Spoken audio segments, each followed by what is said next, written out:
Chair Escobar, if you can just hold for a minute. We have a number of folks who came in a little bit late, and we're trying to make sure they're admitted before we begin.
Chair Escobar, I think we can go ahead and begin. If the board members want to go ahead and take their microphones and cameras live at this point, you should have control.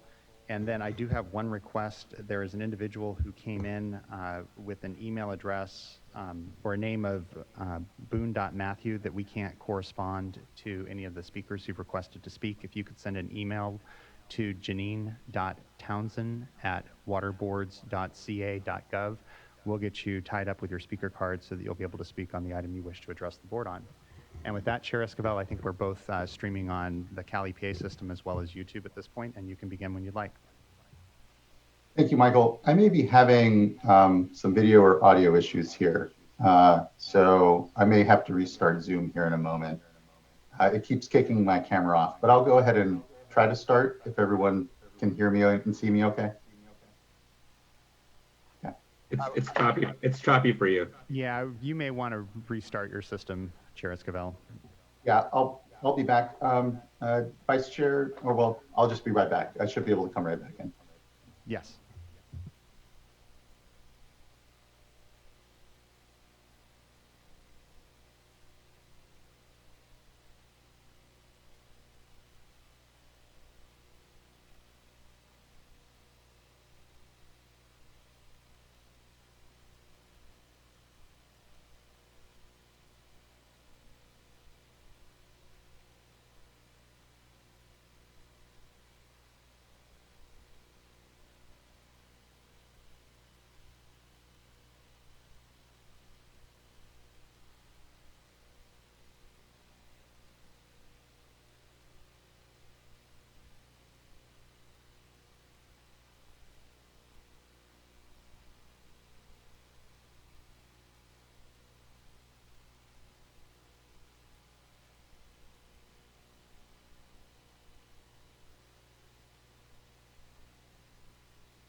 And for folks who are just joining us, we're waiting for Chair Esquivel, who's having a couple technical issues, which there's a little bit of irony in there. So we'll get the meeting started as soon as possible. And Mr. Loeffler, I've got the notes that need to get started. I think he was pointing in that direction, but we'll give him a little more time. Sounds good.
So Chair Esquivel, at this point, you should have co-host status. So if you've resolved your technical issues, we're not seeing you glitch out. So that's promising. Thank you. I think I'm good now. Sorry, I wasn't able to unmute myself there for the last moment. Okay, we can get started now. I apologize to everyone. Such is the risk of these platforms, and I appreciate everyone's patience as we start a few minutes late. Good morning. My name is Joaquin Esquivel. I'm chair of the State Water Board. Today is Tuesday, June 16th. It is 9:38, and I would like to call this meeting to order. I'll begin by introducing my fellow colleagues on the board. With me here today is Vice Chair Doreen Diadamo, Board Member Tam Dodak, Board Member Sean McGuire, and Board Member Laurel Firestone. Also here assisting today is Executive Board Staff Eileen Sobek, our Executive Director, our Chief Counsel, and Chief Coordinator of any bugs that come up in this meeting, Mr. Michael Loffer. We have our Chief Deputies, Eric Oppenheimer and Jonathan Bishop. Assisting the board today is also our Clerk of the Board, Janine Townsend, and assisting her is Margie Argill. I also want to let you know this meeting is obviously being webcast and recorded, so when you speak, please say your name clearly into your phone or your microphone. And also, as you well know, as a result of the COVID-19 emergency, we are conducting today's board meeting via web conference. In order to comply with the video gathering limitations and physical distancing requirements as authorized by the governor's executive orders, there is no physical meeting room. For people who only want to listen or watch the meeting, the board's customary webcast is available, although I believe we're using the YouTube platform currently and not CaliPA's traditional one. We are receiving presentations and public comment through a Zoom meeting platform here before us. If you intend to present or comment or think you might be interested in doing so, you should already be here in the Zoom meeting room with us. If you haven't and need or would have a desire to, and you're watching the webcast, you'll need to get the link from the board's website for the Zoom platform. It's on the notice for today's meeting. But you will also need to send an email to commentletters@waterboards.ca.gov. Include comments, speaker comment in the title, and you will be given a password to join us here. Once you're on the platform, you're going to be on mute. You will not be able to share your video. You will be invited to do so once your opportunity to provide your comment is provided. So with that, thanks everyone again for the patience this morning, and we can move on to public comment or public forum. As those of you who haven't tuned into board meetings may not know, but otherwise, public forum is an opportunity for individuals wishing to address the board and able to do so on items that aren't before the agenda. And so I believe we have a few public commenters today. I want to thank Michael for the timer. I believe those of you just on the webcast may not see it. Those here on the Zoom platform, there is a timer here. So when your time for comment comes up, it'll be ticking down to keep everyone on track and fair here. And also the next upcoming speakers will be shown so you can prepare yourself before you're called. And with that, we can move on to public forum then. So our first speaker in public forum today is Mayor Bill Brand. Mayor Brand, we are asking you to go ahead and unmute your microphone and share your camera at this point in time.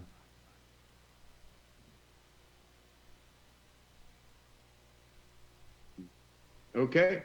Do you see me and hear me? Hello? Yes. Yes, we can. Great. Well, good morning, Chair Escobar and other board members. My name is Bill Brand. I'm the mayor of Redondo Beach.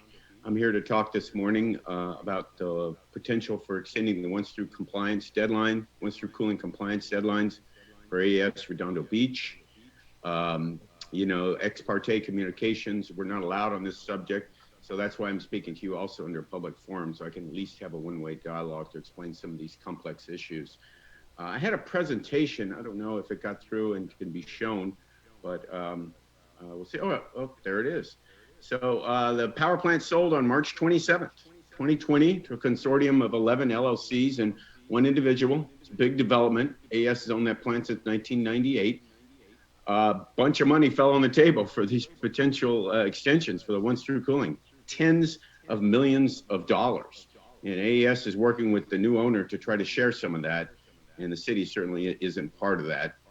But they do have a covenant that was recorded with the deed, gives us the option to buy 15 acres for $2 million if we can do that by December 2023. And they have an open space covenant that's highly, highly conditioned, which I'll talk about. There's really no deal here that the city or any agency considers of any value. Primarily because the site's already zoned 100% open space and a public vote is required for a zoning change. So we don't need these covenants, certainly any highly conditioned. The entire site is already zoned for 100% open space. We did have a deal, a written agreement with the new owner and AES to sell us 25 acres for $2 million an acre, which we saw as a way for us to catalyze and initiate a movement on redeveloping this site. But that deal was removed from the table. So when the idea of these extensions came up, they pulled that deal from the table. And yeah. Anyway, next slide.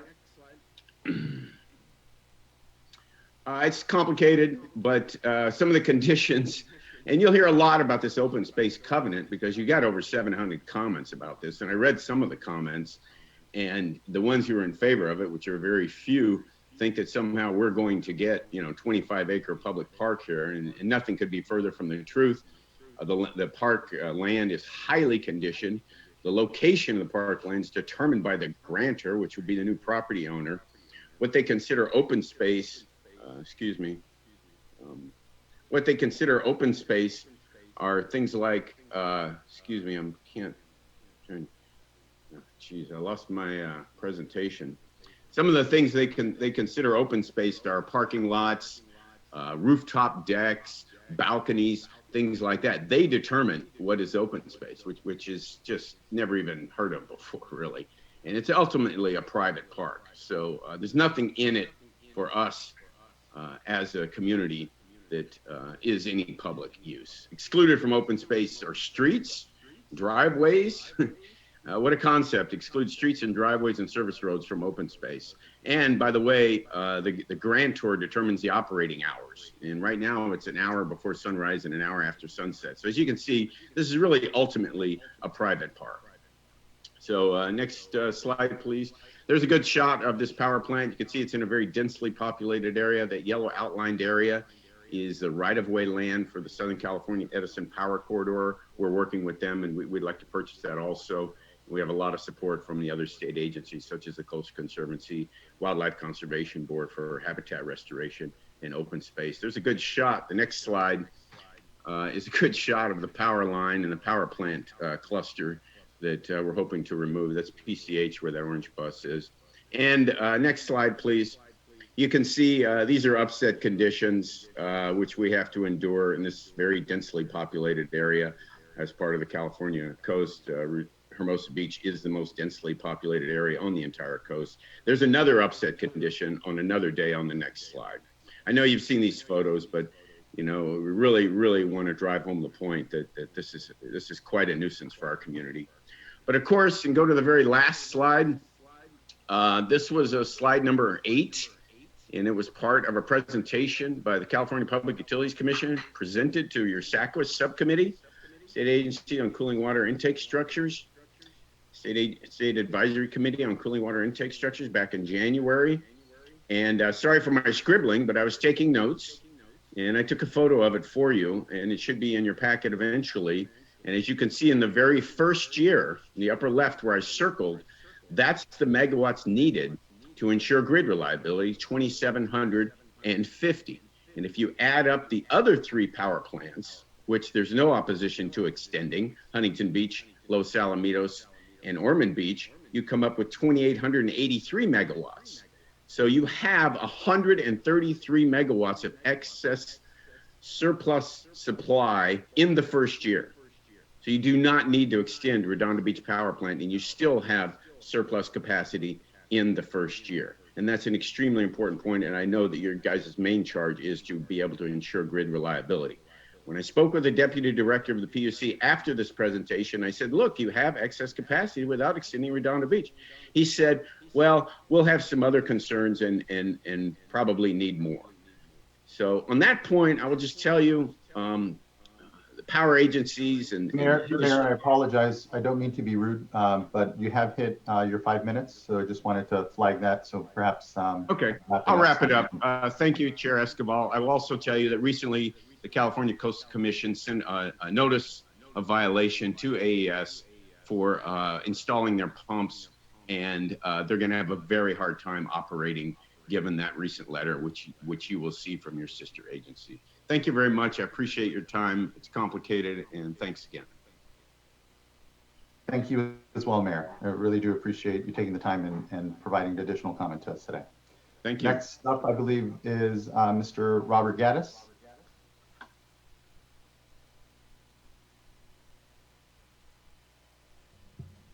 Mute and Morning, Mr. Gaddis. good, I'm live. Okay, you can see me and hear me, I assume. Correct. And we'll put the 5-minute timer here. Hopefully you may be able to see it on your screen. And thank you. That's okay. I only have 3 minutes of comments anyway, but greetings, board members. I'm Rob Gaddis, resident of Redondo Beach. This comment too is regarding the proposed OTC policy amendment and its impact upon Redondo Beach. And there's probably some overlap between what Mayor Brand said and what I'll say. I do apologize for that in advance, but I wasn't aware that of what he was going to say these things this morning. But you've been sent letters from folks, some not Redondo Beach residents, letters that repeat exactly the same talking points and terms provided by AES and or the developer who bought the AES Redondo Beach property. It would be useful to scrutinize those repeated talking points and terms because they're a combination of misleading assertions and bald-faced lies. First, there is no deal now between the city of Redondo Beach and the developer who now owns the AES site. The only deal, as Mayor Brand said, it was reneged by the developer when the extension idea came up. Since then, there's been no realistic deal on the table worth considering or that could legally be fulfilled. The power plant site is zoned for park and open space, the whole property. The developer has actually purchased a contaminated park. Any change to that property's zoning requires a vote by the residents, and they have already twice voted down what the developer is contemplating. The city had a deal with the developer to purchase half of the land to preserve coastal wetlands and provide coastal public open space and parkland. The developer reneged on this deal when the extension idea came up, as Mayor Brand pointed out. All subsequent terms the developers put forward are not permanent, and they give him the right to, for example, alter the property's use, alter the location of the so-called public areas, count areas such as rooftops and balconies as open space, and alter public access of any land involved in the deal. And he has conditioned any deal upon him getting entitlements to develop the land as he sees fit, which is not in the city government's power to grant anyway. The letters sent to you use the talking points terms insured and assured, but the only thing assured is that no such deal is at all possible. And the buyer is not a reliable negotiating counterparty. Furthermore, the AES/buyer talking points repeated in these letters insult this board by asserting that a $14 million remediation is a concession to the city in exchange for the city standing down on opposing this extension. This is asserted as if this board is naive in these matters and unaware that a coastal power plant sold by a Fortune 500 energy company wouldn't have a mandated remediation. This is also asserted as if the city would trade the health and lives of its residents for a dollar figure. Writers of these letters have cut and pasted untrue and misleading talking points without knowledge of the issues at hand.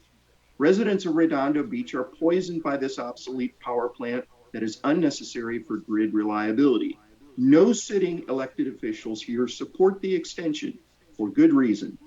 We ask you not to extend the operating life of AES Redondo. Thank you. I appreciate it, Mr. Gaddis, much appreciated. Thank you. Quickly checking in with Mr. Loffer, it is looking like our next two public forum speakers may not have made it onto the platform.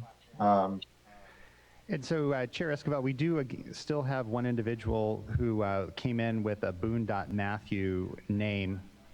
Okay, does that apply to either one of our public forum speakers? Okay, so neither of the public forum speakers has checked into Zoom, so if you'd like, you can proceed with the regular agenda at this point. Okay, yes, we'll proceed. Thank you. Well, next we will move on to item number 1, which is consideration of the previous board meeting minutes. Entertain a motion. I'll move for adoption of the minutes. Second, but just want to note that I had suggested a minor correction, which Ms. Townsend made. So I believe that's what's before us. Okay, Could great. you share the minor correction? With Ms. Townsend, all I did was just note that under the Sigma item, it was noted that staff made presentations, and so I suggested that Director Carla Nemeth be specified as presenting in addition to staff. Thank you. I will amend my motion to include that revision. Second. Thank you. Ms. Townsend, can you please call a roll call vote? Certainly. Board Member Dodek, Aye. Vice Chair Diadamo, Aye. Board Member Firestone, Aye. Board Member McGuire, Aye. and Chair Esquivel. Aye. Thank you. Thank you. Carries, and the board meeting item is adopted. Next, we'll move on to item number 2, which is our update on board actions in response to COVID-19. I think Ms. Sobek, you're here to provide it. Good to see you. Great. Thank you, Chair Escobar, and fellow board members. A very short update today, no formal presentations. We will probably have lengthier presentations and updates at your next board meeting. We are expecting in the next day or two to send out a memorandum about the return to the office protocols. It's mostly about building safety and cleaning measures that would accommodate staff of up to 25% to return to the office. But I want to make it very clear that we are not we don't really have any plans to have 25% of the staff return. It's just making sure that we have the rules of the road out there when we do start stepping up staff. It gives us a little bit more room to bring staff back if it's necessary.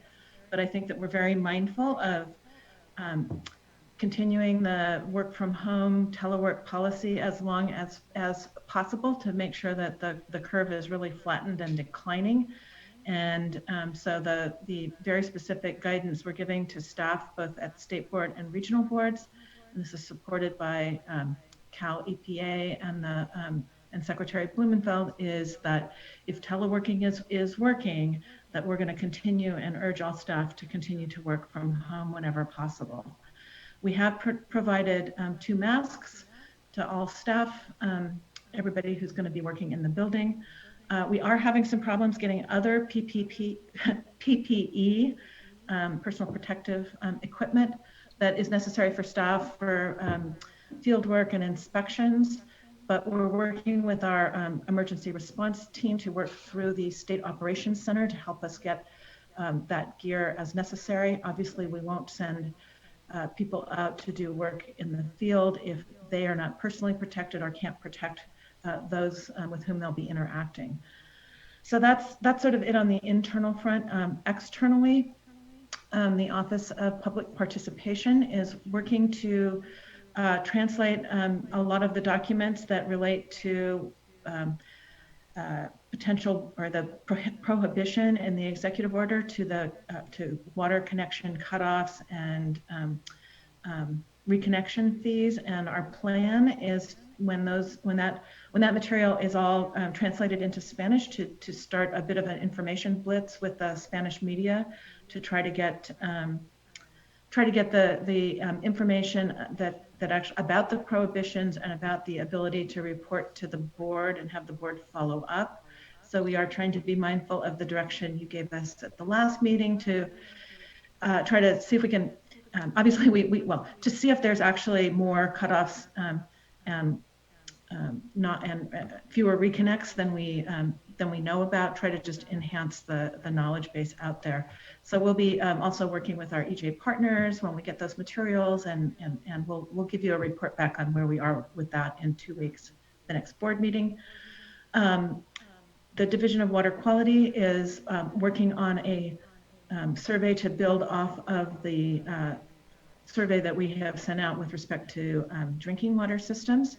So they're working on that. They've also contacted CASA that was considering sending out its own survey. So we'll be working in tandem with them to be able to enhance, make sure that we get their input on the survey questions to prevent duplication and try hopefully to get a good response rate. So again, we'll be reporting back on where we are on that, and hopefully we'll get that out relatively quickly. And then I guess the last thing is we are going to touch back with the various associations such as Aqua that helped us think about the drinking water system survey to try to figure out how to get the response rate on that survey picked up and amplified. So that's our quick rundown of where we are on COVID-related items, and we will talk to you in a bit more detail at the next meeting.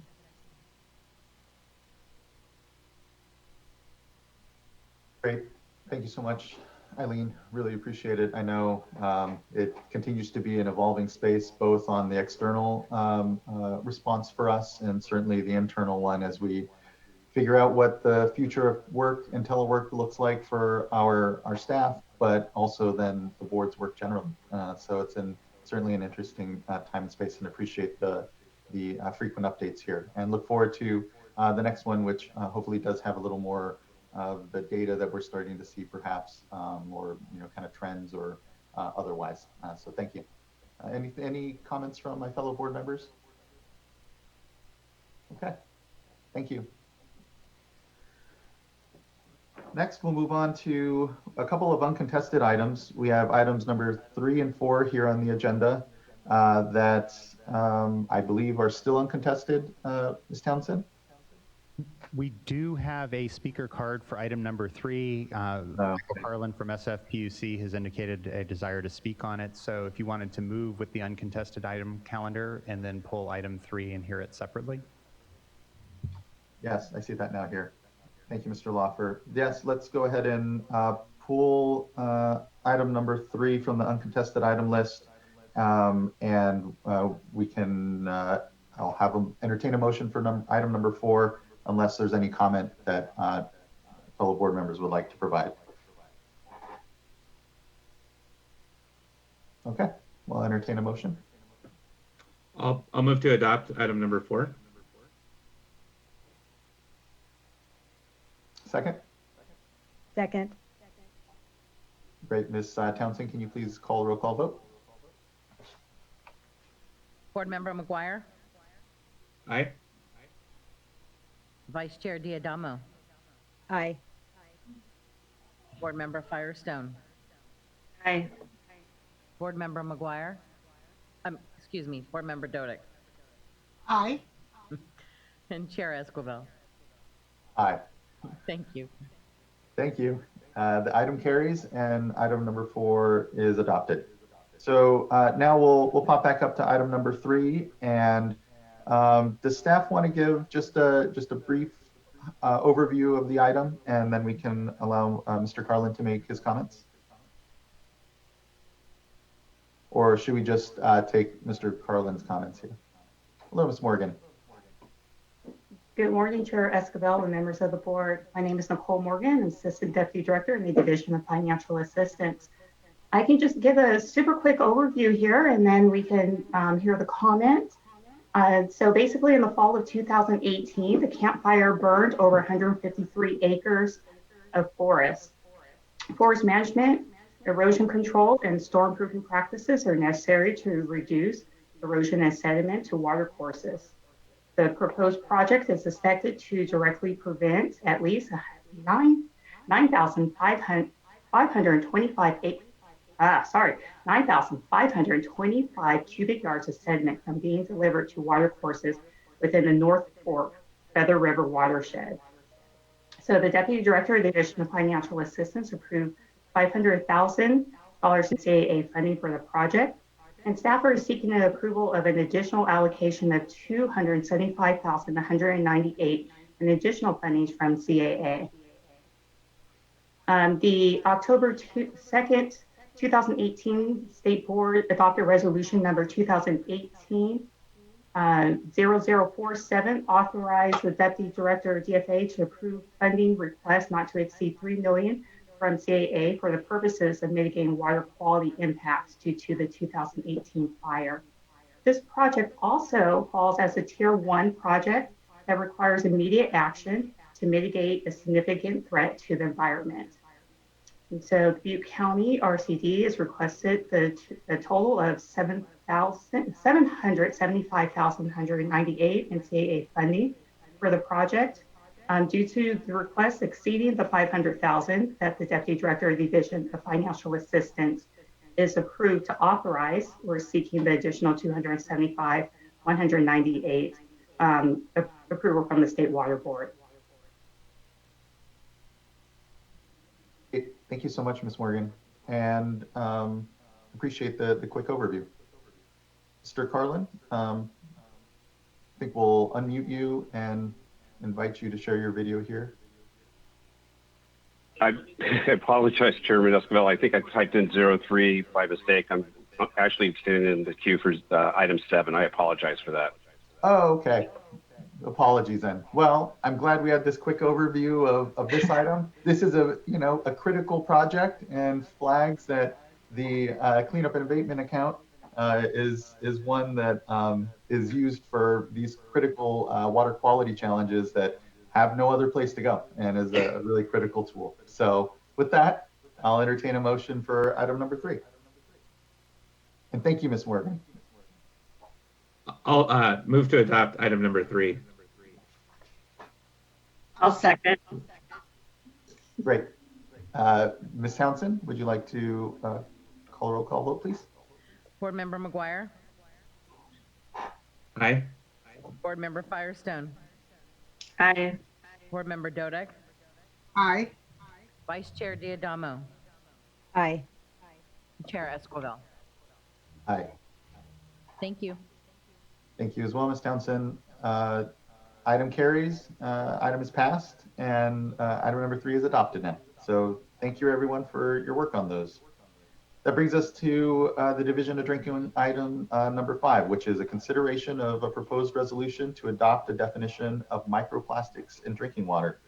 I'll note that we have a substantial amount of commenters, looking like, if I can do my quick math, it's looking about 25 folks or so. And so just wanted to flag that we'll be having a good amount of comment. I'm tempted to limit folks to 3 minutes perhaps, but we'll keep it at 5, and I'm sure not everyone will use their full amount.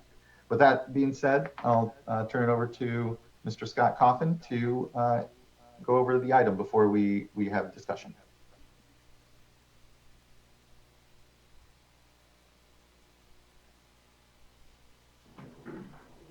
Thank you, Chair Escobar. If you could bring up my slides, doing screen share of the slides. They're working on it right now. Hold on one second, Dr. Coffin.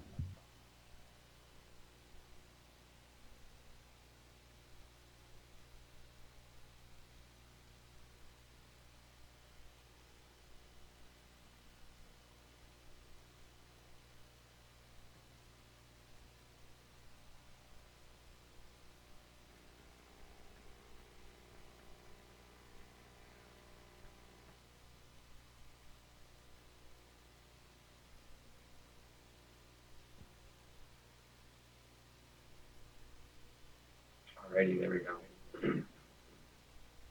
So today we'll be talking about item number 5, which is a proposal to adopt a definition of microplastics in drinking water. A little bit about myself. My name is Scott Coffin. I'm a research scientist here in the Regulatory Development Unit at the Division of Drinking Water. I've been studying microplastics for the past 6 years and did my PhD looking at the environmental toxicological effects of microplastics. Next slide. A little bit about my team before I get started with the details of the definition. Pictured here is my direct supervisor, Melissa Hall, as well as her supervisor, Mark Bartson, the chief of the technical operations section. His supervisor below him, Robert Brownwood, chief of the program management branch, as well as David Rice, our attorney for water rights in the Office of Chief Counsel, as well as Darren Polimas, the deputy director of the Division of Drinking Water. Next slide, please. This has also been a highly coordinated effort, including agencies from state as well as international and national, including governmental organizations and academic institutions, non-governmental organizations and NGOs. So this has been not just our efforts, but this has really been a lot of coordination.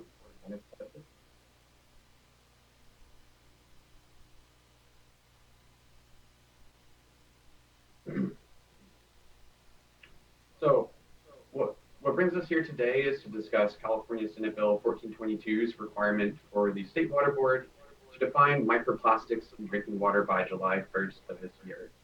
It's important to also recognize additional requirements of this bill, which by July 1st, 2021, will be required to adopt standard analytical methods to measure microplastics in drinking water, as well as adopt requirements for 4 years of testing and provide public disclosure of those results. Also, we can consider issuing a notification level or other health-based guidance level to aid consumers in interpreting these results and provide accreditation for qualified laboratories. Importantly, this statute permits implementation of this section through board adoption of a policy handbook that is not subject to regular rulemaking requirements of the Administrative Procedure Act or APA. So the definition will lay the groundwork for additional requirements of SB 1422, including what types of particles we want to develop analytical methods for and consider human health effects for. Next slide, please. So a little bit about these additional efforts. They're currently underway. We're collaborating with the Southern California Coastal Water Research Project, or SWRC, who is conducting an interlaboratory method validation for the development of a method to measure microplastics, not only in drinking water, but also in dirty water, as well as fish tissue and sediment. And this involves over 35 laboratory participants from 7 different countries. It's one of the most ambitious studies of its kind. And we'll be unveiling the results from this study on October 5th through 6th at a public workshop, be live webcast and recorded, as well as same week following the method workshop, we'll be discussing the health effects with invited speakers from around the world experts on both the human and ecological health effects. So the definition will, again, lay the groundwork for the types of particles that we consider in both of these workshops. Next slide, please. A little bit about the formation and process of this definition. Starting in November of 2019, we started drafting the definition after interagency coordination and discussions of different aspects of the microplastics definition. A version of this definition was then sent to expert peer review from 5 renowned experts in the field who evaluated the scientific basis for the definition. In March 24 to April 24, we opened the definition up to 30-day public comment period. And on April 7th, we conducted a staff workshop to discuss the proposed definition. All of this information is available on our program webpage as shown below. Next slide, please. So the definition proposed on March 19 is shown here. This was largely based on the European Chemicals Agency definition with very slight modifications. I'll go ahead and read it. So microplastics in drinking water was proposed to be solid polymeric materials to which chemical additives or other substances may have been added, which are particles which have at least 2 dimensions that are greater than 1 micron and less than 5,000 micrometers. Polymers that are derived in nature that have not been chemically modified other than by hydrolysis are excluded. And we further define what each of these terms means below. Next slide, please. We received 5 oral comments during the staff workshop on April 7th. An additional 22 written comment letters were received during the 30-day public comment period, with the commentators shown here. If you'd like to review the comments as well as the response to comments, that's also available on our program webpage. Next slide, please.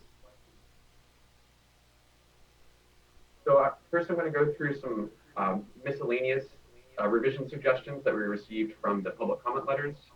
The first was to follow the APA process, or the Administrative Procedure Act. And as mentioned before, SB 1422 does not require us to follow this process. An additional comment was to extend the comment period from 30 days. And if you go to the next slide, please. The rationale for extending this was due to COVID-related delays. Some constituents felt that 30 days was not enough time to participate in the public comment period. And I'd like to remind everyone that this is really the first iteration of this definition, and we fully intend to revisit the definition before June of 2021, when we will adopt standardized methods and additional requirements from SB 1422. We'll also reopen this definition up to peer review at that time too. So there will be additional opportunities for the public to participate and provide public comment. Next slide, please. An additional revision suggestion was to define drinking water. The rationale here being that the statute requires the State Water Board to adopt a definition of the full term microplastics in drinking water.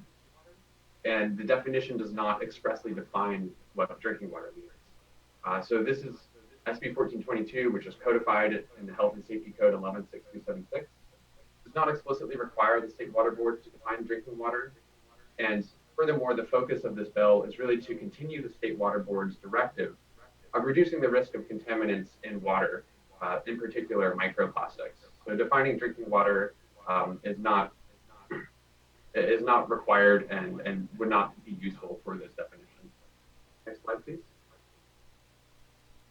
So before I go into the nitty-gritty of the definition, I think it's important to recognize that microplastics is an extremely diverse contaminant suite made of thousands of different polymers, shapes, sizes, colors, and really represents a universe of possibilities of different particles. Next slide. We'd like a definition that can encompass this universe of what scientists consider to be microplastics, with the understanding that there will never be a single method that can characterize this whole universe. Next slide. More likely, methods will be focused on particular aspects of these different particles. So it's important that the definition comes first and remains a theoretical definition, while the methods come after based on the study objectives. Next slide. So we'll go into the details of the revision suggestions from the public comment period now. Starting off with the dimensions, I'm going to go through each of these revision suggestions. So the first was to require 3 dimensions to be defined for the particles instead of 2. Next slide, please. The rationale for this was that in our original definition, which required that only 2 dimensions meet the stated size dimensions between 1 and less than 5,000 micrometers. You can see here a theoretical fiber, microfiber, is portrayed as a cylinder. And a cylinder has a length, a height, and a width. The height and width are identical. And so if you're just counting 2 dimensions and you only count the height and width, you could theoretically have a 5-foot long fiber that is 10 microns high and wide that would fall under our definition. Next slide, please. Based on this rationale, we are revising the definition to include 3 dimensions to reduce ambiguities and eliminate the possibility that infinitely long fibers or very long fibers could be included in the definition. The reason that we originally included 2 dimensions was that measuring 3 dimensions may be challenging with instrumentation, and that if 2 dimensions are considered, you could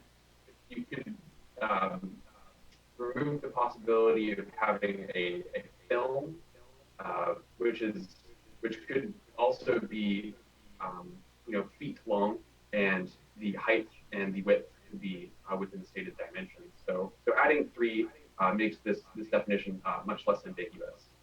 Next slide, please. An additional revision suggestion was to increase the lower size limit from 1 micron up to around 20 microns, which, as the commenter stated, is approximately the size that can be reliably characterized directly using light-based microscopy. Next slide, please. And something to understand with the size of these particles is that the smaller you get, the more challenging it is to measure the size. However, there are different measurement and instrument techniques that are commonly used in the field by researchers. Light microscopes are the most common, using spectroscopic techniques such as Fourier transform infrared spectroscopy or Raman, each of which can get down to approximately 10 or 1 micron.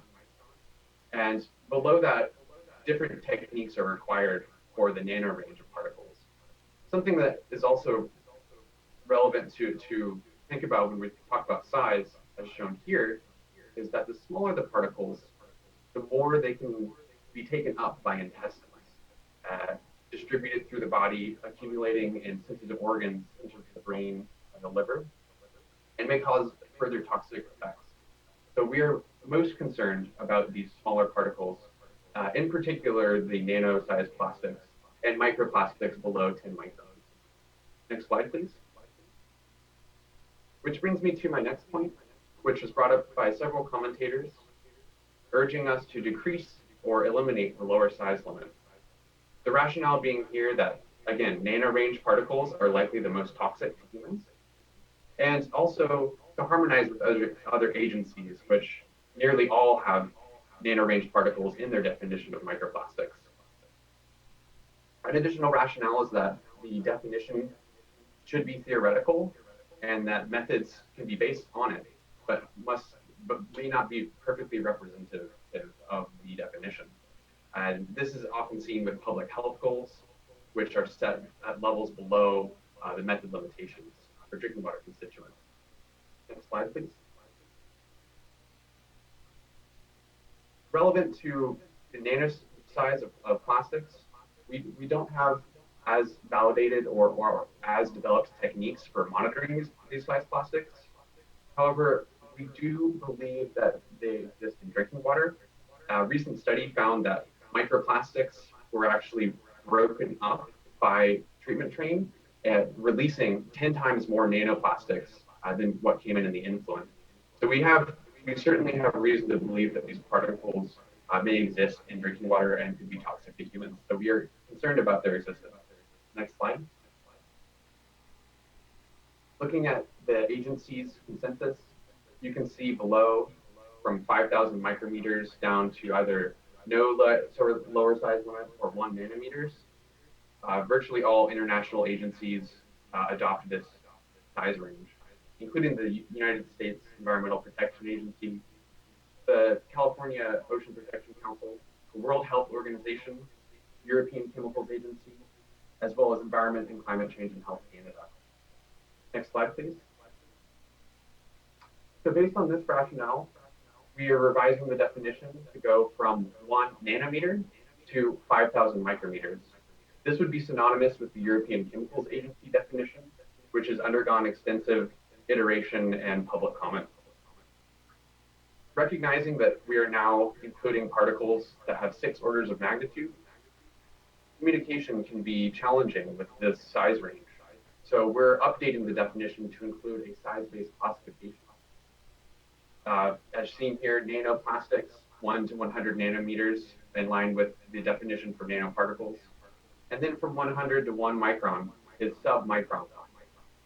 Above that, up to 100 microns is small microplastics.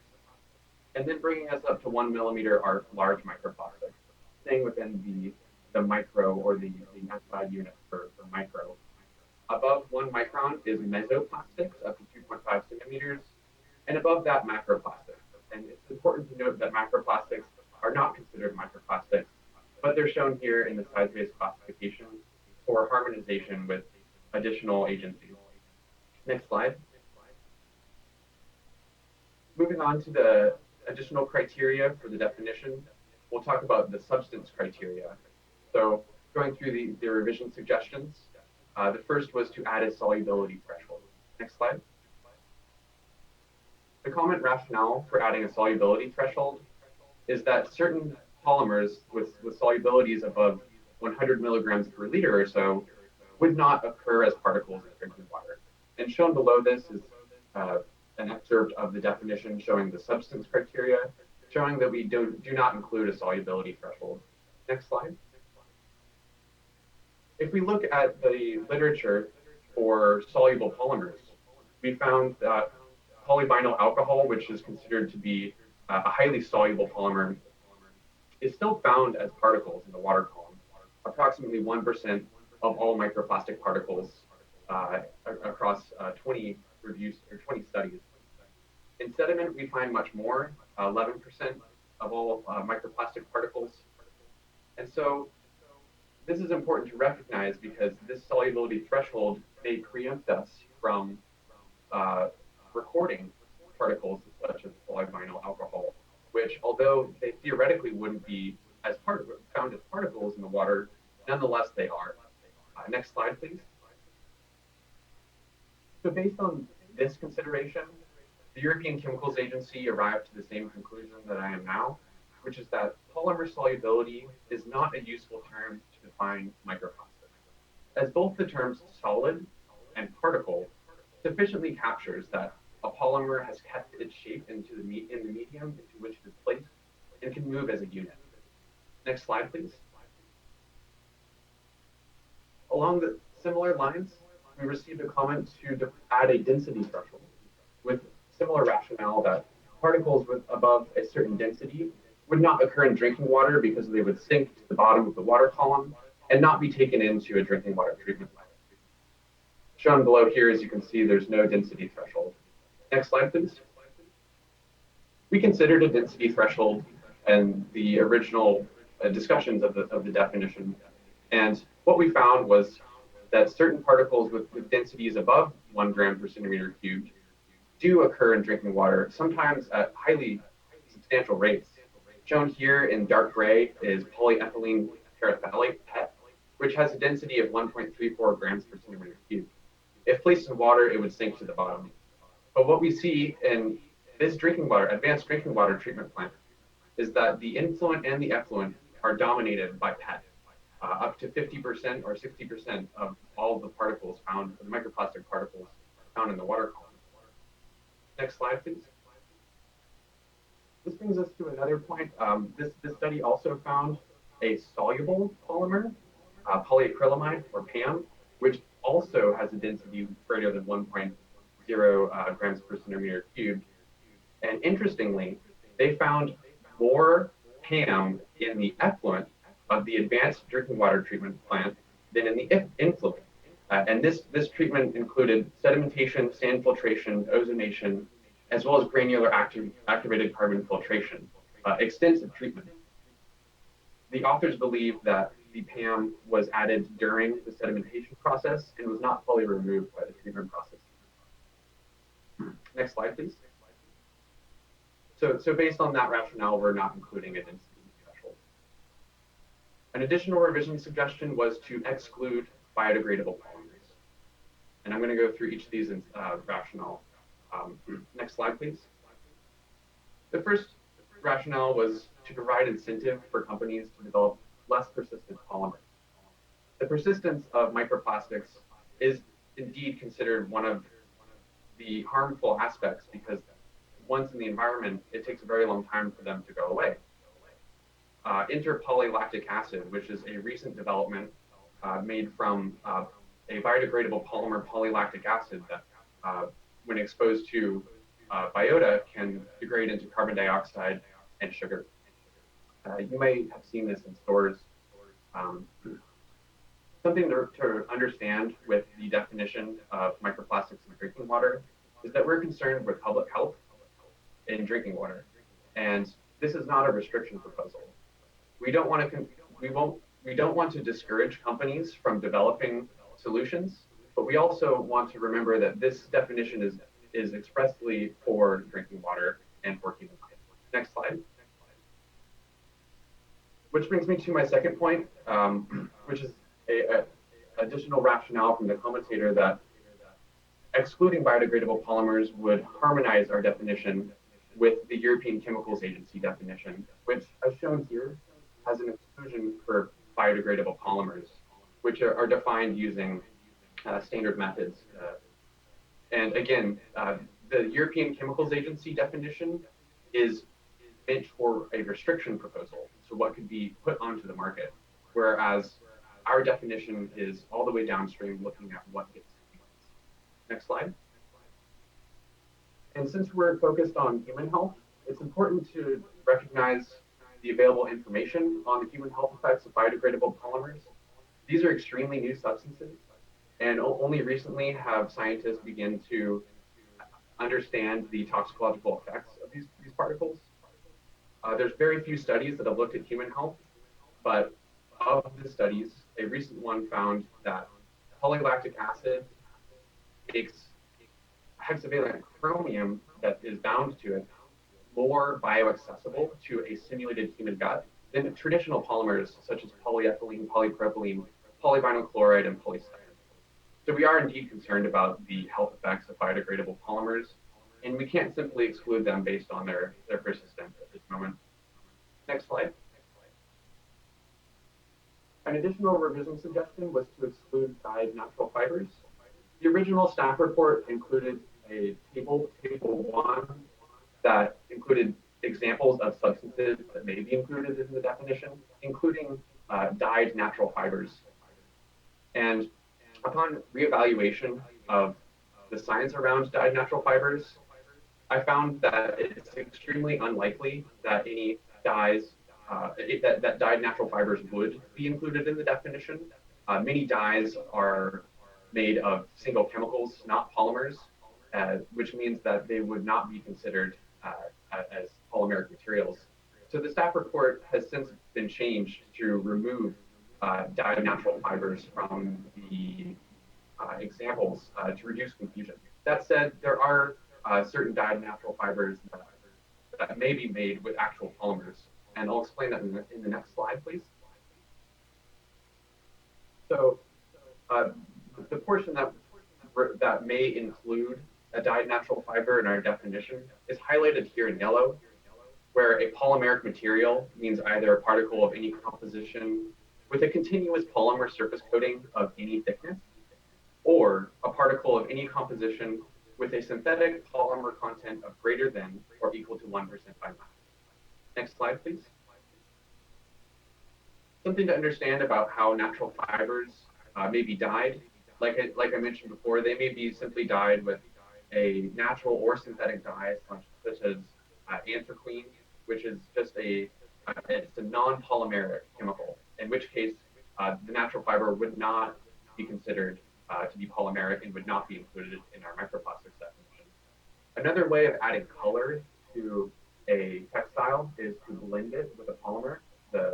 Shown here on the top, you can see that cellulose or cotton is blended with a synthetic polymer. And in this case, this would also not be included in our definition because these particles could be separated mechanically.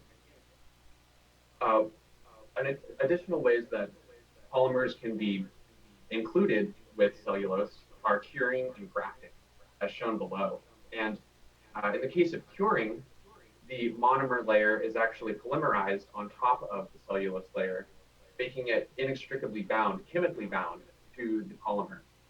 Grafting takes it in a different fashion and actually covalently bonds a synthetic polymer onto the natural fiber. Next slide, please. Which, as you can see on the right here, this is a schematic of what this would look like with a cotton or cellulose backbone with synthetic polymer graft, so polyester that's been covalently bound to the molecule. And for those of you that are really into organic chemistry, you can see on the left here that this is actually a chemical process where you're fundamentally changing the composition of cellulose. One way to think about it is if cellulose is like clean water and polyester is like wastewater, if you're combining the two, you no longer have clean water. You may have just diluted wastewater. Next slide, please. So an additional revision suggestion was to adopt the ASTM or ISO definition of the term plastic. The rationale here being that non-plastic polymers have complex dissolution behaviors in water and are difficult to detect in drinking water matrices. I covered this in the original staff workshop, but I'll go through it again. The International Standards Organization explicitly defines plastic as a material which contains as an essential ingredient a high molecular weight polymer in which at some stage in its processing into finished product by flow. They don't define what they mean by high molecular weight or as essential ingredient, so there's a lot of ambiguities with this definition. Furthermore, the requirement that is shaped by flow only includes thermoplastics and thermosets and would exclude elastomers such as synthetic rubber. ASTM takes this definition and makes further exclusions for rubber. Next slide, please. The trouble with excluding rubber in textiles is that not only do we find them in water at relatively high quantities, we also believe that they're quite toxic to biota and may be toxic to humans. For instance, San Francisco Estuary Institute found in stormwater that 39% of particles identified were fibers, 48% were tire wear particles from synthetic rubber. And drinking water is thought to contain between 50 and 99% microplastic fibers. So excluding fibers and elastomers such as tire wear particles would be inappropriate and may prevent us from identifying some of the most harmful particles that we consider to be microplastic. Next slide, please. So based on these revisions and rationale, we've updated the proposed definition as follows. Microplastics in drinking water are solid polymeric materials to which chemical additives or other substances may have been added, which are particles which have at least 3 dimensions that are greater than 1 nanometer and less than 5,000 micrometers. Polymers that are derived in nature that have not been chemically modified other than by hydrolysis are excluded, as well as a definition of all of the terms used and a classification framework. Next slide, please. So I'd like to remind everyone again that this is really the first iteration of this definition, and it's a rapidly moving field, and we anticipate that in spring of next year, we will revisit this definition as well as including additional expert peer review to evaluate the science behind the definition. At a similar time, we'll also be considering additional SB 1422 requirements. Next slide, please. So if you have any more questions or would like further information, you can go to our program webpage shown here. You may also direct inquiries directly to me at scott.coffin@waterboards.ca.gov. And with that, I'd like to thank everyone for their attention and patience, and we can take any questions from the board members. Thank you so much, Dr. Coffin. Really appreciate what has been incredibly thorough work, and I know bleeding edge insofar as not having any other states at this point having adopted a definition for drinking water such as this, and having to rely really on an international community and body and science and discussion, and appreciate that much of the definition is based off of the European Commission standard as I understand it. So just appreciate, again, the great work and synthesis that I know has gone on to this. Mr. Bohemus, anything to add? And or fellow board members, appreciate any questions you may have. I think Mr. Bohemus might go ahead and do it, but I just received from the clerk to the board a change sheet. And so if one of you, Scott or Mr. Bohemus, might walk us through the changes. Yes, no, I'd like to express that we have introduced a change sheet here based on some recent comments received in my individual discussions with fellow board members. So I would like to introduce a change sheet. I will go through what's in that change sheet for you. And Mr. Lawfer, I don't know if he's able to bring it up at some point. Do that. Yeah, it should be coming up onto the screen in just a moment. Mr. Bohemus, Margie's working on it. Okay, I will read it through here. So we'd like to introduce two new whereases. The first one would be introduced at number 6. We're going to introduce a number 6 and a number 7, and then renumber the existing 6, 7, 8, and 9 accordingly. The new number 6 would read, the State Water Board intends to consider revisions to the definition in response to new information, including but not limited to toxicity and exposure to humans, standards adopted by other nations, regulatory agencies or authoritative bodies, as well as advances in analytical techniques and or the standardization of analytical methods. Upon adoption of a standardized method as required by Health and Safety Code section 116376, the definition may be revised. And then a additional new number 7. Although the State Water Board adopts this definition for drinking water as provided by Health and Safety Code section 116376, it does so with the intent to harmonize this definition with other definitions used in other matrices and regulatory areas, and with the understanding that the definition may be used for regulatory and other purposes by other agencies as appropriate. And the following whereas will be renumbered accordingly, and there is one other very minor change at the very end of the document. The definition section, all the way to the very, very end. Sorry, keep going. It's at the very bottom of the definition attached sheet. And so what we have done in the very last 2 lines is where there is a definition of submicron plastics. We have inserted a 2 instead of a hyphen. And in the definition for large microplastics within the parens, it was missing a less than in front of the number 1 millimeter. So we've adjusted both of those just to be correct. And so, Mr. Bohemus, there's one for folks following along because of the way the document came to us. It also appeared that there was a new whereas 11 added just to reference the final response to comments. We did not see that on the posted version, but it was in the version circulated from DDW. So we just want to highlight that that's been called out for folks. Okay, thank you. Thank you, Mr. Pohemus. I think I just want to share with my fellow board members that in discussion with Mr. Pohemus, I in particular was supportive of the addition of the new Resolve 6 and 7, because I think we should always say what we mean and mean what we say, and not try to pretend otherwise. It is, like Mr. Pohemus explained to me, it's outside of our control what other people might do with the definition we approved. But let's acknowledge it. Let's acknowledge where we need to revisit this definition where appropriate, which is in new resolve number 6. And in number 7, that we do have an intention to try to harmonize this within the various programs and be efficient in moving forward. So I toss that out for your discussion and for your consideration, but I do so again with the intention of being as honest and open and transparent as possible with respect to this definition, how it will be used, and how it will be modified in the future.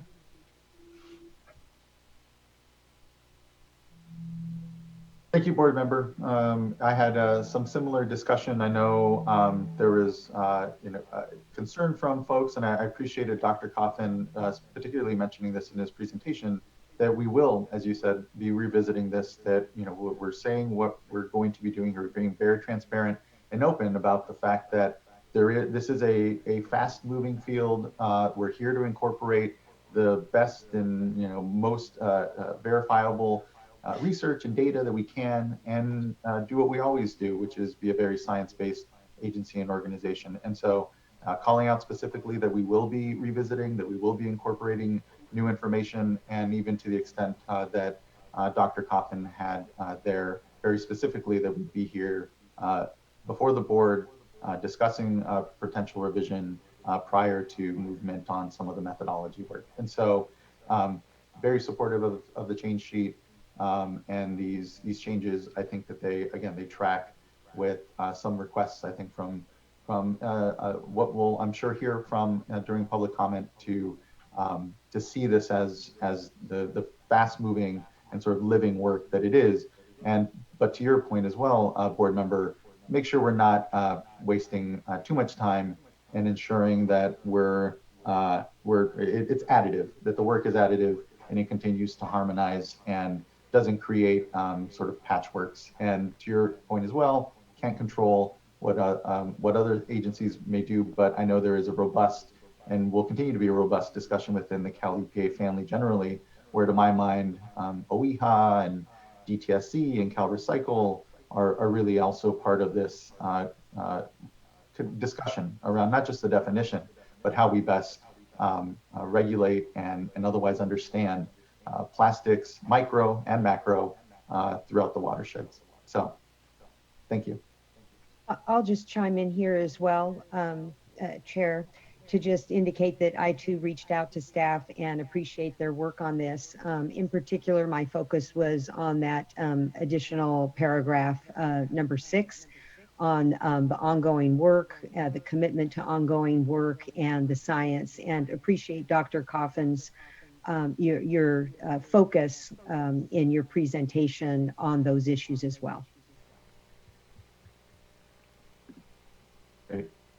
Anything, any other questions or discussion from my fellow board members before we start getting to public comment? I will flag that in about 10 minutes or less, I'll be transitioning to another meeting momentarily, handing over the gavel to Vice Chair Diadamo, and we'll be back probably in about 30 minutes, but just to flag that. Any comment from fellow board members?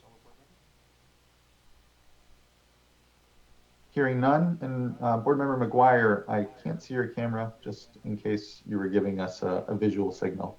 I don't know if you can hear. Can you hear me? Yeah, now we can. Yes. You can. Can you see me? Now we can see you too. Yeah. Okay, I'm having some technical issues, so I'm going to remain quiet for the time being until I get this resolved. Okay, that's fair. Well, with that, I think we can move on to our speaker cards. And I believe we have up first Ms. Kay Ho from US EPA. And I think here momentarily. Yep, there I am. Hi, how are you? How are you? Thank you, everybody.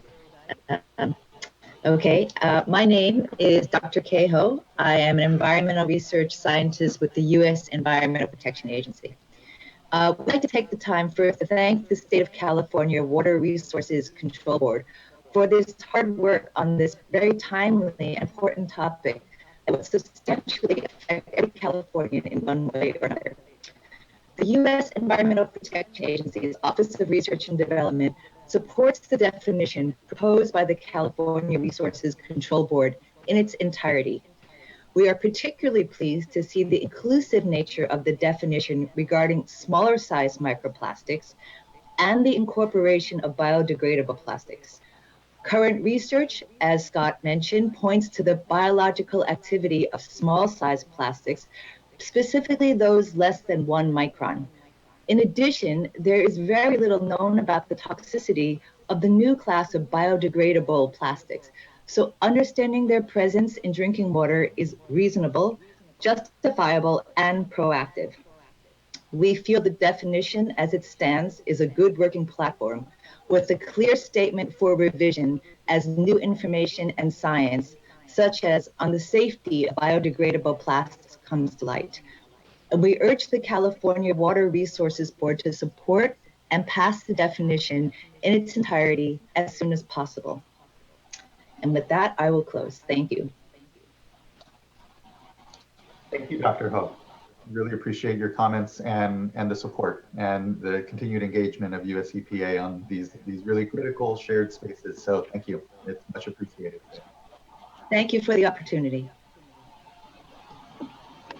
Next, I'd like to call up Don Kopecki from representing California Manufacturers and Technology Association.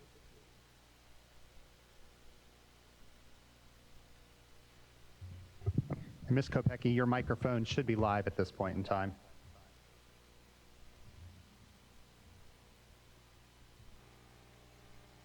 Try again, Don. Are you able to hear me? Yep. Hi Yes. there. Can you hear me Hello. now? Great.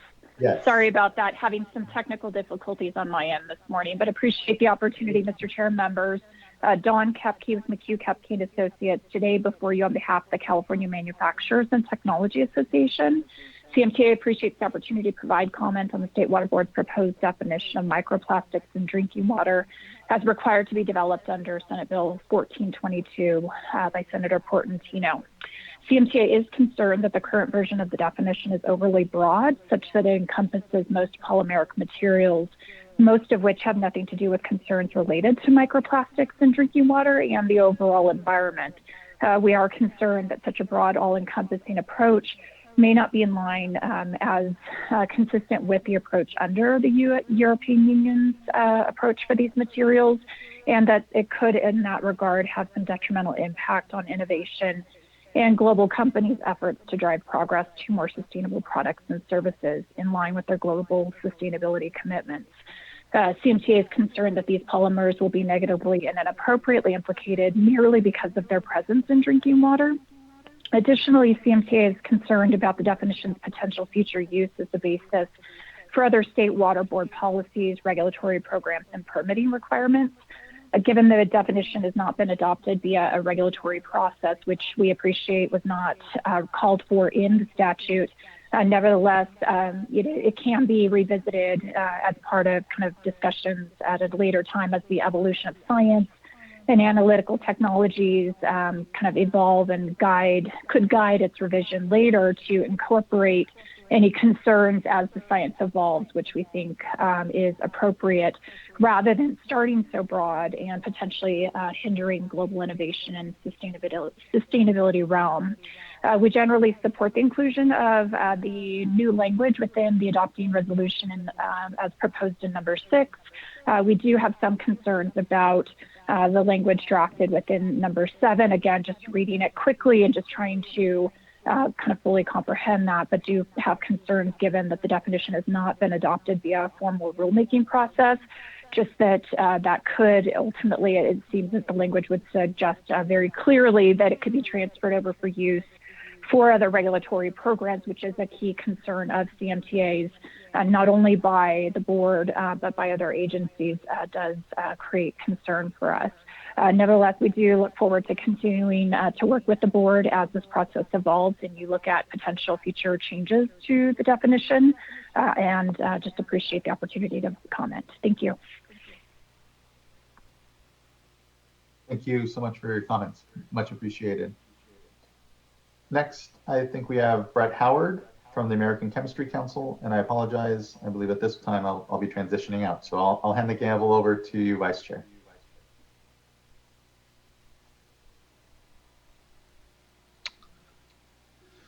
Good afternoon, or good morning rather. Can everyone hear me?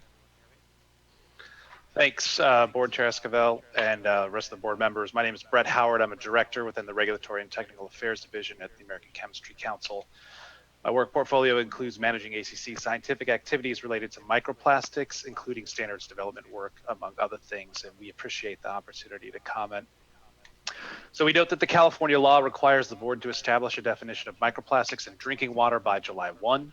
We encourage the board to release a definition that is aligned with existing test method capabilities, including lower detection limits.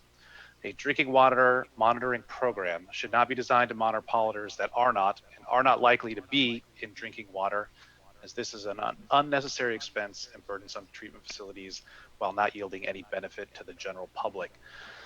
Therefore, ACC requests 2 changes to the definition, which we believe must be addressed. Number 1, the lower microplastic size limit, and 2, the exclusion of soluble polymers. So ACC recommends that the board set the lower size to at least 100 nanometers to align with the proposed EU definition, and preferably to 20 micrometers to align with existing analytical standards. And further, that the definition be limited to solid polymers with a solubility cutoff of 100 milligrams per liter. So regarding the lower size limit, the revised definition sets a minimum size threshold of 1 nanometer, a 1,000-fold reduction from the originally proposed 1 micrometer. This is a problem for at least 3 reasons. First, the revised lower limit is not applicable because polymers simply are not that small. At the nanoscale range, polymers don't exist. You have single molecules. A sucrose molecule, which everyone knows as sugar, is 2 nanometers in size, just to give you some perspective. The point at which polyethylene becomes a polymer does not occur until the molecular weight is in the thousands, and there are several hundred nanometers. There are no reliable high throughput methods that can detect particles this small. Third, the suggested floor is misaligned with expert developed standards. The draft analytical standards for microplastic detection at ASTM have a lower threshold, 20 micrometers, 20,000 times higher than the lowest threshold for the proposed definition. Furthermore, ECHA has been trying to develop a viable definition of microplastics broadly and not just in drinking waters for years. That experience has yielded many lessons. A definition cannot be developed in the abstract or in a vacuum. It must be supportable by detection limits and the regulatory purposes it supports. California's proposal here goes well beyond the even lower limits suggested by Europe, which in trade press last week reported 100 nanometers as the lower size limit as recommended by ECHA's RAC. Notably, the definition in Europe is still under development, with industry and other stakeholders pointing out many of the same issues industry is noting to the board today. While the full RAC opinion will be released in July, press reports suggest that there may be additional changes to the proposed definition in Europe, which may include requirements related to soluble polymers. Excluding soluble polymers is important because microplastic concern is driven by plastic particles that are completely insoluble in water in the drinking water context.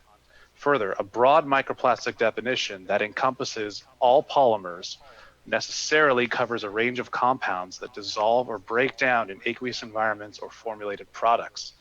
Consequently, any microplastic definition must delineate when polymers break down, dissolve, or biodegrade, and thus are no longer considered microplastics.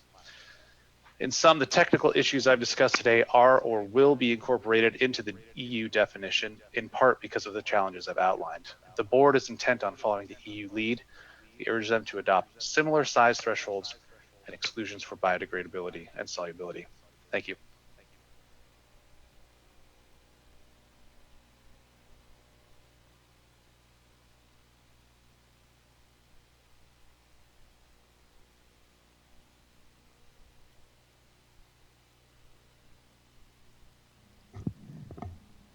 So our next speaker is going to be Dr. Rebecca Sutton. And Ms. Sutton, Dr. Sutton, we're asking you to go ahead and share your camera and unmute your microphone at this point. All right, can you hear me? I'm hoping yes.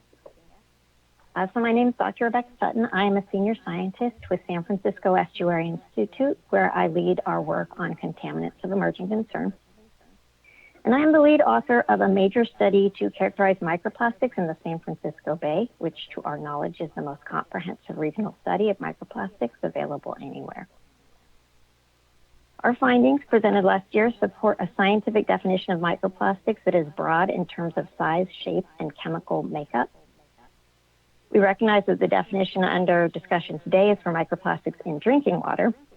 Our study is relevant because our findings are indicative of what we're going to find in surface source waters that could be used for drinking water, and because given the rigor of the effort that the Water Board has applied to creating this definition, we anticipate that it could be used for other matrices, which is consistent with what was just discussed in the change sheet. So the definition proposed by the State Water Board is suitably comprehensive in terms of size, shape, and polymer, and it's in line with the current state of the science and largely consistent with the definition proposed by the European Chemicals Agency. So I'm going to go through each of the constraints or criteria individually. In terms of size, Dr. Coffin showed us a great slide showing that we've got light-based spectroscopy like Raman that can measure particles down to 1 micron, and other techniques like microscopy can get even lower. And we now have some evidence to indicate that the smaller particles in the micron to nanometer range could be more toxic and therefore should be of concern and included within our definition. And the proposed definition is consistent with the European Chemicals Agency's definition in terms of size. In particular, the European Chemicals Agency acknowledges that it is not yet possible to set size limits based solely on ecotoxicological considerations. We just don't have enough data yet. In terms of shape or morphology, we likewise see no evidence in the toxicological literature that suggests that a certain morphology or shape of a particle would somehow render it harmless. And therefore, that indicates that no morphology should be excluded from a definition that's focused on human health. For our study, we observed high levels of fibers in many samples from San Francisco Bay, and most importantly, these fibers were found in our prey fish and bivalves. Fibers were the majority of the particles we observed. And similarly, we have seen Dr. Coffin presented a few findings indicating that fibers might be present in drinking water as well. So fibers are definitely important. We feel a little cautious about the State Water Board's suggestion to limit fiber size, all 3 dimensions, to 5 millimeters, because that seems to be an arbitrary definition of length in terms of fiber that might not be supported by toxicology. In terms of the chemical or polymer makeup of particles, we saw a wide variety of particles of polymer types out in San Francisco Bay. And we don't see any evidence yet that indicates certain polymers are not toxic or harmless, and therefore we should be fairly comprehensive in our definition. Dr. Coffin showed a few different definitions of plastic. There are inconsistencies out there with these definitions, so it's understandable that there's some confusion about what counts as plastic and what does not. We recommend a more comprehensive and wide-ranging definition. In particular, we observed a high abundance of rubbery fragments in our stormwater and sediment samples in San Francisco Bay, and we think that these may be derived from vehicle tires and therefore composed of rubber. Now, some definitions exclude rubber polymers from the definition of plastic, but we recommend including them given that they are highly abundant, there's uncertainty related to health impacts, and this would be consistent with the European Chemicals Agency. In terms of solubility, we see this as highly variable in the environment. And for example, we saw a number of particles in San Francisco Bay that would be considered soluble by some of these definitions, such as the polyvinyl alcohol that Dr. Coffin mentioned in his slides. So as a result, we do not see this solubility constraint as a good one to be a health protective definition. Similarly, we do not suggest density as a characteristic to exclude particles because we saw a lot of polymers out in San Francisco Bay, even in the top surface layer of water that had densities higher than pure water. So clearly these particles are moving and being transported through the environment even when they are dense. And that's likely due to the small size and the shape of the particles. We definitely support the inclusion of biodegradable polymers because many products marketed as biodegradable can persist in the environment for years and can fragment to that microplastic size. And while biodegradable polymers have received fairly limited toxicological study, what exists to date suggests that they may have some toxic properties just like the more conventional plastics. So since we want a definition that's health protective, we should definitely be including the biodegradable polymers until we can show that they are not a concern. So in summary, our studies in California indicate a broad definition of microplastics is most appropriate and health protective, and a limited definition, one that would exclude smaller size fragments or the really widely observed shapes and polymer types that we saw in San Francisco Bay, would ignore some of the most important microplastics that we're actually seeing in the environment and have growing concerns about. So, and certainly the definition should not be limited by current analytical capabilities because they are rapidly evolving. And we really want to thank the Water Board staff for all the significant investment and hard work in establishing this thoughtful definition, which is likely to be useful outside of this drinking water context. Thank you. Thank you, Dr. Sutton. Appreciate your work in this important field. Our next speaker is Mr. Craig Johns.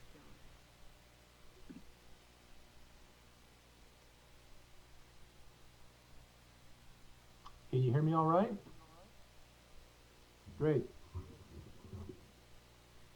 Good morning, Madam Chair, Vice Chair, fellow board members. My name is Craig Johns. I'm here today on behalf of and speaking as the program manager of the Partnership for Sound Science and Environmental Policy. Many of my prepared comments now need to be modified based on the change sheet proposal that your staff presented. And I want to take first the opportunity to say thank you to your staff as well as to all the board members who have listened to our comments and have been willing to meet with us on a very complicated, very complex issue related to the development of this definition of microplastics for drinking water. We very much appreciate, on behalf of the Industry Coalition, the suggestion for the change sheet, new paragraph 6 that was presented. I believe, although I didn't get a chance to do a quick enough screenshot and I couldn't find it on the website, I think that it tracks very closely to some proposed language that we had circulated to the board and staff yesterday. So thank you very much for your comments, and we do support that. With regard to change, the paragraph 7 change sheet item, I appreciate Ms. Dodek's statement that it's very important to be transparent in terms of the intent of the board and whether we agree or not agree as to whether these definitions are appropriate and how they should be applied. The fact that you're willing to state that that is an important goal of the board and you guys as board members is very important, I think, to the regulated community and all interested parties. I'm a little bit confused by some of the language in the proposed paragraph 7. And I recognize this isn't a workshop, and so I also recognize you probably don't legally have to answer the question, but through the chair, if I could, what other definitions that are used in other matrices and regulatory areas are contemplated by the language in paragraph 7? And secondly, would the board anticipate a future formal regulatory action before whatever definition is ultimately arrived at, whether it's here today or through modifications next year when you do the second phase of this process, would there be a separate formal regulatory adoption process before, for instance, the definition and some of the monitoring and testing requirements adopted over the next, say, 12 months or so are applied in the wastewater arena, for instance, or in other arenas? I will leave my question at that, but again, I do appreciate your willingness to consider and the change sheet of paragraph 6. I think paragraph 7 is workable from our perspective. Not that it matters to you per se, but I am curious to how you see the language in that paragraph 7 kind of working in real time. Thank you. Thank you for your comments. I think what we'll do is just keep moving through the other speakers, because I'm aware that there are others involved in your partnership that may have similar concerns, and then we will check in with staff at the conclusion of the comments. So again, thank you very much, and thank you for reaching out to a number of us and expressing your concerns. Okay. Madam Vice Chair, if I might, and then again, I second the Vice Chair's thank to you, Mr. Johns. Very often stakeholders would meet with us, but when we request some productive suggestions afterwards, there's a lack of follow-up. So I always appreciate when I make a request or issue an invitation for some suggested language, a compromise of some sort, and stakeholders follow up on it. So kudos to you and your colleagues. I really appreciate it.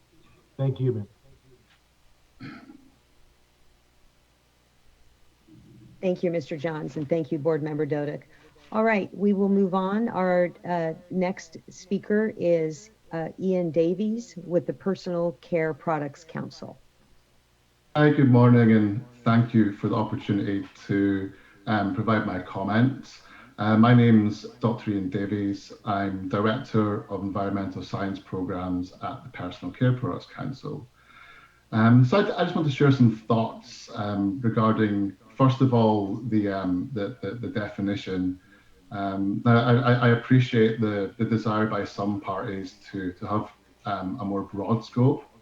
However, I think it's important to remember that the concern around microplastic in the environment is the solid nature of these particles causing physical effects to both biota and human health.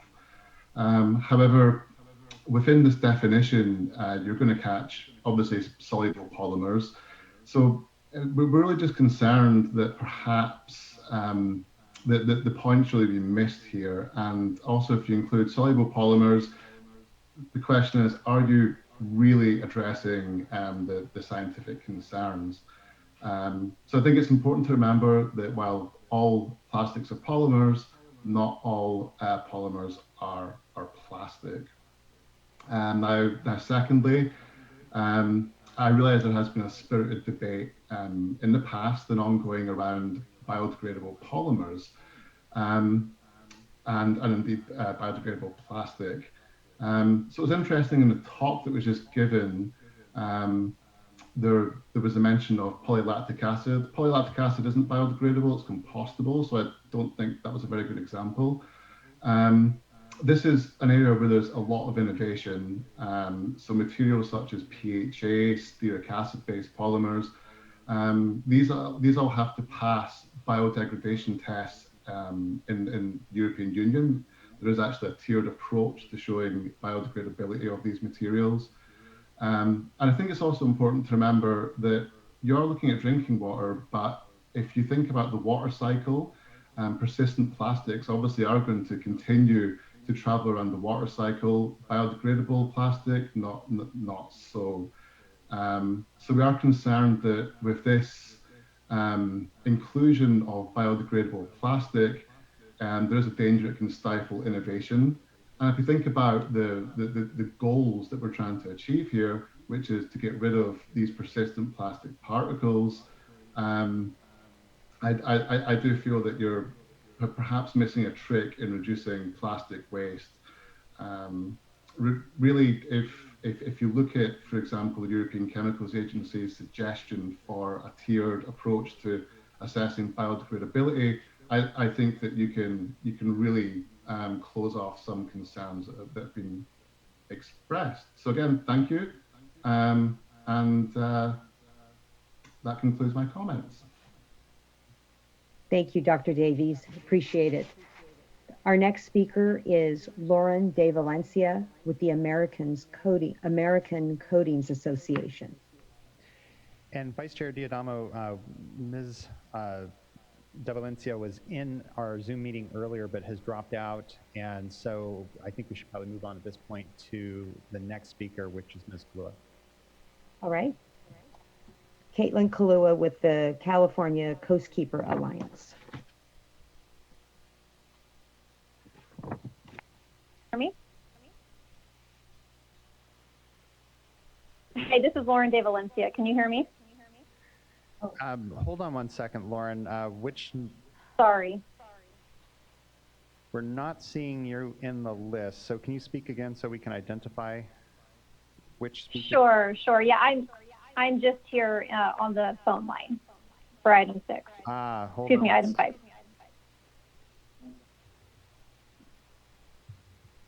Okay.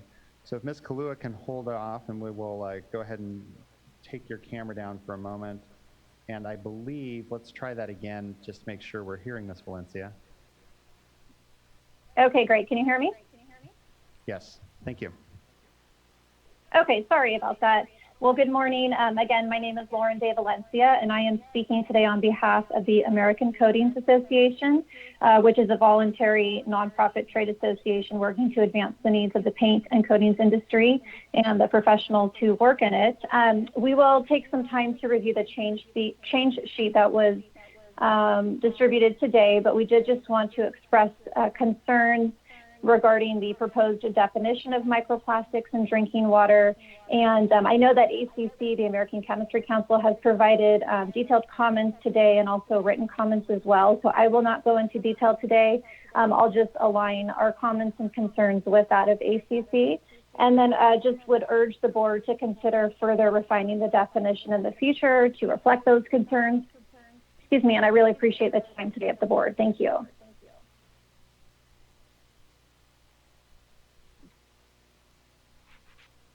Thank you, Ms. De Valencia. All right, now we'll go back to Caitlin Kalua, California Coastkeeper Alliance. Good morning, Caitlin Kalua, Policy Analyst with the California Coastkeeper Alliance. As has been described in detail today, microplastics are increasingly found in the environment and in the water we drink. We offer the following 2 recommendations to ensure the definition expands rather than limits current methodology to test and detect microplastics in drinking water. First, synthetic biodegradable polymers must be encompassed in this definition. This definition should be defined broadly and with as few exclusions as possible to ensure that policies, regulations, and the standardized methodologies based on this definition capture the wide diversity and range of plastic particles. An overly narrow definition will only limit the methodologies pursued to analyze the presence of microplastics in our drinking water. And we strongly support the inclusion of synthetic biodegradable polymers and natural fibers with synthetic coatings or dyes as proposed by your staff in this definition due to the unknown health impacts of these particles. Second, the lower particle threshold should remain at the 1 nanometer lower threshold limit, if not entirely removed. Current studies suggest that smaller plastic particles are more hazardous to human health. And current definitions of microplastics used by the OPC, NOAA, and US EPA do not include lower size limits, and instead simply define microplastics as particles less than 5 millimeters in size. We urge your board not increase the lower size limit threshold, and if anything, this lower threshold should be removed to encourage innovations in scientific research and methodologies to detect microplastics. If a lower threshold must be included, we support your staff's recommendation of a lower threshold of 1 nanometer. Ultimately, the definition adopted by your board will serve as an important model for permits and policies across the state and possibly throughout the nation. And for these reasons, we request the definition be adopted as is to ensure that synthetic biodegradable particles are accounted for and that nanoparticles as small as 1 nanometer are included in the broad definition that will ultimately expand rather than limit our understanding of microplastics in drinking water. That concludes my comment, and thank you for the opportunity to speak today. Thank you, Ms. Klua.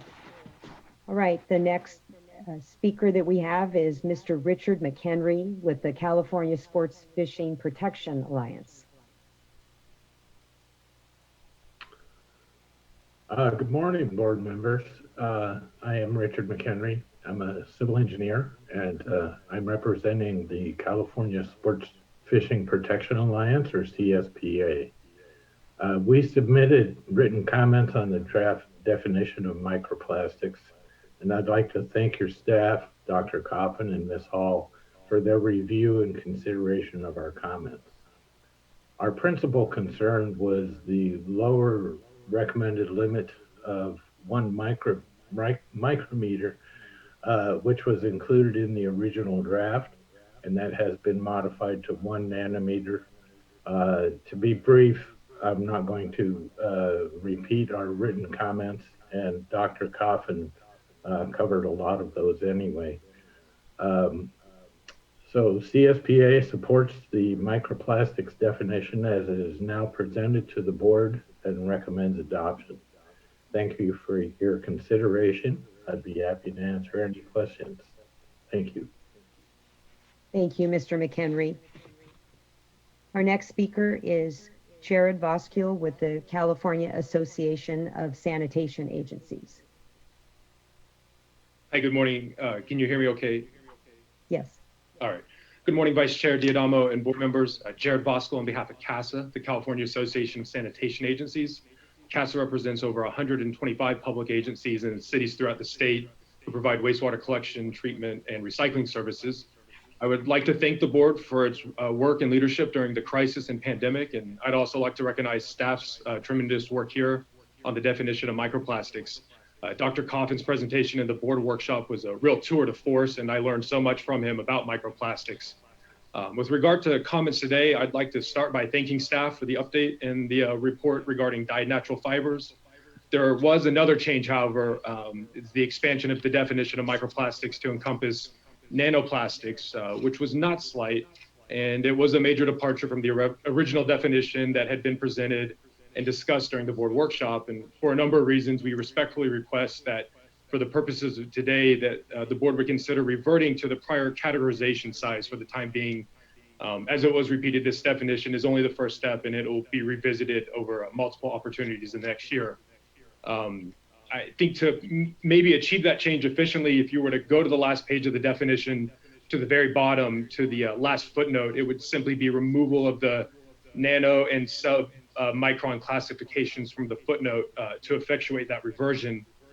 We have process reasons and substantive ones as the basis for this request. As an initial matter, nanoplastics aren't microplastics. They're a different category or constituent, and as described in the staff workshop, they have different impacts than microplastics, and they pose different risks, which we're only beginning to understand. And so having a full board and stakeholder conversation about all of those distinct issues would be beneficial given the gaps in detection methodologies for nanoplastics. This distinction is also important with regard to the feasibility for monitoring for nanoplastics, and nano-size range is simply not feasible really for agencies. This is a big change for the definition, and it would be the first express inclusion of nanoplastics by any state agency in California.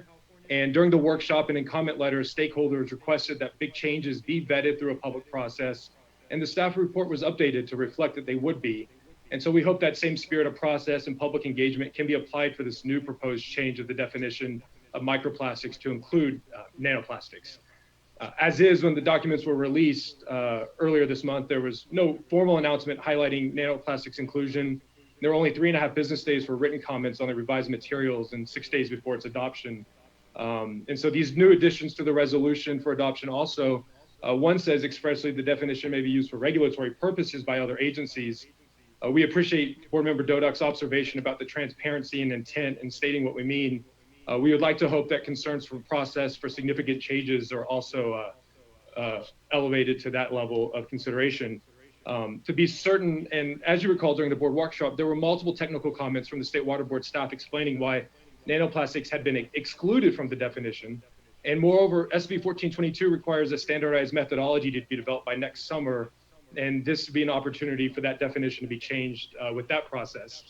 I know I'm running short with time. I'll try to wrap up my comments and not exceed the time by too much. But given the robust diversity and suggestions for this definition, we'd like to request that for the time, we use the original definition that was in play up until about 6 business days ago. Nanoplastics and microplastics are very different from one another. Staff shared in the workshop their fate and transport in the environment are dramatically different, as are the analytical techniques. And Dr. Coffin shared they're so fundamentally different, it makes sense to have a different category or a different definition for nanoplastics because we don't have methods and there's little known about the health effects. And so to that end, and the earlier observation, to conclude, a standardized methodology for microplastics has to be adopted by next year, and it may become even harder to include a methodology for nanoplastics in that enterprise. And it seemed like it was going to be a challenge enough for light microscope methods for microplastics.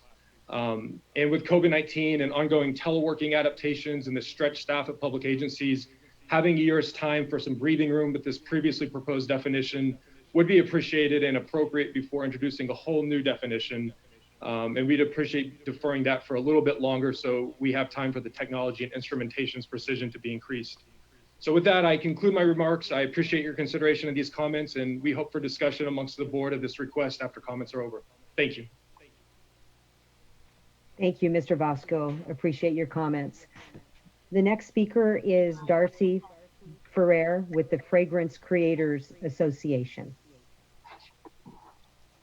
Thank you for the opportunity to speak today. I'm the Director of Regulatory Science with the Fragrance Creators Association. Fragrance Creators represents the U.S. fragrance value chain, spanning from raw materials to fragrance blending to consumer product companies. Fragrance Creators values the importance of safe drinking water, as does many people who have expressed this on the phone today. As Dr. Coffin noted earlier, the definition that has been proposed was made public for comment in March through April for the 30-day comment period. Responses to the comments were made available on June 3rd. During this time, stakeholders, including our membership, have been dealing with the ramifications of COVID-19, including ensuring that the nation has sufficient cleaning, sanitizing, disinfectant, and personal care products necessary to combat this pandemic. We recognize the strength of a process that is more inclusive and collaborative, given that there are many complexities identifying and detecting microplastics in drinking water. Fragrance creators would strongly prefer that more time, resources, and stakeholder engagement would go into the process to establish this definition and the subsequent monitoring program that will continue afterwards. Our concern with the broad scope of this definition being proposed is that it could have unintended consequences that could hinder innovation. As it stands, this definition could be used elsewhere in California, and given California's leadership, could be carried to other states and jurisdictions without the same limited scope as it is not the intent or mandate for this definition to be used for a regulatory purpose. Therefore, we support the new language in number 6 of the resolution that you proposed earlier today. Within the resolution, it clearly states that the definition will be evergreen. We do have some concerns with the language in 7. We would like to support clearer language in the resolution that this definition is not intended to regulate, and any type of definition for regulatory purposes would go through the typical regulatory process with public comment. Our members continue to research and develop new chemistries in order to add diversity of the palette of fragrances ingredients that are currently used. Core to this R&D is developing potential new, greener, and more sustainable chemistries. Thus, Fragrance Creators is interested in the current development of microplastics definition in drinking water, as it could impact future innovations. If the Water Board proceeds with the proposed definition, we highly encourage the use of resolution language that makes it clear that the definition can be modified and it's not intended to regulate in its current form. Any definition for regulation should go through the public comment process. We believe that California is a leader in the United States, and we ask that it utilize its leadership in a way that prioritizes public health while remaining cognizant of existing science, global efforts, and unintended consequences. Thank you again for the opportunity to speak. Thank you. Our next speaker is, and forgive me if I get your name wrong here, but Bonnie Benewal with the Californians Against Waste.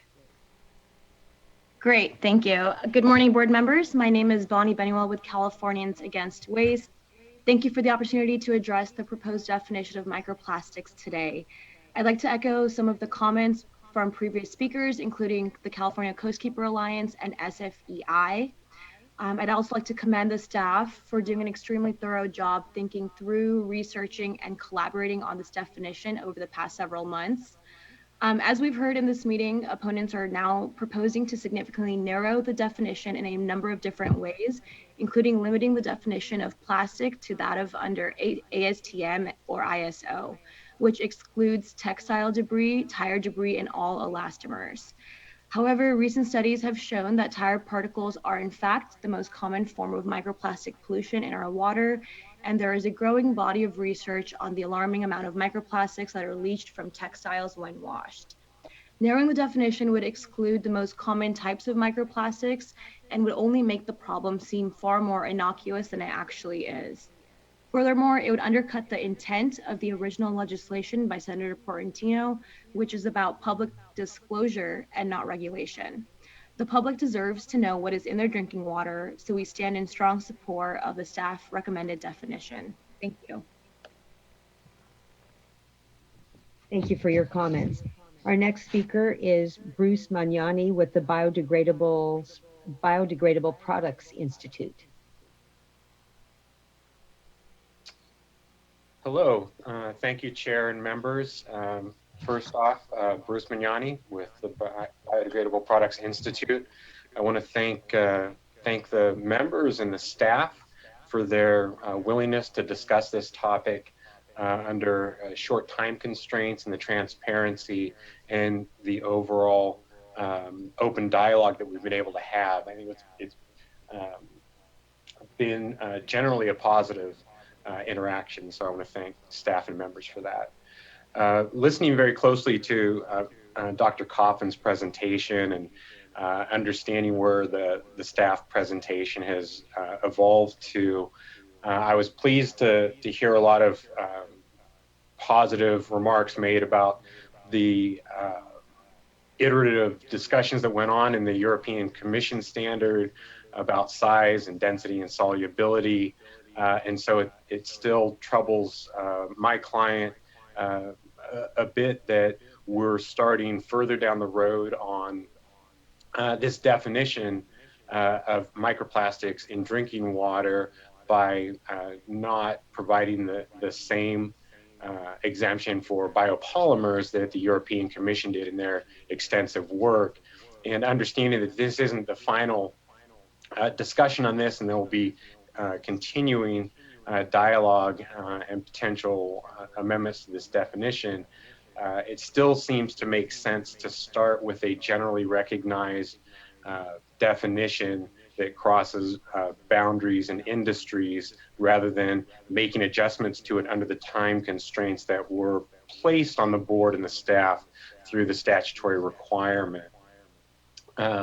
So Mr. Coffin also mentioned that the water board's definition is not restrictive, whereas I believe if I got it correct, that the European Commission definition is restrictive. And if that's the case, I'd like to explore that more moving forward and maybe make that more explicit in how we define microplastics in drinking water moving forward. And with that, I'd like to thank you for your time and consideration and answer any questions if there are any by the members. Thank you.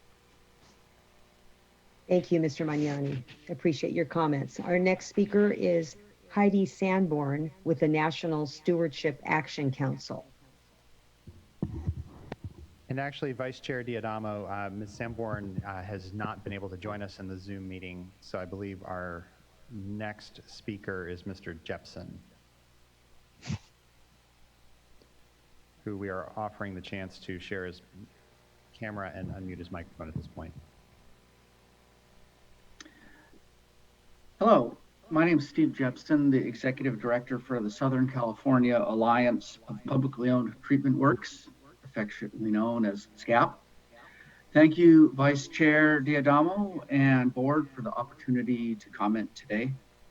I want to start off by complimenting Scott Coffin on his work on this initiative and clear presentations on the topic. I also want to thank the microplastics team of the State Water Board for addressing some of our previous comments. We wish to echo the comments from my colleague Jared Bosco with CASA regarding the nanoplastics elements. Our main concern now is with the recent change to include nanoplastics in the definition of microplastics. The change to include nanoplastics was made at the last minute, and we haven't had time to evaluate the effects on our sector and the science. We would request that the adoption of the microplastics definition be delayed so that the State Water Board can complete the appropriate outreach and stakeholders can engage the scientific communities to evaluate the effects of this change. I think this may be catching many of our stakeholders by surprise as it was so last minute. And when I was monitoring the proposed definition on the State Water Board website, it still was at 1 micrometer or micron as of yesterday. I also want to point out that all 5 experts contracted through SWRCB by the State Water Board for the peer review of the definition recommended the lower cutoff, 1 micron. So including nanoplastics in the definition would be against the SWRCB team recommendations. As Jared Bosco mentioned, nanoplastics are not microplastics. They are different, behave differently. There are extreme challenges with measuring and quantifying nanoplastics and should have a separate category from microplastics, which could be revisited later as the Water Board continues to pursue the plastics issues. So finally, understanding that there is Senate bill pressure to adopt a definition soon, at a minimum, we request that the State Water Board create clear and separate definition and category for nanoplastics. So there's absolute clarity with the definition and it would minimize confusion.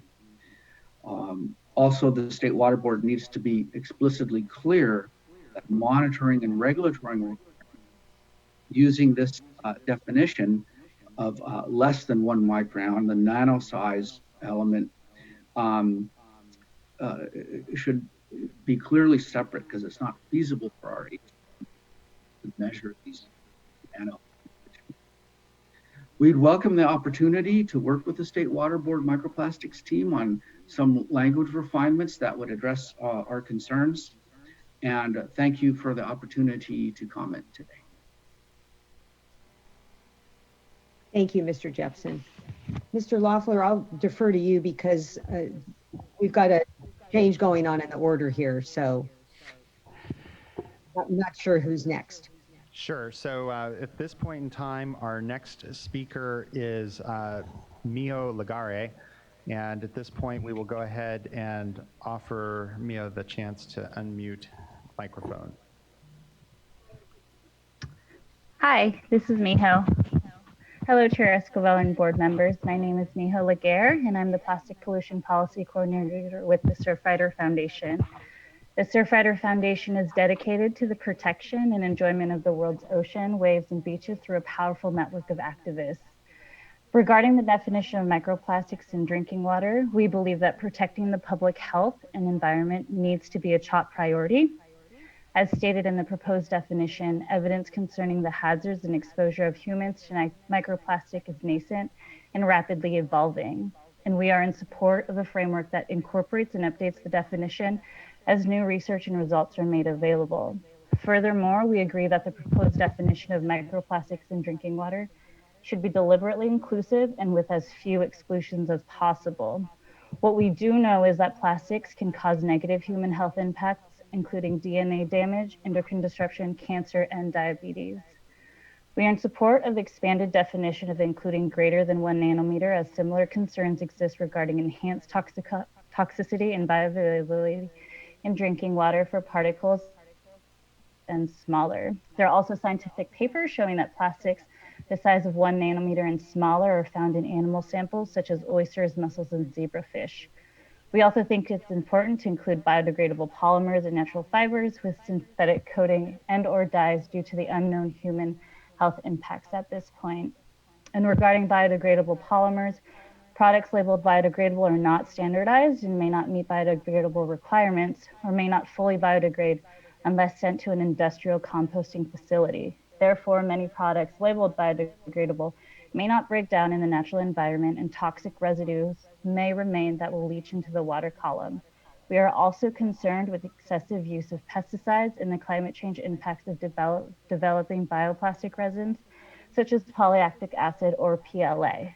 This expanded definition aligns with agencies already successfully using similar terms, such as the Ocean Protection Council, NOAA Marine Debris Program, U.S. Environmental Protection Agency, and the European Chemicals Agency. The ASTM and ISO definitions are too narrow and should not be used. For example, the ASTM definition excludes rubber, textiles, adhesives, and paint.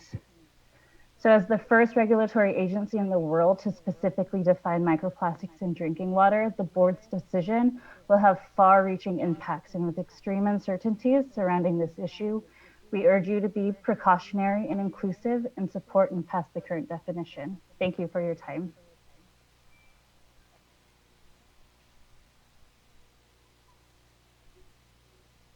Thank you. And I think, hi, Vice Chair. Hello, everyone again. I'll take the gavel back here. So thank you for your comments. And I think next we have up Ms. Morovati.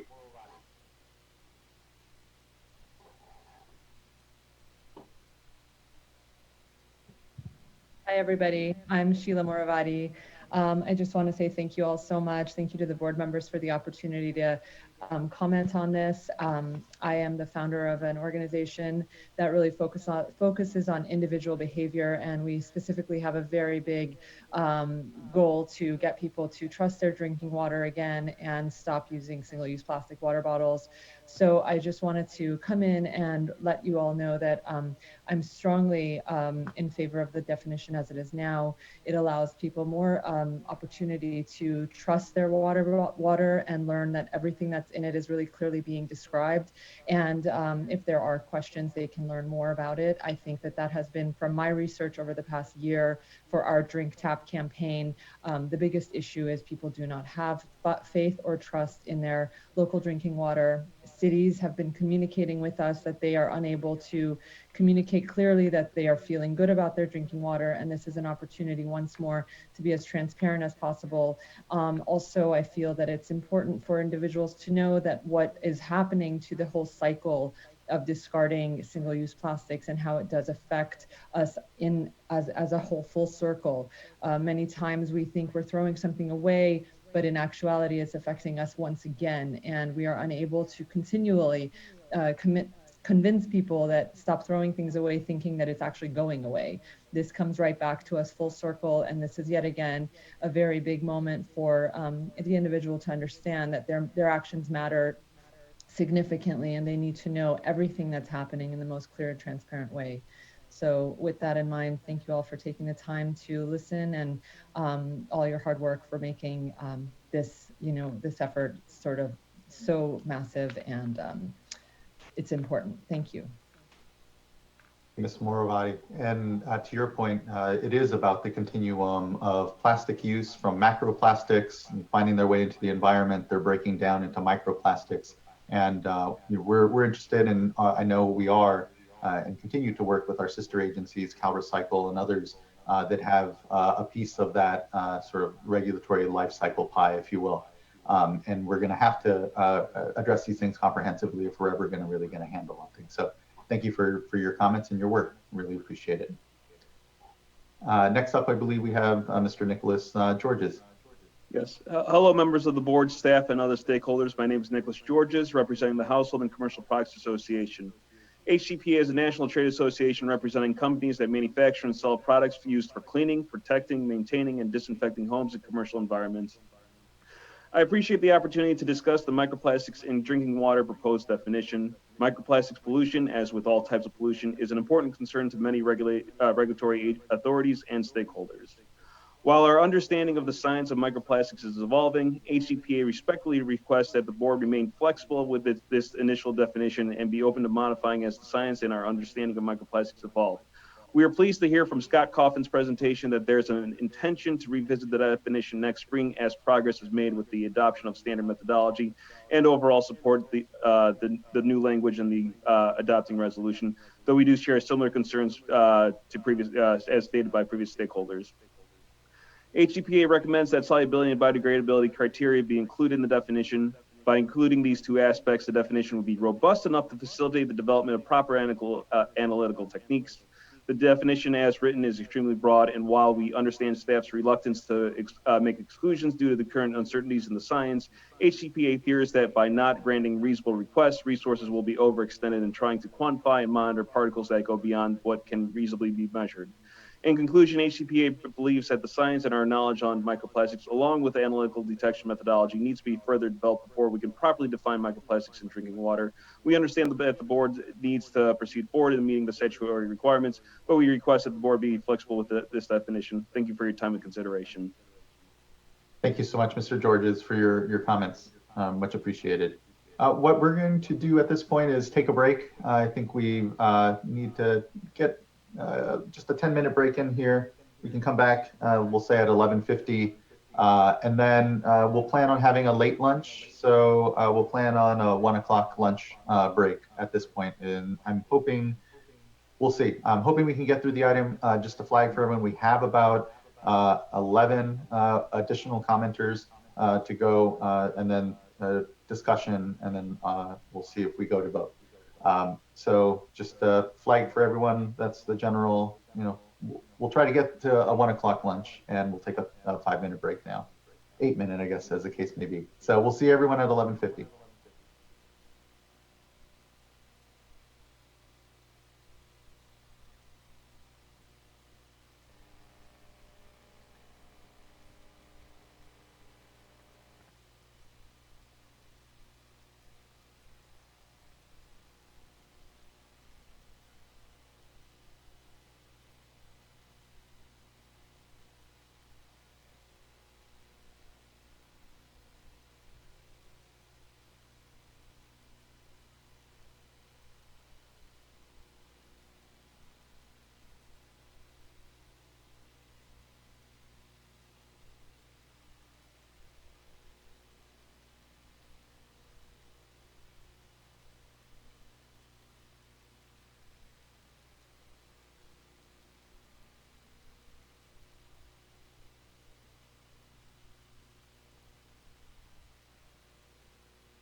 Well, hello, everyone. I think we're slowly gathering back here.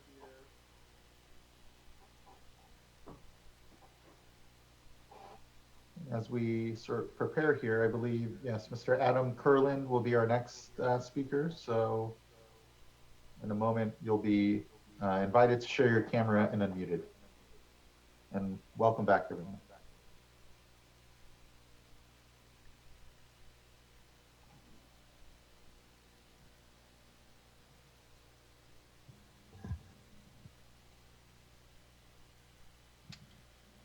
Hello, Mr. Kurland.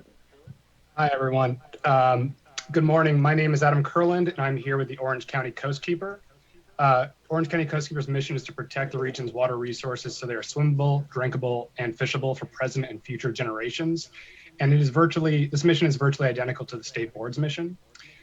Speaking on the issue of the definition of microplastics, microplastics are a relatively new and emerging area of study with limited research and data on ingested microplastics. However, even with this limited research, we already know that microplastic ingestion can have verifiable impacts on human health, such as cancer and diabetes, as well as DNA damage. Part of Senate Bill 1422's purpose is for the state to obtain more information about microplastic contamination in drinking water, so that the public is made aware of the extent of the contamination. Therefore, it would be antithetical to the scientific purpose of the bill to limit the scope to only a fraction of the polymer contaminants that are present in drinking water. However, groups like the American Chemistry Council are aggressively lobbying board members to restrict the scope by limiting the size of contaminants that can be tested. They argue that polymers cannot be 1 nanometer or smaller. That is not true. Scientific papers have shown that plastics the size of 1 nanometer and smaller to be found in animal samples, including fish and bivalve species such as oysters and mussels. Groups are also trying to limit the definition to exclude tire dust, adhesives, paint, and polycrylonate, a substance commonly found in drinking water, which is used by the oil and gas industry in the hydrofracking process. To allow for such a definition would signal that business interests prevail over the consideration of human health. The ACC is also trying to eliminate biodegradable plastics from the definition, claiming that they may no longer be present in drinking water by the time the source water is transmitted to persons for consumption. That is not true. Products labeled biodegradable are not at all standardized. Some products labeled biodegradable may not even break down in a natural environment. Therefore, a biodegradable plastic would need to be accompanied by more information and data, including the percent that it degrades over time, and the complete assurance that no toxic residue will be left over and end up in the water column. As a result, these arguments frustrate the bill's purpose. Therefore, we support the proposed flexible definition of microplastics, and note that it also aligns with domestic and international organizations, including the Ocean Protection Council, NOAA's Marine Debris Program, US EPA, and the European Chemicals Agency. To further align with these organizations, we encourage the board to remove the lower size limits entirely and to state simply that microplastics are those particles less than 5 millimeter in size. Increased research has led to revelations that microplastics are on every continent, from the deepest parts of the oceans to the highest peaks. They can be swept up into the atmosphere and rained back down onto Earth. As the first definition of its kind, the board should address not only what is flagrantly known, but what may be revealed in the coming years, that microplastics cause harm to all living things on Earth. Thank you for your time. Thank you as well. Much appreciated. Next, I believe we have Miss Emily Parker from Heal the Bay. Hello, Miss Parker. Hi, good morning, or good afternoon, I should say, Chair Escobar and board members. Can you hear me all right? All right, awesome. My name is Emily Parker. I'm the coastal and marine scientist with Heal the Bay in Santa Monica, California. I'd like to thank the board for the opportunity to comment virtually on this very important item, and to board staff for their meticulous review of microplastic science in the development of this definition. Along with the Clean Seas Lobbying Coalition, we submitted written comments in response to the definition of microplastics in drinking water, and we'd like to thank the board staff for incorporating our suggestion to broaden the size limits of microplastics. We're supportive of this new definition that has been presented today, as it is in line with the current state of the science. The new definition now states that microplastics must be greater than 1 nanometer and smaller than 5,000 micrometers. We strongly encourage you to not increase this minimum size limit today or in any future alterations. And as already recommended by the California Coastkeeper Alliance, we do also recommend going one step further and removing a minimum size limit altogether, and simply defining the size of microplastics as anything smaller than 5,000 micrometers. As mentioned in Dr. Coffin's presentation and previous comments, nanoplastics this small do indeed exist. They are found in the environment, and the methodology to detect them also exists. These nanoplastics are even more dangerous to human health than microplastics, as they are more toxic and small enough to easily pass biological barriers such as the gut, blood, and blood-brain barrier. Even the smallest nanoplastics should be included in this definition for the protection of human health and consistency with international agencies. Additionally, we cannot stress enough the importance of including biodegradable and compostable polymers that are derived from nature, such as polylactic acid or PLA, in this definition.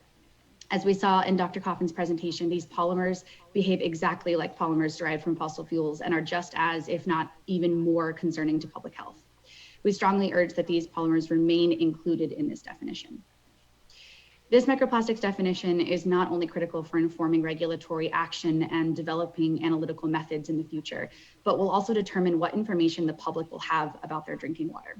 Our communities have the right to know exactly what is in their drinking water, and intentionally keeping this definition broad enough to include all bioplastics and extremely small nanoplastics is essential. This broad definition would not hinder or stifle industrial innovation, and as it stands would encompass all potentially dangerous micro and nanoplastics that affect human health, as is its intent. This concludes my comments, and thank you very much for your time. Thank you so much, Ms. Parker. Next up, I believe we have Ms. Sasha Adkins from the Loyola University of Chicago Institute of Environmental Sustainability. Hello, thank you for joining us today. Thank you for allowing me to give my comments. And I would like to clarify that my positions represent my own views only and not those of my university or my institute. I will not be using my slides today because many of the points have masterfully been covered already. I would just like to add that I really encourage the board to consider keeping tire dust and other non-plastic elastomers, synthetic rubber in the definition. My own work has shown that methyl mercury, which of course is of grave public health concern, adsorbs very efficiently to styrene butadiene black copolymer, which is one of the materials from which tires are made. And so tire dust, whether or not the styrene butadiene black copolymer itself is toxic, may be adsorbing mercury. We know that many of these synthetic polymers also adsorb persistent organic pollutants of other forms, but I believe that I've been the first to show mercury. There are other metals that adsorb as well, and Dr. Coffin covered that hexavalent chromium is made more bioavailable by polylactic acid. Along those lines, I did a brief literature review in preparing for today and found many studies that show that the toxicity of polylactic acid, which is one of those biodegradable, in air quotes, polymers, is actually more significant than those of the conventional plastics. So I would encourage the board to keep the definition as is, and I thank you very much for your time. Thank you for your time and expertise. Much appreciated. Thank you. Next up, we have Ms. Evelyn Wendell from WeTap.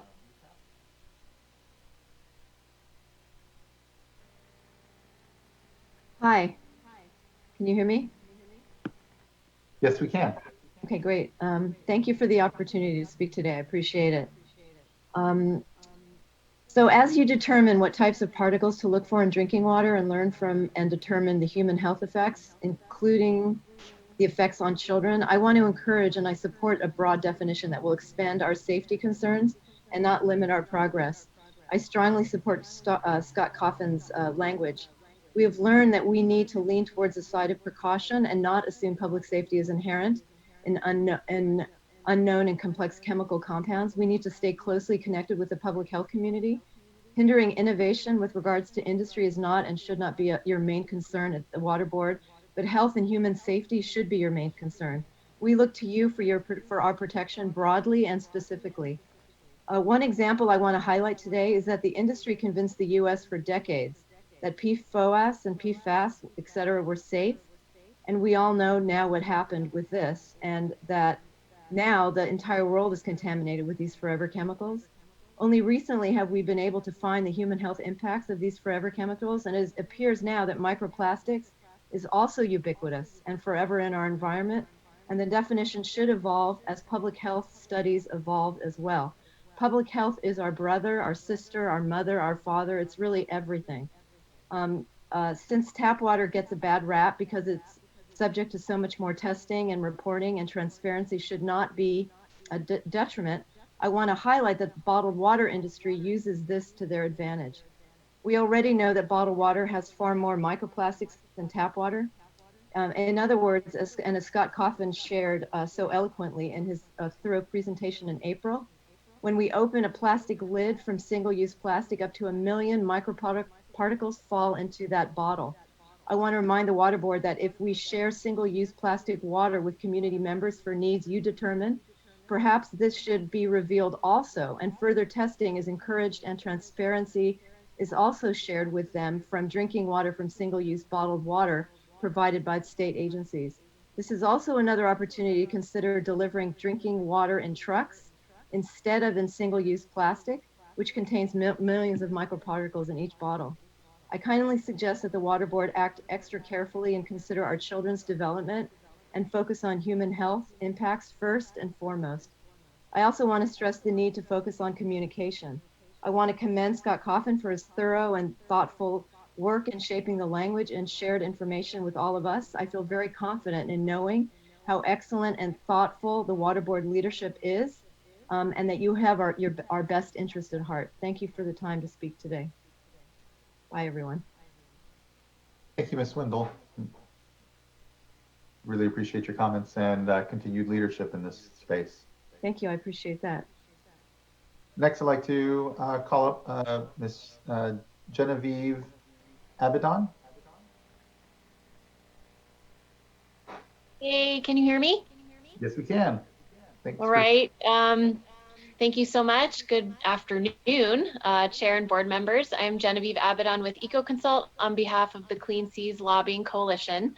The Clean Seas Lobbying Coalition is formed from 11 nonprofit organizations dedicated to plastic pollution solutions, and we were proud to have been at the forefront of passing SB 1422 with Senator Portantino. We want to thank Dr. Scott Coffin and others for considering the comments that we submitted in our comment letter and for the thoughtful and well-researched responses. We are thrilled to see the incorporation of ours and others' suggestion to broaden the lower size limit of microplastics. As we've heard already, nanoplastics can be extremely dangerous to human health as they are small enough to easily pass through the gut-blood barrier and the blood-brain barriers.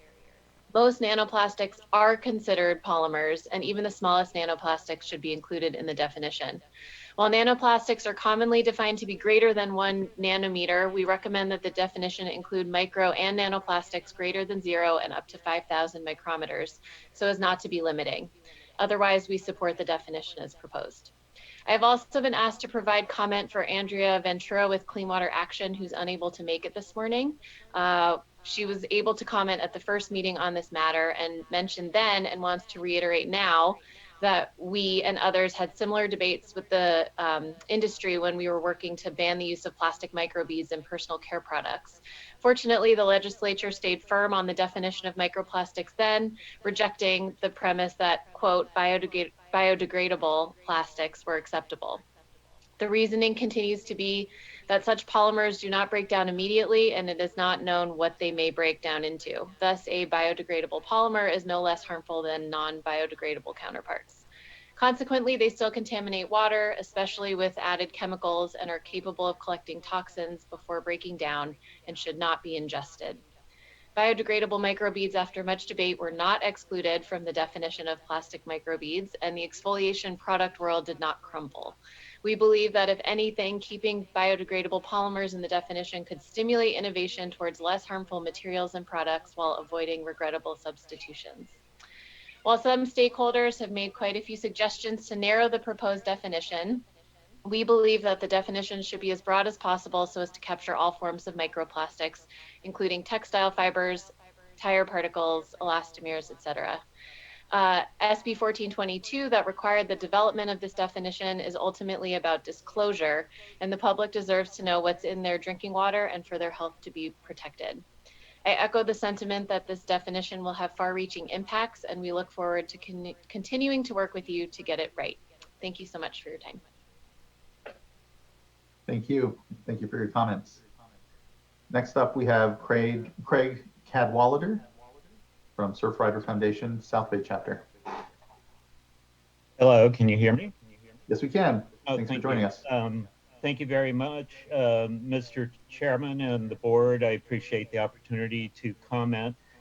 I support the comments that have already been offered by the folks at Surfrider, Heal the Bay, Coastkeeper, and the Clean Seas Coalition. And I'd like to focus on one tiny area, which regards tire dust. And I have an experience, our chapters in the South Bay area of Santa Monica Bay. And we had an experience in Hermosa Beach where the storm drains during the first flush outfall actually discharged a bunch of tire dust that blackened the beach in a major way. It looked like an oil spill, and it turned out to be tire dust from Pacific Coast Highway where that storm drain collected its debris. And the local municipalities have been cutting back on their annual cleaning of storm drains. So, and I only see that probably becoming a greater problem as all the budgets have been severely curtailed by COVID-19 impacts. And I think it's critical to include the definition, to include tire dust and textile microfibers and others that have been suggested.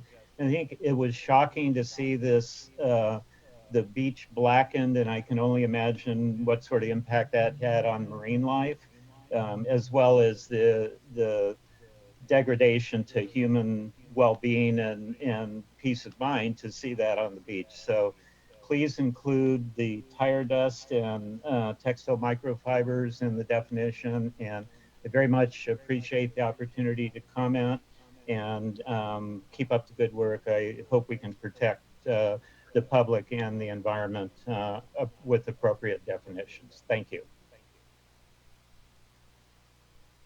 Thank you for your time and your comments today. Next up is Isa Elgbedi. Sorry, apologize on the last pronunciation there. Actually, Chair Esquivel, we have 3 speakers who have not checked into the Zoom meeting or previously were in and have left either because of time commitments or otherwise. Our next speaker who is currently in the Zoom meeting is Holly Wire. And after that, there are no additional speakers on this item that are in the Zoom meeting. Okay, fantastic. Thank you. Ms. Wire. Good afternoon. Thank you for the opportunity to comment today. I'm Holly Wire. I'm here with the California Ocean Protection Council. We are a small policy body that's nested within the Natural Resources Agency, and we've been charged by SB 1263 to develop a statewide microplastic strategy, which is essentially a comprehensive research plan for microplastics in the ambient waters. Overall, we really support the definition that's been brought before the board today. I do have one small comment that is on the size-based nomenclature within the definition, and that's essentially to take the size class for mesa plastics to have it go from 1 millimeter to 5 millimeters, and then have anything larger than 5 millimeters be macroplastics. Part of our reasoning for this is that the state board's definition for trash in the trash amendments is 5 millimeters and greater, and that includes trash that's made of plastics. And I think that this would make the definition for microplastics both more consistent with the trash definition and also more internally consistent. Thank you for the opportunity to comment, and I really appreciate it. Thank you so much, Ms. Wire. Really appreciate your comments as well. Next and last, it seems we have Ms. Heidi Sanborn. And actually, Chair Esquivel, Ms. Sanborn, Ms. Elgageba, and Mr. Keller have not checked into the Zoom meeting, and so that actually concludes our speakers for this particular item. Okay. Thank you, Mr. Lauper. With that, kick it over to fellow board members for any thoughts. You know, we're hearing a concern, and I heard it from the plastics industry and others that feel that biodegradable plastics are a safer alternative, that the definition, if it's so broad, may throw cold water on the innovation happening on the plastics front. You know, here again, I think the European and would flag that, of course, that these biodegradable plastics were excluded, it seems, from the European Commission standard, which our standard is largely based off of. I would ask maybe Dr. Coffin to remind us perhaps what the difference was in the purpose of the European Commission standard, and how it might be a little different as to how we're seeing it, perhaps, as we say, downstream at a drinking water level. And what I would say, again, is the need to be a little more protective then and include it, because it is such a fast-moving space around the science and protection, and don't mean to throw any cold water, if you will, on any innovation that I know is really critical in the plastics industry if we're going to continue to figure it out how it is that we tackle the challenge of macro and microplastics. So, Mr. Coffin, could you maybe, that's one point that I did hear again and feel is worth maybe just kind of explaining there, because I think it's the only real significant difference from, as I understand it, from the European Commission standard and what we're adopting here. And again, going to what others are indicating are what would see as a difference in a nanoplastic size is actually consistent again with the European Commission's work. But with that, I'll let Dr. Coffin maybe help us understand that a bit.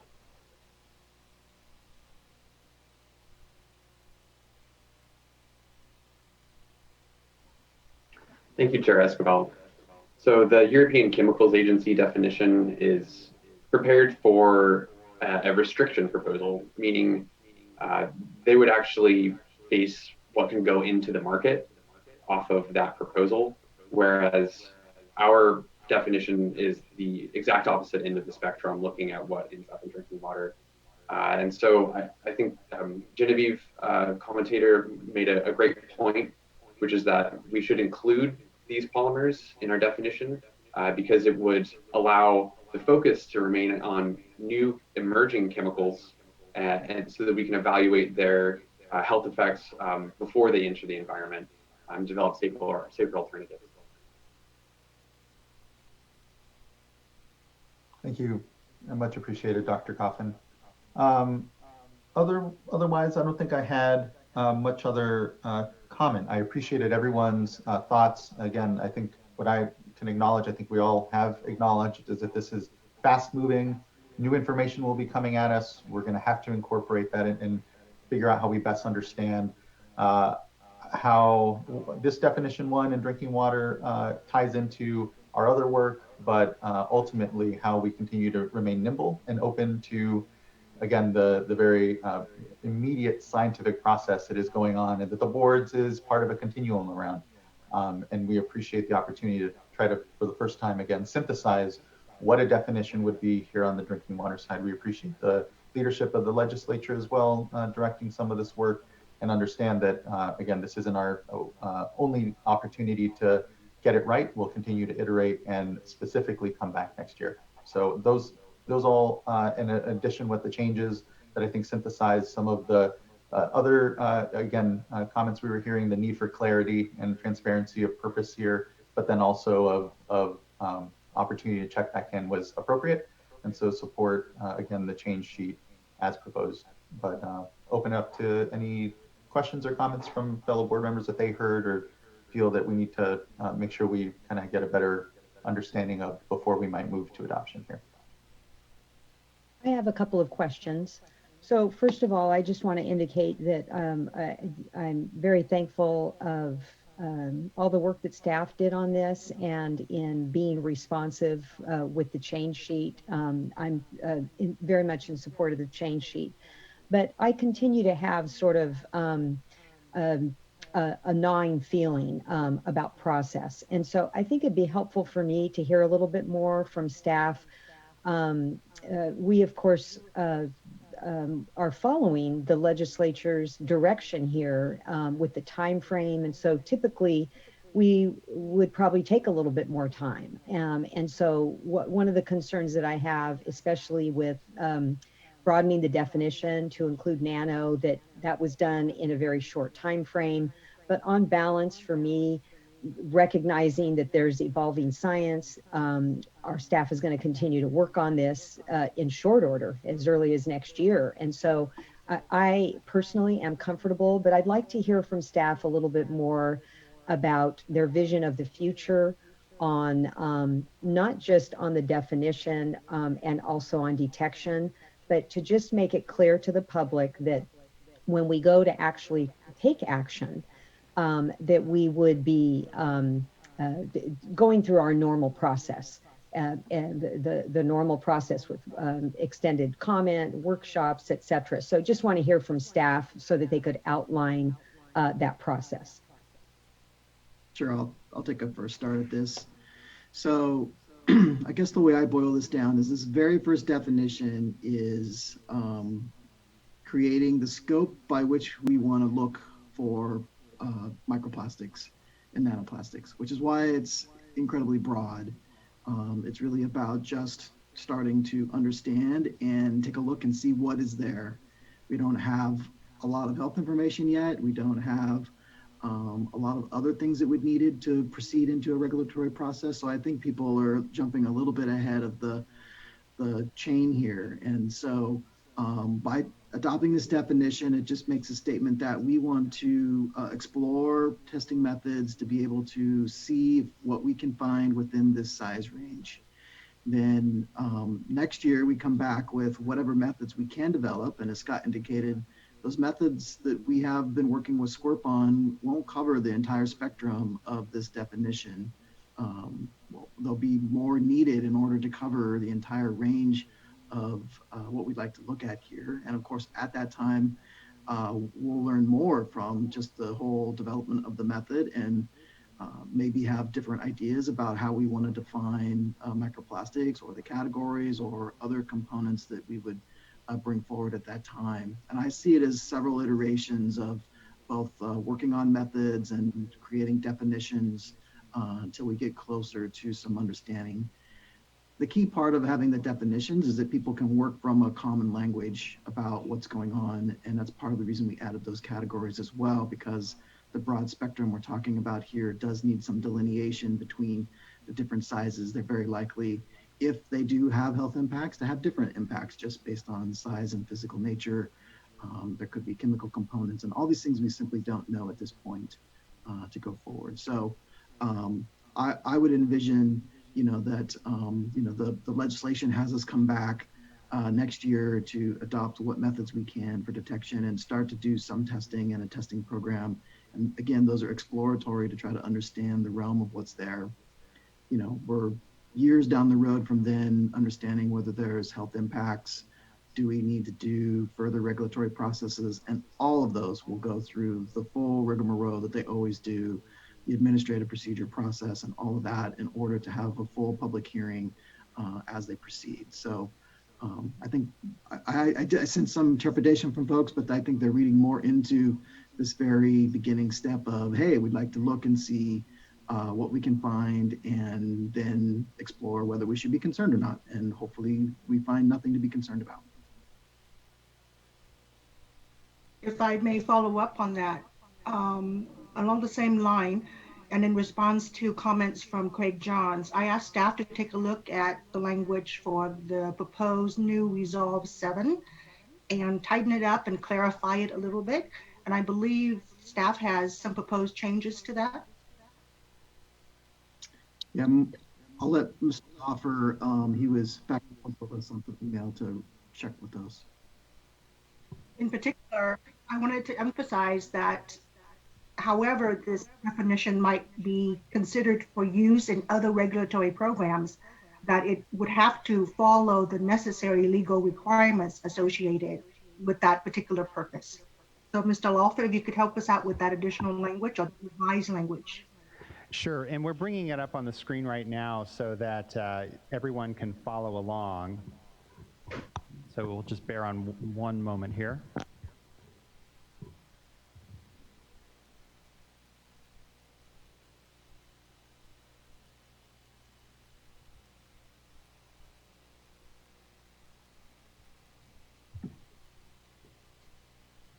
Apparently we don't have the fastest equipment in the world.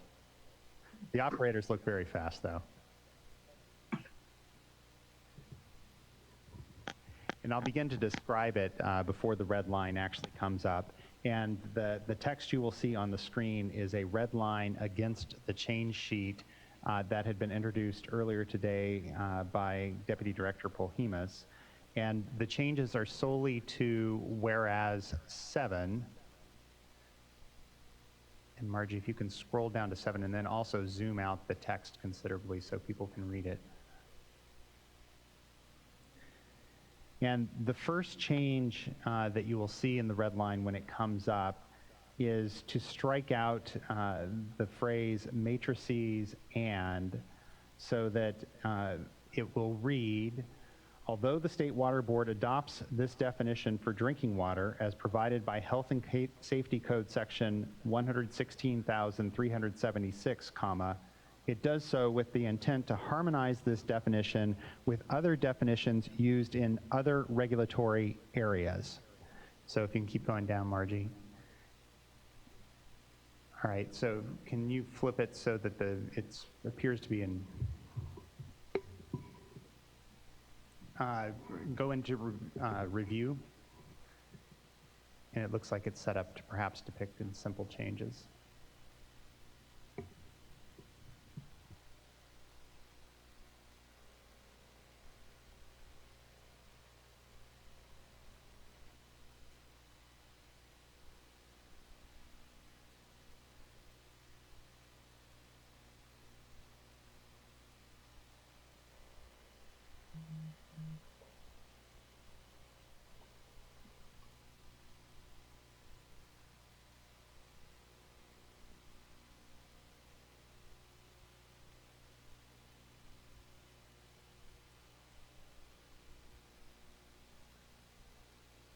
Well, as Mr. Lawfer is pulling it up, I can continue to read.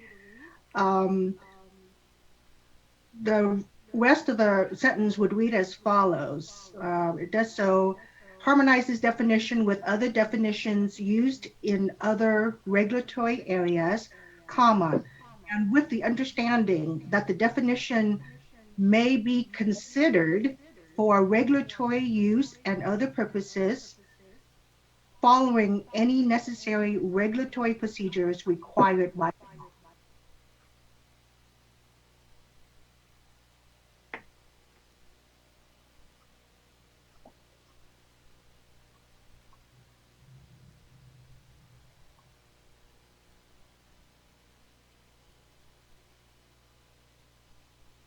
So the key change here would be considered for regulatory use following any necessary regulatory procedures required by law.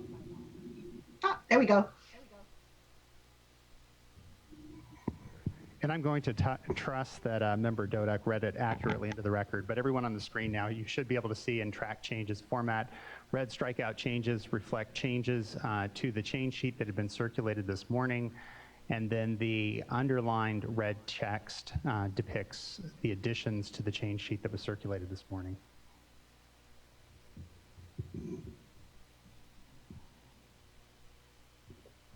Yeah, I'm fine with it. Again, any sort of applicability of this to some other, regulatory process or whatever would, again, be subject to the APA, would go through its own, that's completely assumed. Glad to restate it here. I don't see any issue.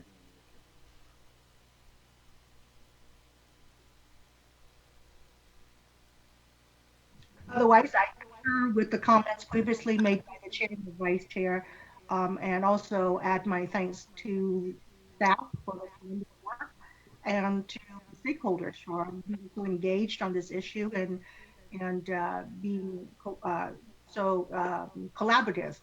And that's kind of collaboration we're going to need as we continue down this path on this very complicated matter.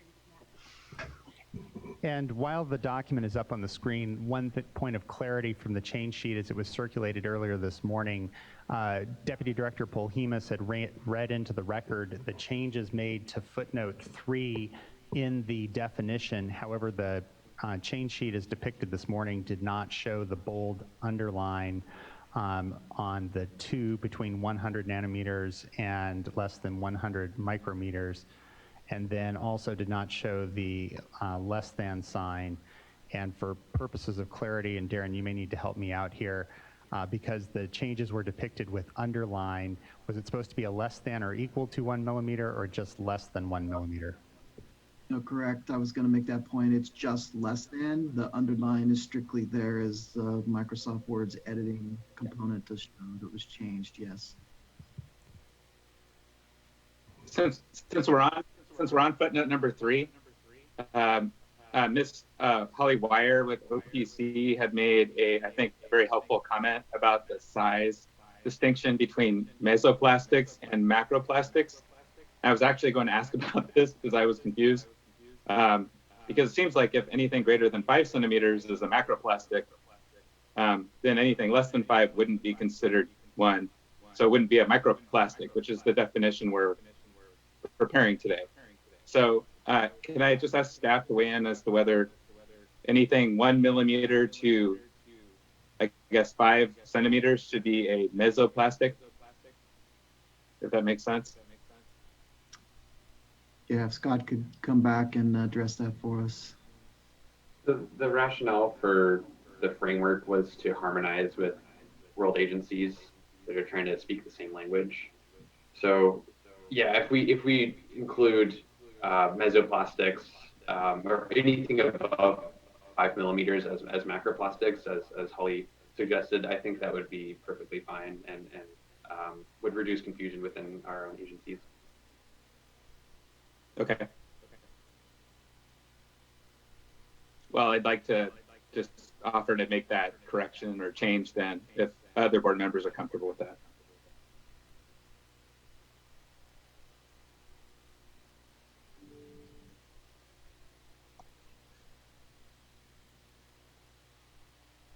I'm not hearing any opposition, I guess, from the other board members. So Yeah, I'm comfortable with that. yeah, I'm fine with whatever Dr. Coffin is comfortable with then as well. Okay. And since I guess I have the microphone a little bit, can I also offer? I really do appreciate all staff and Dr. Coffin and other staff work on this. And the change sheet today, with the additional changes that have been made to the resolution language, number 6 and number 7 in particular, with Board Member Dodek's amendments are very helpful, and that helps alleviate some of the concerns that I had about resolution item number 7. And then just to tee off Mr. Polhemus with your caveat and rationale for why we would consider, a broader definition for microplastics in this case makes sense to me. It's really helpful actually to hear your explanation for that. But I want to flag just a small concern. Part of the legislation actually also included potential development of health risk levels, like a notification level. And that I think is on the same calendar as developing the standard methodology even, which would be for next year. So I would just like to clarify with you, as you've said, we're still trying to understand the science. We don't understand the health effects right now. There's really a long way to go here. And even as we start to look at different types of microplastics, whether it's elastomers or biodegradable plastics or tire particles, I think all those could potentially have different health effects that we just don't understand yet in different environments. And so can you just clarify for me whether there's an intent to look at a notification level or some other health advisory within this next calendar year, or perhaps could that happen in subsequent years as we start to get some of the test results back and better understand some of the science? Yeah, so I'll just speak from our current understanding at the moment. And I know the legislation does ask us to contemplate that, but based on the evidence we have to date, we would be a long ways from being able to make a true determination as to issuing a notification level or health-based findings. So I truly believe we are at just the early investigative realm here. And I think you're right. As we learn more, we're likely to speciate this out into different things where there are concerns. And of course, our intent would only be to try to address specific places that have shown health impacts or concerns. And so there would be further clarification at that time. And, you know, we would follow our notification levels along whatever the health-based science is indicating at the time. But right now, there's simply a paucity of work that allows us to make that kind of determination. So it's not in the main works. Now, of course, we can all be surprised within a year's time, but knowing how science runs and the time it needs to do the full studies, that would seem pretty much impossible. Thank you. That's very helpful. So, I do think I echo Board Member Diadama's comments about process and wanting to understand what this next year does look like, because I think it can go by very quickly, and it's easy, given the broad nature of this definition, it's easy to bite off a huge project here that I think could take many, many years to, fully address. So I will be, if not today, then in the near future, I will be interested to know kind of what the thinking is behind the standard testing methodologies and the sampling approaches, and what the priorities will be in terms of looking at different size breakpoints, nano versus microplastic particles. Maybe we start with microplastics and reserve nano because of their difficulty in measuring for the future, and then consider that in the revised definition and classifications and things. So again, you don't have to have this answer today, but I will be interested to hear more about that in the near future. Yeah, no, we'll be excited to be able to do that. We're going to learn a lot this next year, and this time next year, we'll be back with, I'm sure, a completely different understanding, which will be great. Yep. And so given that, this really is a study year, and to better understand the world that we're challenged with here in terms of microplastics, and it is a grave concern to me, and both in drinking water and in our environment and its presence there. So I'm comfortable moving forward today as with the changes.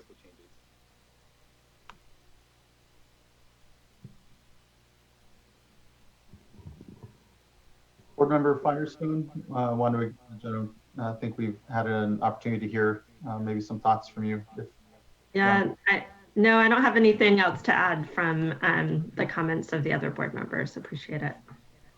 Thank you. I appreciate that. And Board Member McGuire, you said the concern is this maybe sort of a years long, process, and it will be. I think it'll by necessity be a number of years that will be the board will be grappling with this discussion, figuring out how best to respond, and I think really leaning as well on the expertise of the Office of Environmental Health Hazard Assessment, who are experts in toxicology and understanding and reviewing the literature and continuing to signal to us when and how or what the status is of our understanding, and when there's enough evidence to begin to move toward a notification level or an MCL and maximum contaminant limit. Years down the line, easily, I can see that being, given that even with known compounds, PFAS, et cetera, that we're pursuing now, those are also on years-long timelines. And so here, being even more at the beginning of even our understanding of their prevalence and what is out there, it'll be a process, and others can take comfort that it will be with workshops and continual discussion, and that even here, where the APA not required insofar as the legislative direction that we were given here, I felt, again, and acknowledge the great work of staff that have been very open and tried their best in a limited amount of time here quickly to synthesize how best to start a definition. And I think it's been open and acknowledging that we need to create this space of just greater understanding and that includes the industries that are producing the plastics themselves. And I think that I hope that we continue to build that trust before the board in this discussion. And we acknowledge, I think, again, that this is going to be years as long and discussion and subject to lots of further opportunity for participation and better understanding. I'll entertain a motion then, if there's no further debate amongst us here. Move for adoption of this item with the change sheet as modified during our deliberations. And to be clear on that particular point, sorry, let me get the camera back up in here. We're talking about a modification that would make macroplastics greater than 5 centimeters. Is that correct? Correct. And then that by extension, would mesoplastics go from 1 millimeter up to 5 centimeters? I think so, but I'll defer to Dr. Kopp if he has a different idea. Yeah, so I think what Holly was requesting is that we have just a break at 5 millimeters. And so I just sent the revised wording. So changing large microplastics from 100 microns to 1 millimeter and just bringing it up to 5 millimeters.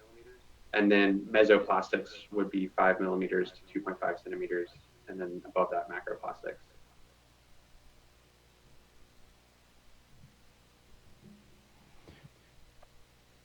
So moved. Was that sufficient, Mr. Loffer, or would you like to get? I'd like to read it into the record one more time, and I also want to make sure that we're not ending up with any kind of gap as we do this. So large microplastics in that definition would be from 100 micrometers to 5 millimeters. And we would get rid of the less than, and so it would just be to 5 millimeters. Keep the less than. Okay, so 100 micrometers to less than 5 millimeters, and then the definition of mesoplastics, or the categorization of mesoplastics, would then run from 5 millimeters up to less than 2.5 centimeters. And those changes should be clear enough, and we'll make sure that the final gets posted with that accurately. Great, thank you. Thank you. Thank you, Mr. Loffer. I will second the motion with the change sheets and the other changes that have been read into the record. A second. Ms. Townsend, can you please call the vote? Certainly. Board Member Dodek? Aye. Board Member McGuire? Aye. Board Member Firestone? Aye. Vice Chair Diadamo? Aye. And Chair Esquivel? Aye. Thank you. Thank you. Item carries and is adopted. So thank you, everybody. And thanks for the really good discussion. Look forward to additional discussion and know that our work is only just beginning in this entire space. So just thank you, everybody, for the great work and discussion. So next we have our Division of Financial Assistance items 6 and 7. The question is, should we go ahead and break for lunch now then? Yes. As a tranche, because I was going to maybe do one, but I don't know. Yeah. I see 1 o'clock lunch. Let's go to do lunch then. I'm seeing agreement for lunch. So we'll do a 30-minute lunch and say we'll go 35 minutes. I'm being generous today. And so we'll start back up at 1:15. Great. Okay. Well, thank you, everybody. Have a good lunch. And we'll start up on the Division of Financial Assistance, item number 6. And thanks again. See you soon.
Hello and welcome back, everyone. Hope everyone had a good lunch break there. I think we'll be starting up here momentarily.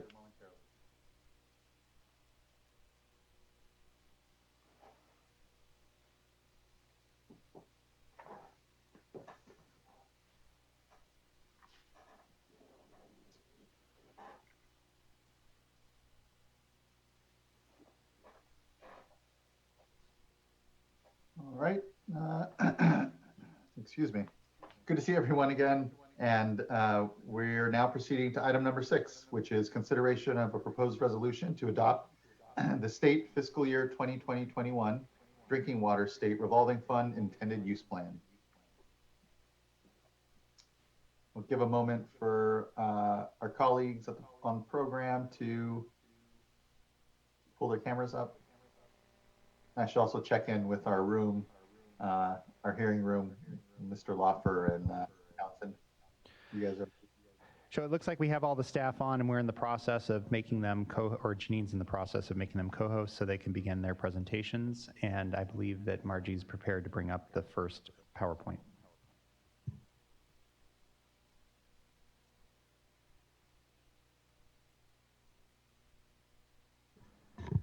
So Ewan, at this point in time, you should have control over your camera and microphone, and you can begin your presentation when you like.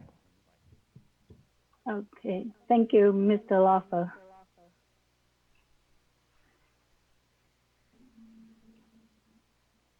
So good afternoon, Chair Esquivel and fellow board members. My name is Yuntin Lei. I am a senior engineer with the Division of Financial Assistance. With me are Ms. Julia Nick from the Office of Chief Counsel, Mr. Christopher Stephen, and Ms. Bridget Chase of DFA. Today, we will present item number 6, the draft 2020-2021 Drinking Water State Revolving Fund Intended Use Plan to seek for approval for adoption. And I can assure you that my presentation will be short and lighter than the one in the morning. Next slide, please.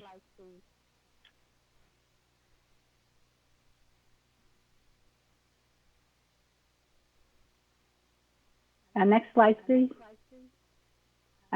So here is an overview of the topics for this presentation.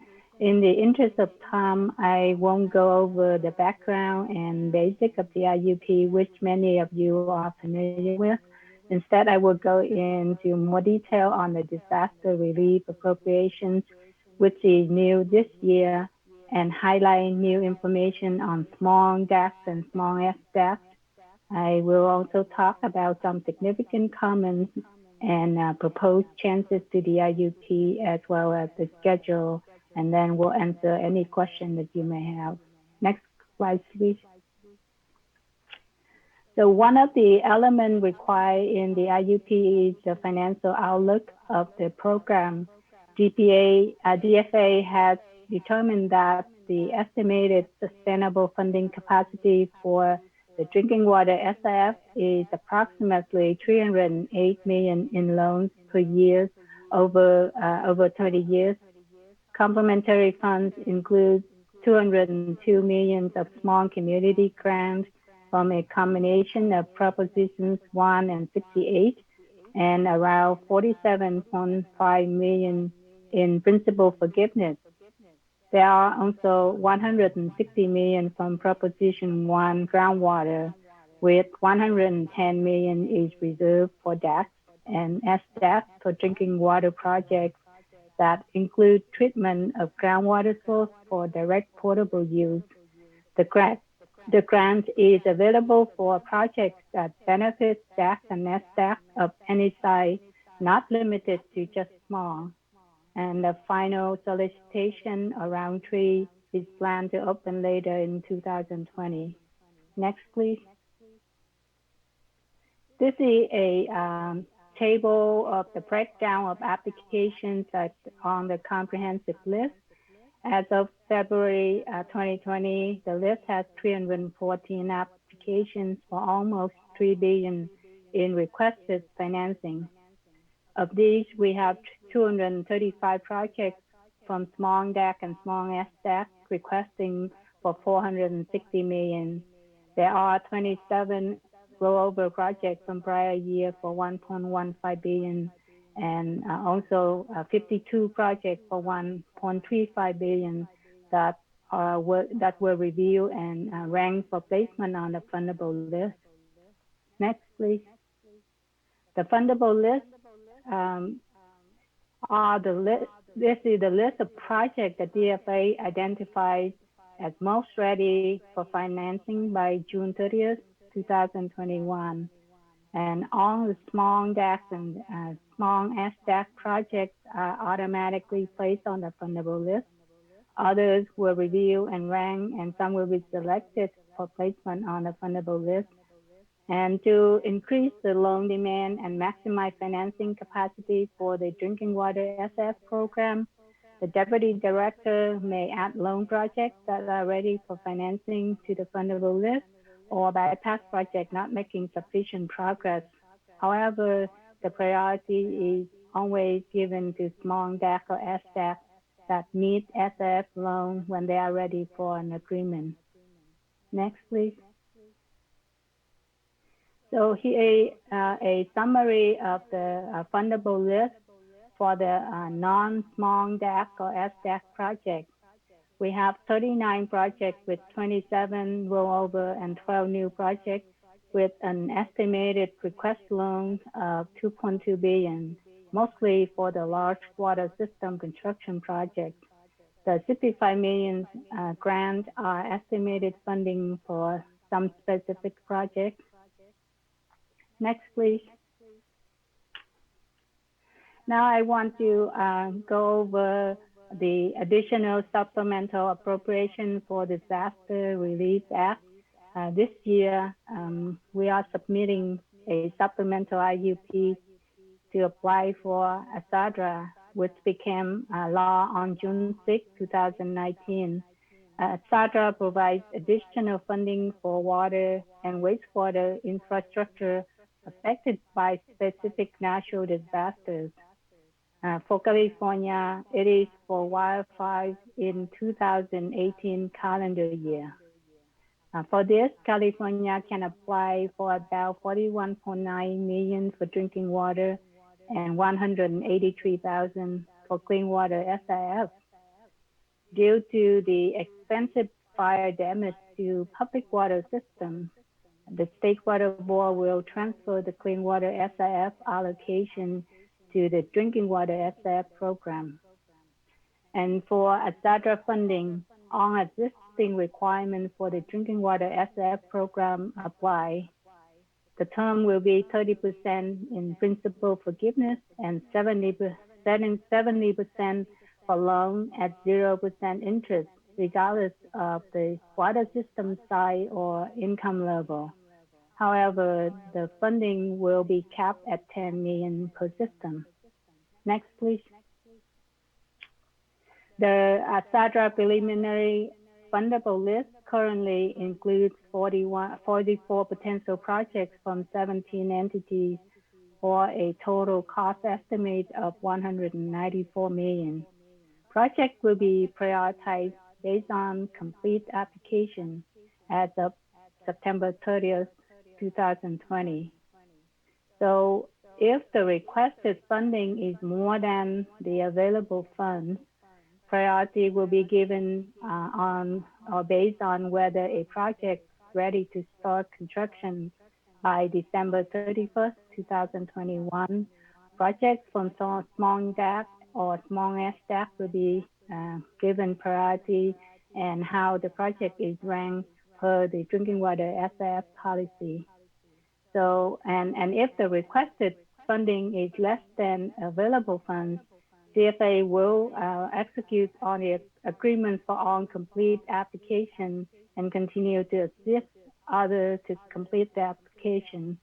New or additional application may be accepted, and then funding will be provided based on readiness until all funds are committed. Next, please. What is new with the disadvantaged community? This year, DFA will prioritize projects that address the most serious health human risks or project in category A to C and consolidation projects. And the maximum grant per project that was previously 5 million is removed. And rather we are focusing on the cost per connection. The maximum per connection will include any technical assistance funding, planning grants, and construction grants for all of the projects the community received in a 5-year period. We have included a higher cap for the category A to C projects at 60,000 per connection. And for projects in category D to F, the cap is at 45,000. For smaller systems that have fewer than 45 connections, the deputy director may approve construction projects up to 2 million, regardless of the per connection limit. We have also opened up the grant funding for some small non-DAC and expanded small DAC. The State Water Board continues to promote consolidation by providing incentives to a receiving public water system when the system fully consolidates one or more small water systems or extends services to one or more communities of at least 15 homes. And in addition to the current offering of 0% loan up to 10 million, we plan to incentivize consolidation further by adding a grant or principal forgiveness for construction projects that fully benefit the receiving system of up to 5,000 per connection for consolidating a small DAC and up to 10,000 per connection for a small SDAC, with a maximum of 5 million per water system for the incentive. Next, please. This time we received 7 comment letters during the public comments from May 11 to June 10, 2020, and some of the significant are requesting to resolve backlog of projects, recommend to increase leveraging ratio and revenue bonds to address the decrease in funding capacities while funding demands increase, suggest that the drinking water SIF to provide assistance for economic impact on COVID-19, set goals, track metrics, and speed up the processing of technical assistance of applications and claims for DAC and SDAC, recognize and support human health benefits of green infrastructure projects beyond water meters. And there are also a concern regarding funding available only for public water systems and not for state small water system or private homeowners on contaminated wells. And next, please. So for staff have considered all of the comments that we received and proposed the following changes to the IUP. We add a statement to address the current COVID-19 situation, add qualifying languages on green project reserve to more than just water meters. We remove the planning funding cap. This would allow all planning projects to have plan and specification complete under planning and ready to go to construction. Clarify that the 5-year cap per connection is for all funding, including planning, technical assistance, and construction. And add languages to confirm that DFA will perform metrics, will use performance metrics identified in the SWRCB policy and SWRCB fund expenditure plan across the program as applicable. And we will increase the grant funding percentage for expanded small DAC and small non-DAC in category A to C. And so next slide, please. Just here, just a recap of some of the important dates. And the drinking water SFIUP is presented at the board meeting for consideration for adoption today. And DFA intends to execute agreements for project on the fundable list by June 30th of 2021. And I would like to bring up one additional change to the IUP to update a reference that were not made it to the changes early on this week. And Miss Julia Nick will be reading it now to the board. So we'd like to suggest a change to section F, other state and state water board requirements on page 44, changing the second paragraph to read, commencing with construction of a project and continuing throughout the reasonably expected useful life of the project, recipients must implement practices consistent with compliance obligations under governing statutes, regulations, and executive orders. More information about water conservation can be found at the State Water Board's website at www.waterboards.ca.gov/waterissues/programs/conservation portal/californiastatutes.html. All right, thank you, Julia. So with that, we are ready to answer any question you may have. Thank you, Ms. Trinley. Any questions off the bat from fellow board members? I know we have, I think, a handful of speakers here. So any comment? Okay, hearing none. Then let's move on to, first we have up Adam Quinones of the Association of California Water Agencies.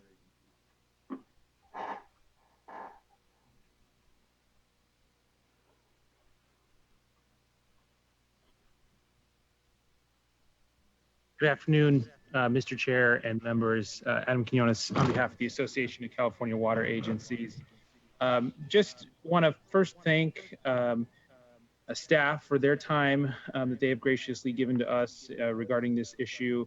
I just want to make a couple of quick comments related to the drinking water SRF that also apply to the clean water SRF. But as has probably been noted in comment letters, there is a proposed reduction in long-term lending capacity of the drinking water SRF as well as the clean water SRF.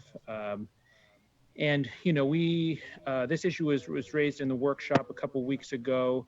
We understand that a new financial consultant was hired to advise on the long-term sustainability of the fund, but we are still very unclear as to what different assumptions were made that would result in such a significant decrease. We've had conversations with staff and again, really appreciate their time, but it's still for us unclear as to why such a significant drop in funding would occur. So, you know, if there is some sort of report that was given to the board that details the reasoning for the decrease, some of the assumptions that were made potentially, we would just really appreciate, I think, and other stakeholders would as well, to see, you know, that information so that we can better understand why the long-term lending capacity was decreased so significantly, particularly if this is going to be sort of the basis for future year calculations. So we just hope that there is sort of additional explanation as to why the decrease and potentially more conversation going forward. Thank you so much. Thank you, Mr. Quinones. You know, if this was a very much a topic of discussion, I know for myself, and I'm sure many of the other board members. And you know, when it comes to why the difference, we're trying to still get a little more information. Mr. Stevens here will be able to better give maybe some background. You know, I think really though, it kind of comes up to an issue of a lack of transparency maybe in some of what are proprietary models and these consulting companies that we use. I know we're trying to understand what was maybe in a little more granularity what we do is give data to then, our advisors, our financial advisors. They run it through their various models with their expertise and come to us with a number with some understanding, but with understanding that their modeling, whatever it is that they use, is somewhat of a proprietary product, as I understand. So we're trying to bridge from what is now and better built into the contract a need for transparency on these going into so I think we're a little limited in what we will understand what changed so much in there, but what I want to make sure we do is build strong confidence in the work product now with this contractor at the very least, and ensure that they're explaining and doing what we always do here at the board, which is to show our homework around these decisions. And it's a huge decrease. It's a 40% decrease, as I understand, if not more. And has real implications, again, on what we know to be critical infrastructure projects throughout the state of California that we need to get in the ground. And we're always here to make sure that we're doing right and being very transparent in all of that work, how we come to our assumptions, and particularly this really critical number when it comes to what's even sustainable to fund from the program and its good stewardship therein. I'll let Mr. Stevens, Christopher Stevens, explain if there's anything further sort of in there that he knows of at this point. Yes, thank you, Chair Escobar. Two things I would add into there. Number one, I am working with CASA and water reuse to arrange a more detailed overview of how those calculations are done. I'd be happy to add in Mr. Quinones into that. I think we're trying to set something up for next week. We've had some discussions about 2 weeks ago with the financial advisor, which is Hilltop Securities. And so I'm more than happy to include Mr. Quinones in that, as I say. And then number two, the updated financial capacity was really, for both programs, was not the primary factor that went into the recommendations. On the clean water side, and I'm jumping a little ahead here, that was not the primary factor that was behind our recommendation on the cutoff score. And on the drinking water SRF, it's not really limiting, as Ms. Wintrin-Lay explained. We have a pretty open-ended fundable list on the drinking water SRF. We're trying to find more projects to finance and be more successful with that. And so I'm not trying to dismiss the concern there about the drop in the capacity, but as I say, it wasn't the limiting factor this year anyway. A helpful distinction, again, that it's not necessarily a limiting factor in the moment here. And I know that there were other things like fiscal implementation and otherwise that created a backlog in some of the programs that we're trying to work through. But all the more reason I think that we have the time and space here to get confidence in the number and the model and get as much information out as we can, knowing that it will become very important, if not in this year because of other limiting factors, a very important number in future years. Thank you. Thank you. Any other comment though from fellow board members on that item? It is not an insignificant thing, and I know it shares here on the drinking water side the same discussion on the clean water. But okay, thank you again. Next we have Cliff Moriyama who will be representing Irvine Ranch Water District. And so Mr. Moriyama has not joined us today, so our next speaker is Mr. Patterson. Mr. Patterson, your microphone should be live at this point along with your camera. All right, thank you. Good afternoon. As mentioned, I'm Don Patterson. I'm the Director of Finance with Las Virgenes Municipal Water District. I wanted to thank you for the opportunity to provide comments on the drinking water SRF program. And actually my comments also really go along with the clean water SRF program. And we've submitted a letter with much more detailed comments. And over the past few years, LVMWD has actively participated in discussions and workshops with other stakeholders and board staff to improve the SRF program. And we do appreciate the efforts that have been taken to date. As I'm sure you can all imagine, SRF funding is critical to achieve statewide priorities, such as the need for economic stimulus to address the effects of COVID-19 and the current recession, the governor's draft water resiliency portfolio that calls for increasing financial capacity to support water projects, and the growing need for increased investment in clean water, recycled water, and drinking water infrastructure. With that, we are concerned that despite the increase needed for funding, as was indicated during the presentation, there's $2.96 billion in request. The program continues to fund less. My first bullet point under here was just discussed in detail that we share the concern that was expressed by Aqua about the reduction in the annual funding capacity assumption going forward. And we are struggling to understand what assumptions were made to reduce that resulted in that reduced funding capacity going forward.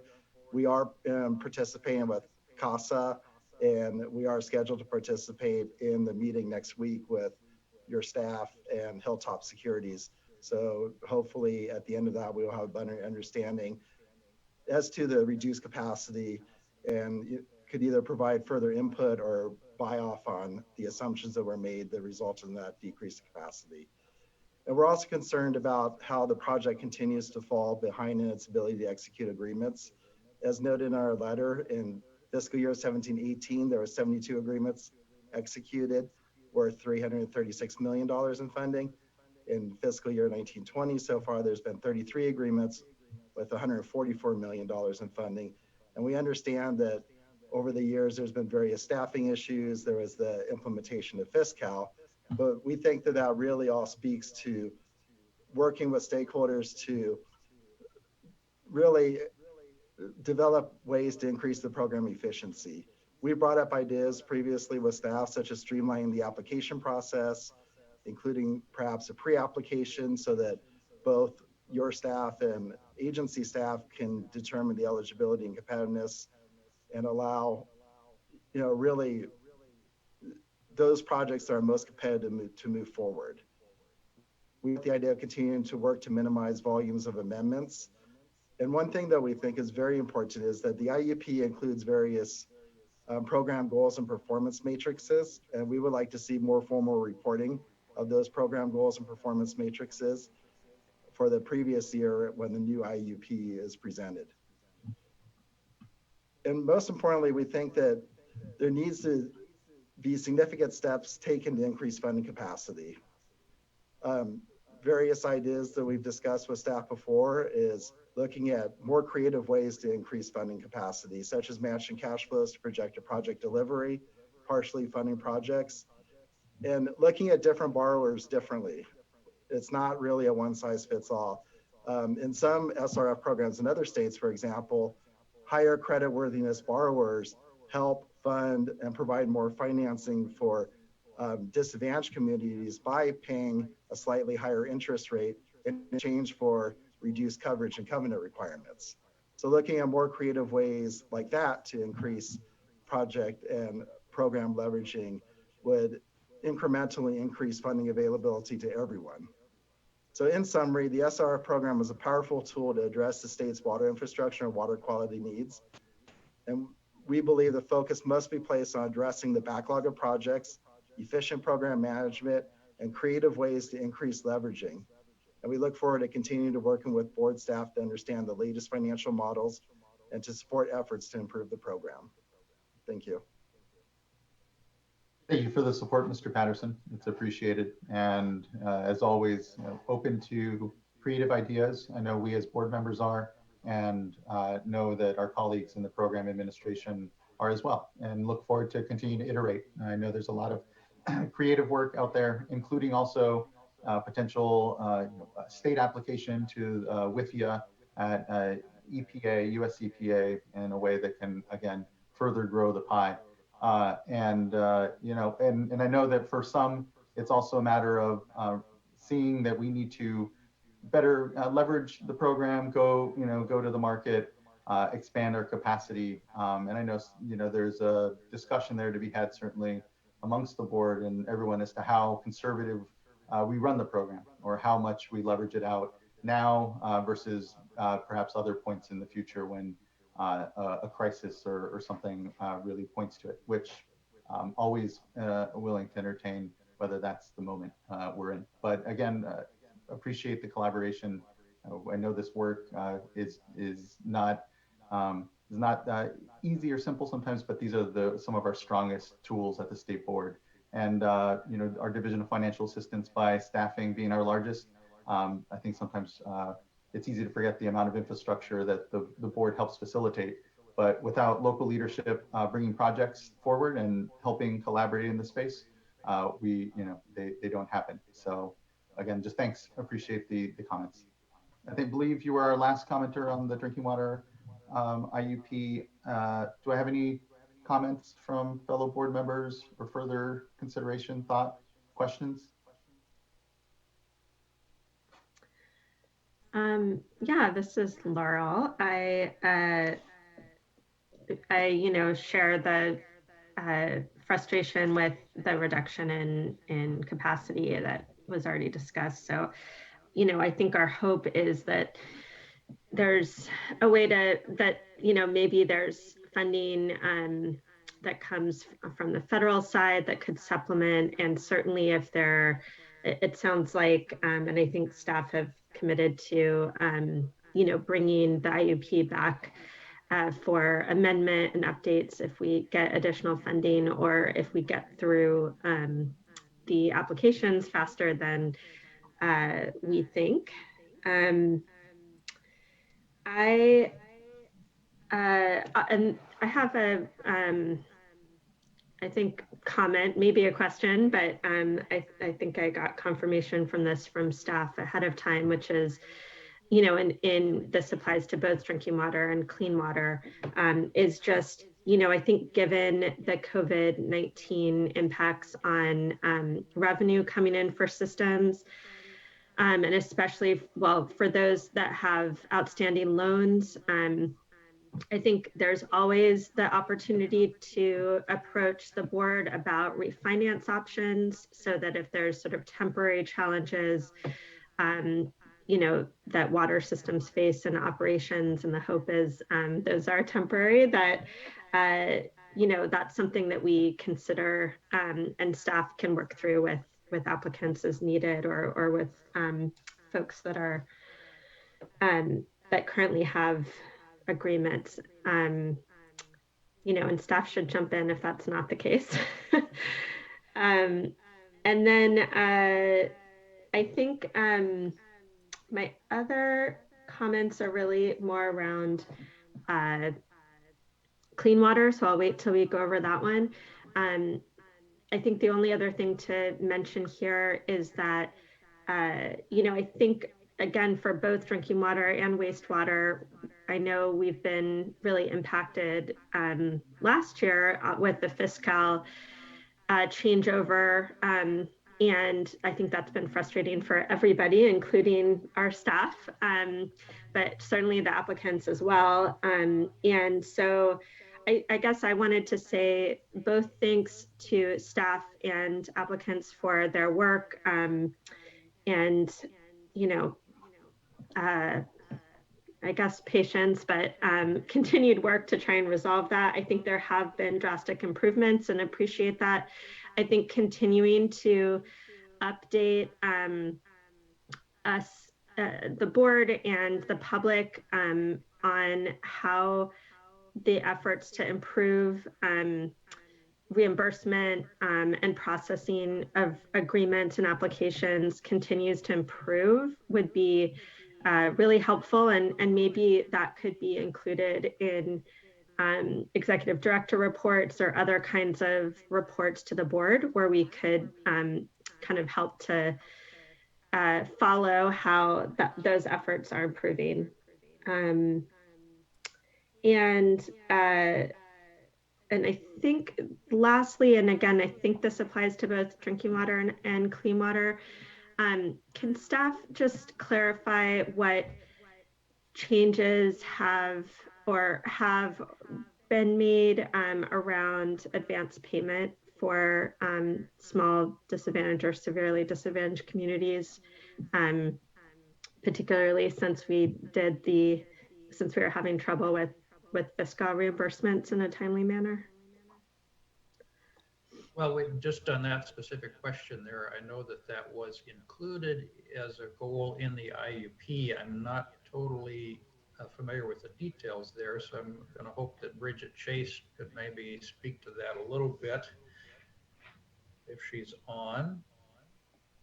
This is Leslie. I can address that. So we have some limited ability to do advance pay. So we have to have statutory authority, and we only have that for Prop 1 and Prop 68. So right now we're working on the guidelines, and that will be an appendix that we'll add into the IUP when we develop those guidelines. So for projects that are receiving those funds only, we would be able to do advance pay. Great, thanks for that clarification and work.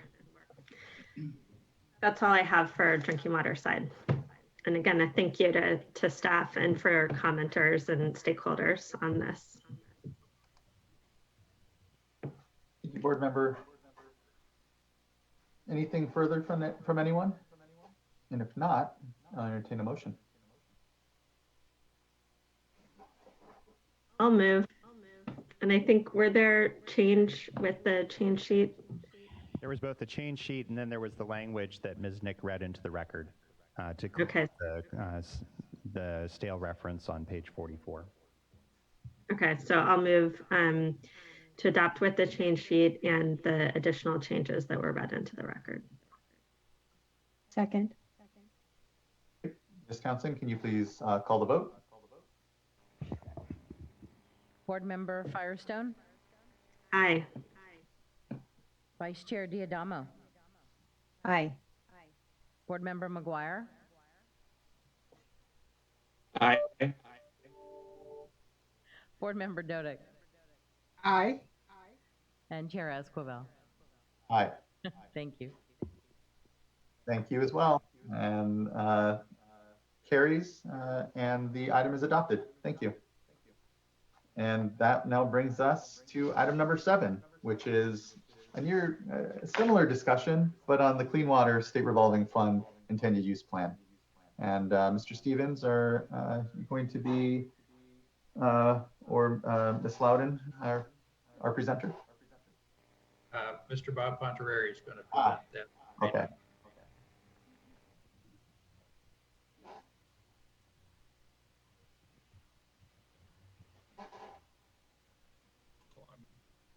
You can hear me now, right? Yeah, we can. All right, thank you. So good day, Chairman Esquivel and fellow board members. I am Robert Monterey, Senior Engineer with the Division of Financial Assistance. I'm here to present item 7, the Clean Water State Revolving Fund Draft Intended Use Plan for state fiscal year 2020-21. Also here today is Matt Wilson with the Office of Chief Counsel, and Christopher Stevens, the Assistant Deputy Director of the Division of Financial Assistance. Next slide, please. This is an overview of our presentation today. I hope to go over the financial outlook, the financing demand of the program. We'll talk about the lending capacity of the program, the development of the fundable list. We'll go over the financing scenarios that were developed. We'll talk about the rollover project roadmap. We'll discuss staff recommendations, talk about significant comments that were received, and there's also a change sheet, and we'll go over those changes. And then we'll briefly touch on a schedule, and then we'll open it up to comments and questions. Next slide, please.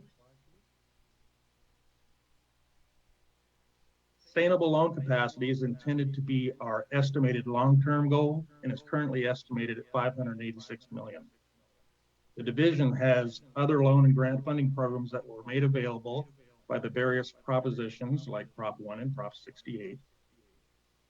Most of these funding programs have funding limitations. So the Clean Water SRF is often used to fund any remaining funding needs of water and sewer agencies. This year, complementary funding is estimated as indicated here. So complementary funding for small community grant programs, there's approximately $107 million in grant and principal forgiveness.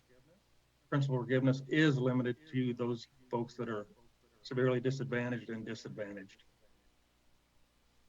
Also available from the water recycling funding programs, approximately 40 million in grant funds, and there is a per project limit of 5 million on the grant funds. Additionally, there's 48.4 million in loan funds available. Next slide, please. Current financing demand, as you can see, the SRF program is a very popular program. The estimated financing demands are as follows. So we have 60 applications that are considered rollover projects from the previous fundable year, and they total about 2.6 billion. We also have 105 applications for small disadvantaged communities, totaling about 296 million.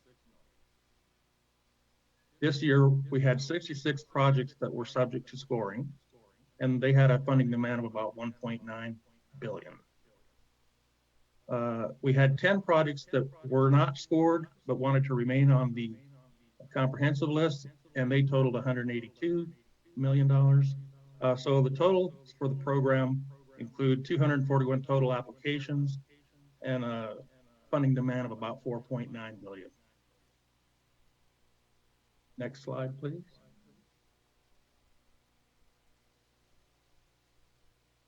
The lending capacity, as everybody is aware, is reduced from the previous year's 1 billion.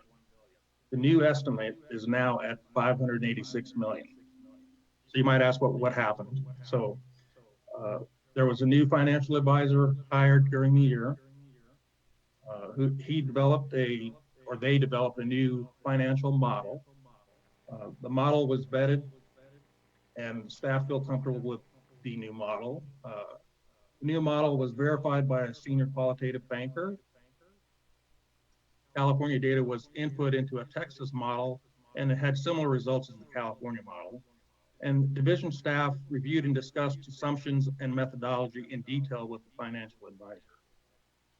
I would like to add that the lower capacity does not affect the rollover projects or the disadvantaged community projects. Next slide, please. So the comprehensive list is a list of project applications with the exception of disadvantaged community projects. We need to go back one slide, please. Thank you. The comprehensive list also includes rollover projects and new projects that received a priority score. We consider the comprehensive list as our funding pipeline for future projects to be funded.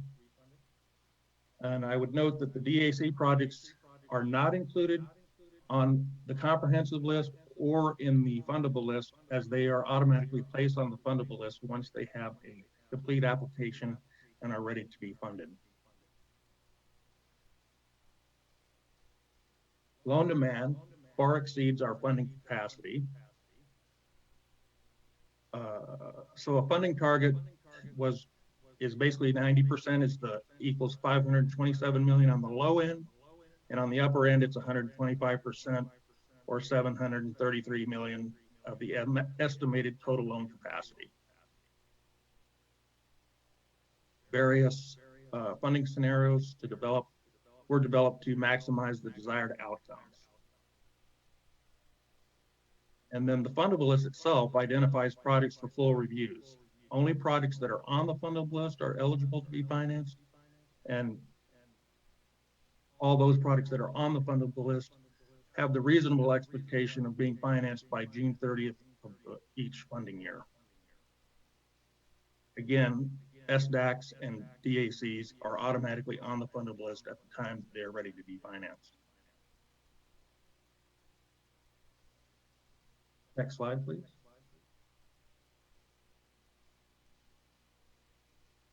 This is a comparison of the various funding scenarios that were developed. It also has the loan capacity range overlaid. So if we look at scenario A includes all projects that received a cutoff score of 14 or higher. And I would note that there were no 15s or 16-point projects. So there was a total of 5 projects totaling 303 million in funding demand. And you'll notice that they did not scenario A does not reach the minimum score or a dollar amount on the sustainable loan capacity. So moving on over to B, a cutoff score of 13 or higher. So basically it includes the 13s and 14s. There were 23 projects totaling $910 million. And you'll note that that actually exceeded the upper limit of the range. Then we'll look at scenario C. Scenario C included all projects that had a cutoff score of 12 points or higher. That would, there were 36 projects totaling $105 billion. And that scenario obviously is way above the funding capacity.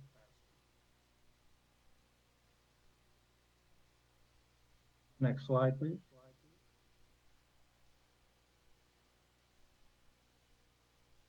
So two goals were identified.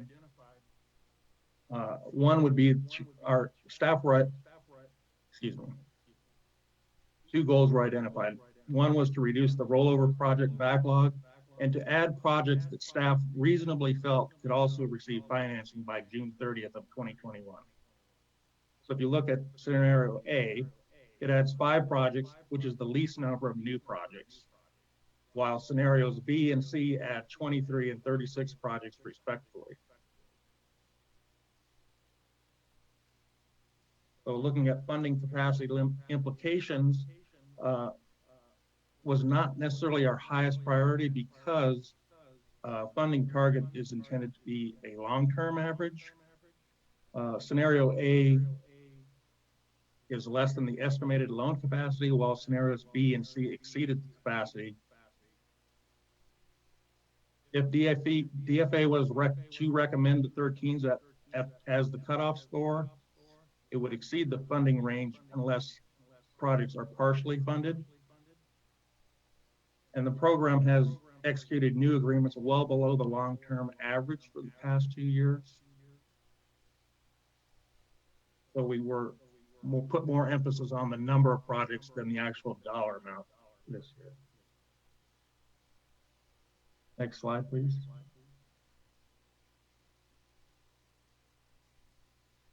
So the Clean Water SRF staff have revised our processes and developed a plan to reduce the rollover backlog. So how we're going to do that? So we're going to implement some streamlining efforts. We hope these efforts will allow contract staff to focus on new funding agreements. We amended the SRF policy in December of 2019 to streamline the final budget approval process. We've also added some additional efficiency by utilizing additional staff for amendments to adjust project schedules. The rollover reduction plan, or roadmap as we call it, is developed, and it utilizes a team-focused approach. We set review completion date targets. We meet monthly and coordinate all the reviews. We monitor the results and adapt as needed as the plan. And we're also going to put an emphasis on those applicants that are on the list that are sort of non-responsive. So we hope to have more information on that, but we will be reaching out to all those applicants and trying to get them moving.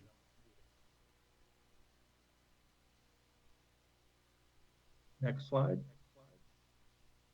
So that brings us to staff's recommendation. So staff's recommendation is a hybrid of scenarios A and B. The cutoff score is 14 points and includes an option for the Deputy Director of DFA to lower the cutoff score to 13 if good progress is made on clearing the backlog of rollover projects. Also, with the implementation of option B would be at the full funding amount requested without the use of partial funding. So in other words, we would fund up to the $910 million. The change sheet was developed to provide clarity to the additional projects that scored 13 points. So basically what that does is if the Deputy Director believes that some but not all the projects that score 13 can be executed by June 30th, then the division may propose an amendment to this IUP that prioritizes the additional projects to be added to the fundable list, and that item would be brought back before the board. So the implementation of that option. So the option is to include the 13s is scheduled for October of 2020. So hopefully by the 31st of October, we would announce which way we're going. Staff will notify applicants via the LIRIS email list.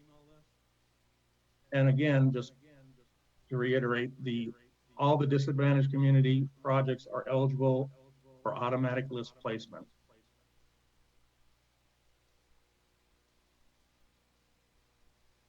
Next slide, please. So significant comments. So we received 28 comment letters. Staff prepared responses to those comments. The significant comments are as listed. So the main comment was the estimated loan capacity and the model used to determine that capacity. A lot of commenters commented on scenario A, the fact that the cutoff score was at 14 points and only adds 5 projects. Commenters also commented that they would like to see a lower cutoff score of 13 points, which would be the inclusion of the scenario Bs. Additional comments centered around prioritization of the 13s, basically based off of readiness or environmental document status, et cetera, things like that. And we received a lot of comments concerning the COVID-19 impacts to the economy and the impacts to the local agencies themselves. Several commenters just wanted discussion about the possibility of any federal stimulus funding packages, but any of that would be speculative. But we did add some language in there that said that we would do whatever we need to and bring items back to the board as necessary to implement those programs. And then we received a few comments on the on-site wastewater treatment system policy centered around project eligibility. Next slide, please. So we did develop a change sheet. It identified the items listed here.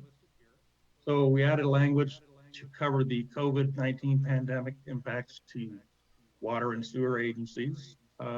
We did receive a comment on the Clean Watershed Needs Survey, and so we wanted to clarify that that was a federal survey, and that the last one conducted was in 2012. They skipped the funding year, the survey year of 2016 for budgetary issues on the federal side, and the next one is scheduled to begin in 2021, and it'll cover the 2020 calendar year.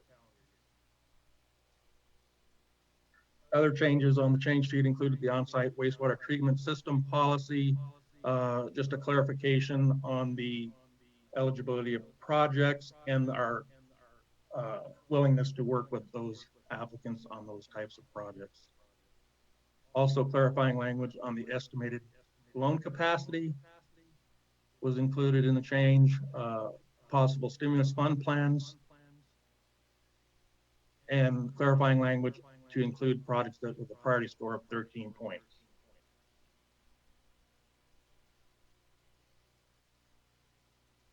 Next slide, please. So just briefly touching on our project schedule here. So we went out to comment. That was from May to June 10th of this year. The deadline for submitting comments was June 10th. We're addressing the board today. Just a quick note that October 31st is our intended deadline to determine if the option to include the projects that scored 13 points will be implemented. And then we have a December 31st, 2020 deadline in here, just to state the fact that we'll be developing our next fundable list at that point in time. So all applicants should get their documents in time to be included and get the most points that they can at that point. And then the June 30th, 2021 deadline is there to just remind everybody that our intent is to execute all the agreements that are on the 2021 fundable list by the June 30th, 2021 deadline.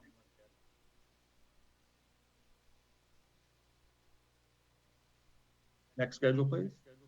Next slide, please. And so thank you very much. And this concludes our presentation. I'm here to answer any of your questions along with Matt Wilson, and Christopher Stevens. Thank you very much for your time. Thank you, Mr. Ponterieri.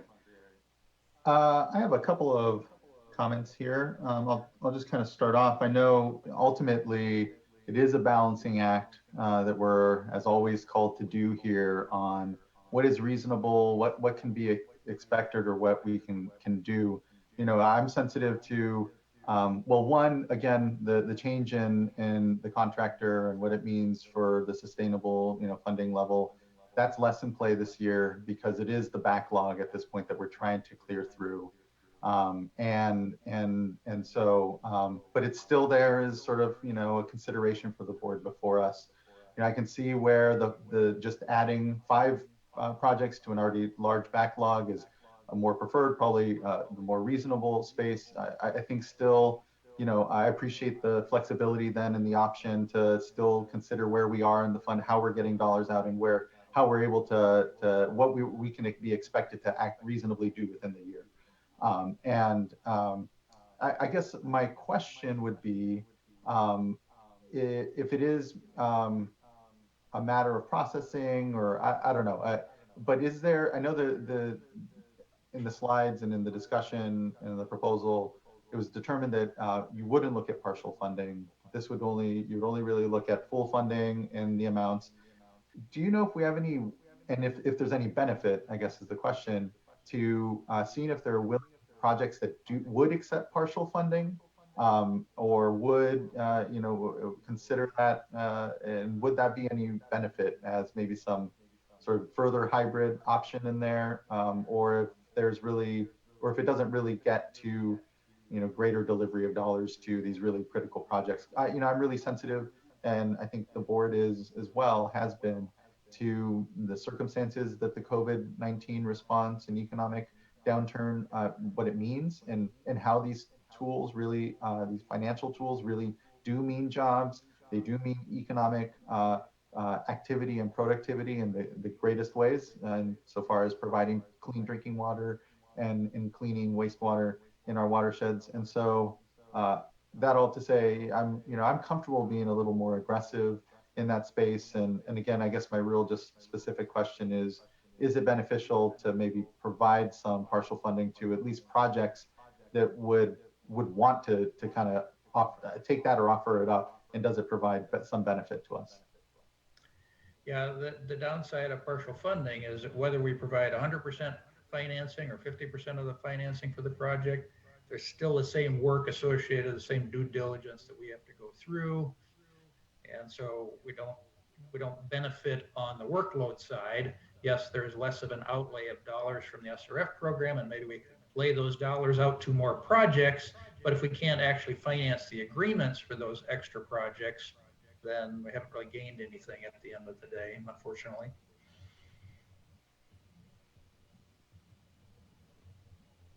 That's helpful.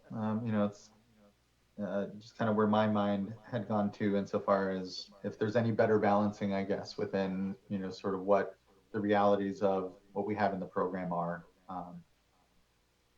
Yeah, I know people are disappointed by just the recommendation to add 5 projects with the option to maybe add another 20 or so.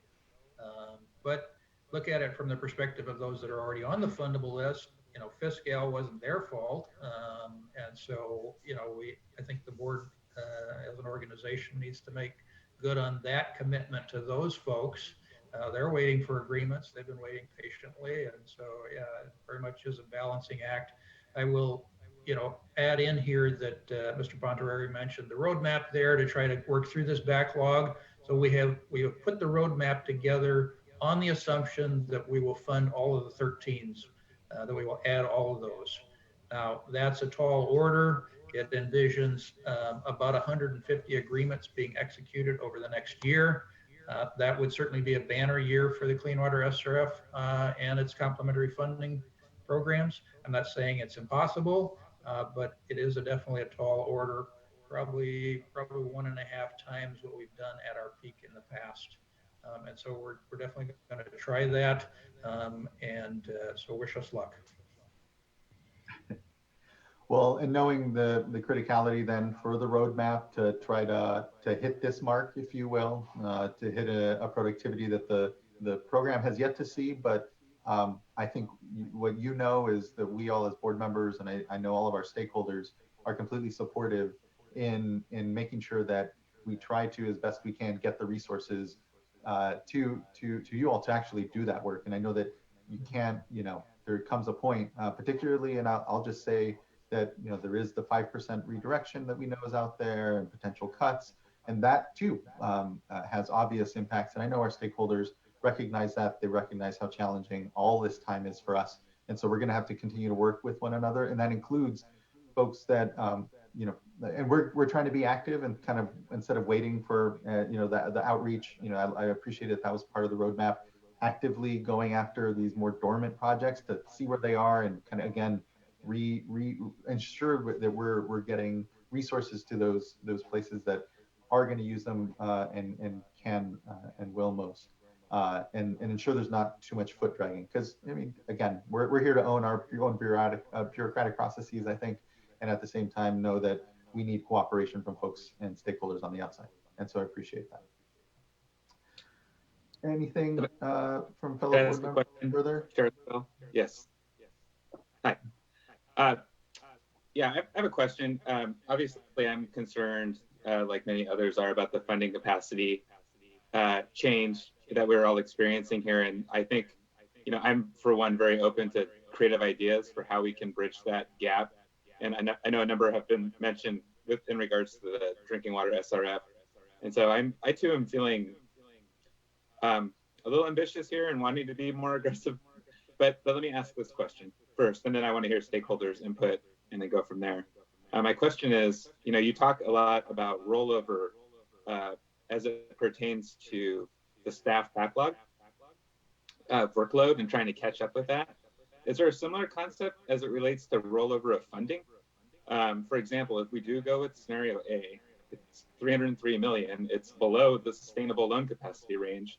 So is there a opportunity, I guess, for that difference, that gap, I suppose, the lower amount that we're funding to then roll over to the following year if we are able to catch up? Or can you just clarify how that would work? Sure. So two things I'll say in relation to that.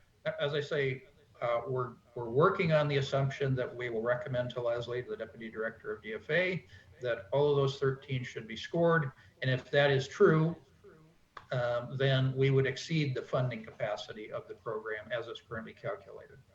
The other thing I would mention is, so over the past 2 years, we've recommended to the board fundable lists, additions to the fundable lists, based on that previous capacity, which was $1 billion per year. And I believe both of those years it was at the higher end of the range. So both of those years, I think we recommended there's that 60 rollover projects for $2.5 billion. We're not recommending that be revised. That's staying there. So we're trying to recommend to the board projects that maximize the funding capacity, the lending capacity of the program each year. Yes, this year we're comfortable with recommending that we exceed that funding capacity because we have had a slowdown, and you saw that in the comments on the previous item there. We were down in the number of agreements for the clean water SRF this year as well. So that's why we're comfortable with recommending that we exceed the capacity this year. Okay, I think that helps. Yeah, I'll keep noodling on that. Thank you. Could I toss out something else for us to noodle on as we hear from stakeholders? Like the chair and like Board Member McGuire, I too would like us to be as creative and aggressive as possible. I recognize, however, that we do have limitations. Most of it has to do with staff resources. I also know, however, that we have very engaged stakeholders who want to collaborate with us. I remember reading, I think it was a letter from CASA and water reuse. They suggest things such as pooling resources, potentially looking at consultants, just just thinking outside the box in order to help us move forward a little bit faster. So one of the things that I would like to explore, and we can discuss during our deliberations later on, is the possibility of not closing off on the options of like partial funding or any other creative approach, just in case we're able to, through staff discussions with stakeholders, come up with ideas to supplement resources and find ways of moving a little bit faster. That I know will take at least several months for you to have that dialogue. And I encourage you, I know that Mr. Stevens in particular has been reaching out to stakeholders to have that discussion. And that might take a while. And so in the meantime, I would hope that we don't close the door right away. That would prevent innovative approaches should these talks materialize into some creative path forward where we are able to supplement staff resources.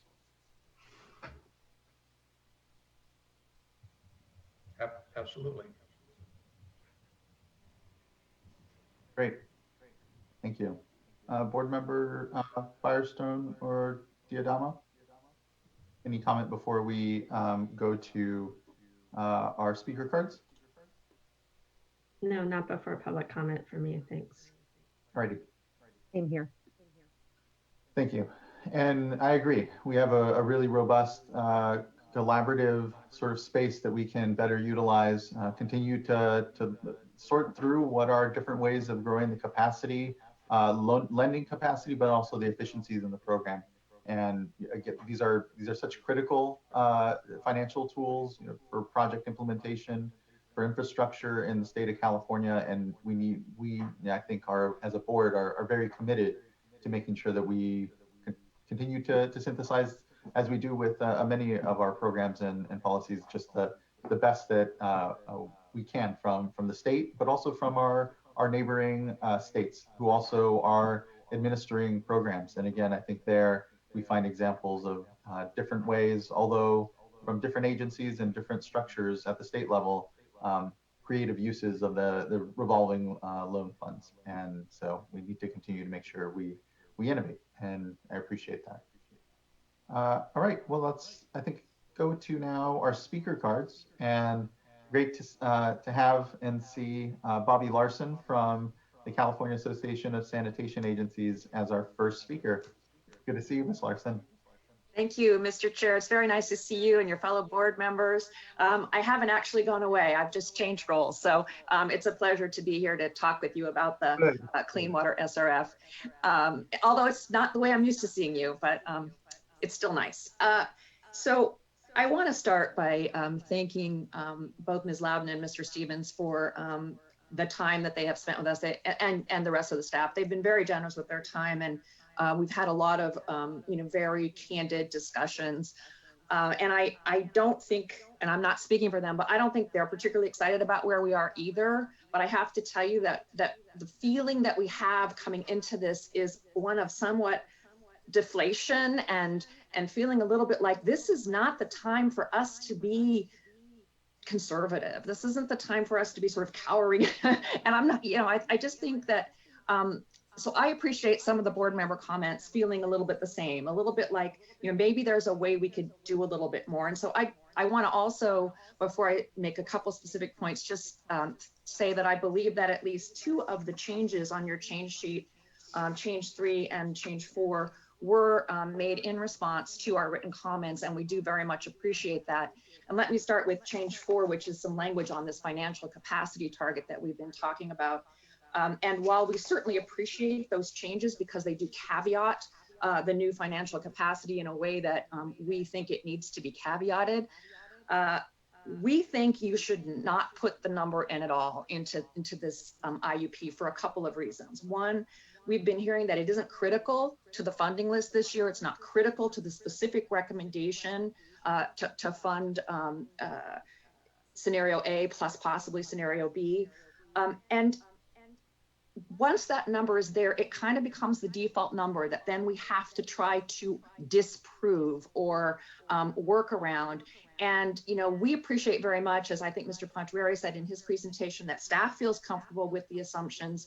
But we don't know what those assumptions are that went into that model. And so without knowing that, recognizing that the model itself is, you know, is the model, but what those assumptions are. So our recommendation would be that you simply take that out for now until there's greater both board member and stakeholder confidence, I would say, in that number, because it performs a very important function once we all agree on it, right? It sets expectations, it gives us this target to shoot at, but this year it just doesn't feel like it's performing that role at all, or that it's necessary. And my colleague Jennifer West will have a little bit more, I think, to say about that. So I'll just stop there and move to my second point. So the financial capacity is one thing, and I think it's important when we're talking about these issues to separate, is this a financial capacity issue or is this a staffing and resource issue?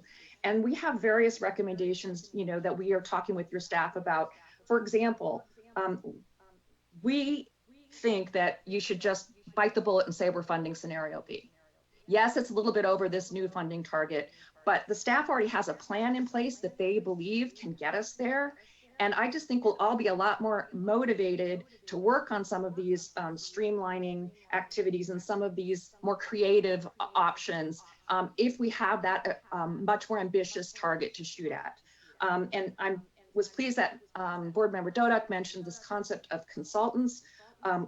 We would not sit here today knowing, you know, what your staff's resource limitations are and say they should do scenario B with the existing staffing levels that they have. We feel that we need to step up, work with your staff to figure out the best way to bring some consultants in that can help to reduce that backlog, move us on to the new projects so that we can do a little bit better than 5 new projects. And it doesn't sound like we're that far apart based on what Mr. Stevens said in terms of their goal is to get there. So I think what we're really talking about is, do we just say today, yes, we're going to get there and all do our best, or do we wait and see?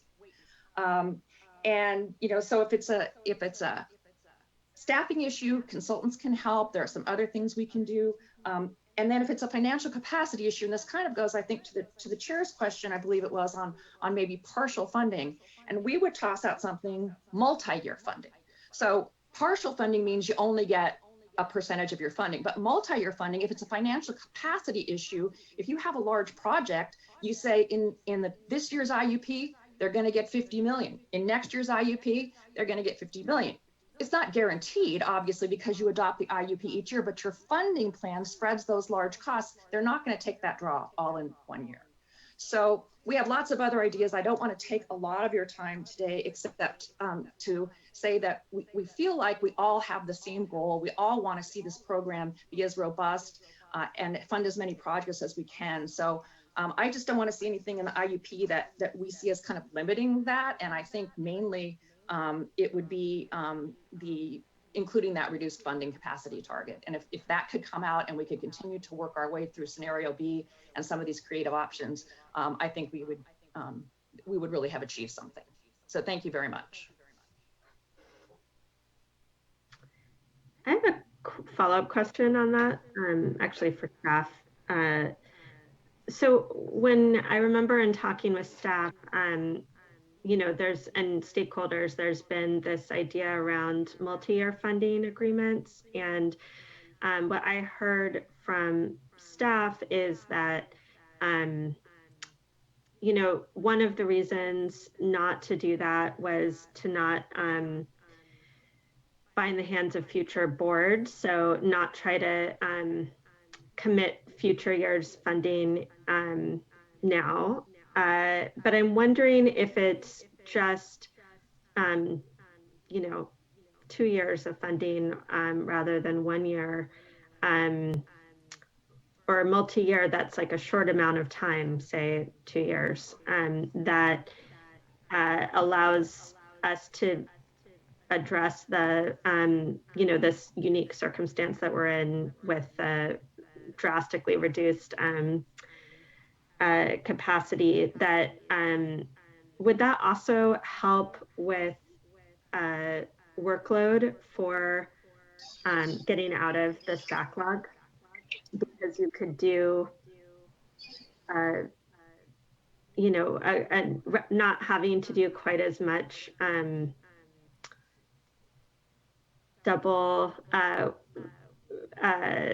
contracting, you know, this year for partial and partial for future years.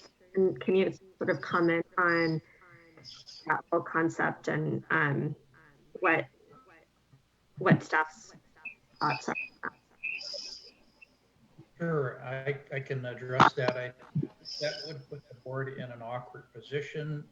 We do fund projects on a cash flow basis, and so it's not as though there's a pot of money this year and all that pot of money is committed. And then we have a new pot of money for next year that we commit. But I think if we did fund projects partially, there would be great pressure in the future for new projects to come along and say, well, I don't want you to give more money to this other that you partially funded in the past. I want you to give it to me. And so from a workload perspective, I think it would put the board in a very awkward position. And I don't think that it would change the cash flow of the program really to do that. At this point, what we have promised people through an executed agreement, an executed financing agreement, is we've promised to give people about $2.2 billion. We don't have $2.2 billion in the bank. We are committing future cash flows. So I would agree with Ms. Larson that we are providing multi-year funding to folks at this point already, and have been doing that for many, many years. We have operated the program on a cash flow basis for probably 20 years.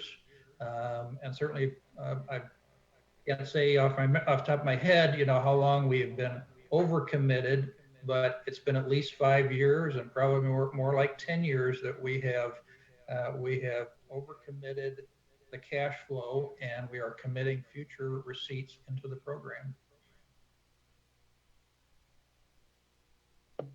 That was helpful. Thanks. I'd just like to add one thing to remind you that like leveraging in the future, if you commit to funding a $100 million project and next year another $100 million, then next year's new project will less. You can't, there's not more money coming in. And so it may be appropriate to have more projects now, just like with leveraging. It may be appropriate to do that, but you have to keep in mind that there is a reduction sometime in the future to address that. Yeah. I just want to throw in here real quickly too that, you know, we've made reference to this capacity model that the financial advisor has put together for us. That is based on the assumption that we will leverage.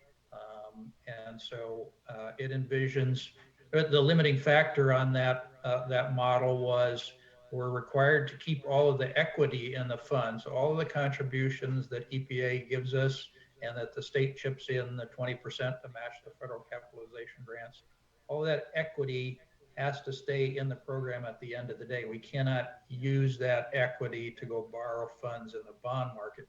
We can use all the earnings on that equity to go leverage the program. But all that equity has to stay there at the end of the day. And so that was really the limiting factor in that model. Wasn't necessarily the bond coverage that investors would expect from us.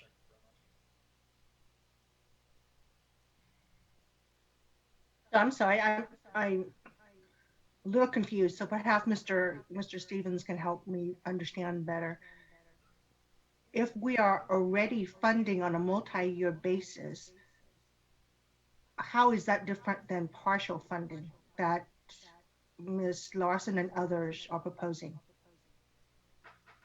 So if we were to fund, let's say, take one project and we could fund it partially this year, let's say it's, I'm just going to make up some numbers here, $500 million project, and we would say in this year's IUP, we'll provide $100 million in funding, and then we'll leave the decision for the other 4 years, we'll leave that to the future, or the rest of the 400 million remaining project. Or if we fund that project in its entirety. We say this year we're going to fund a $500 million project. We expect that money to go out over 4 or 5 years because of the size of the project.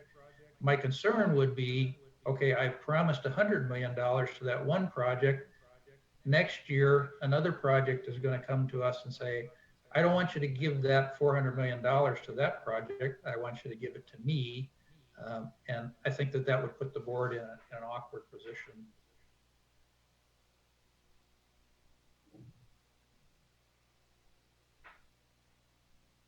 I'm gonna have to think on that.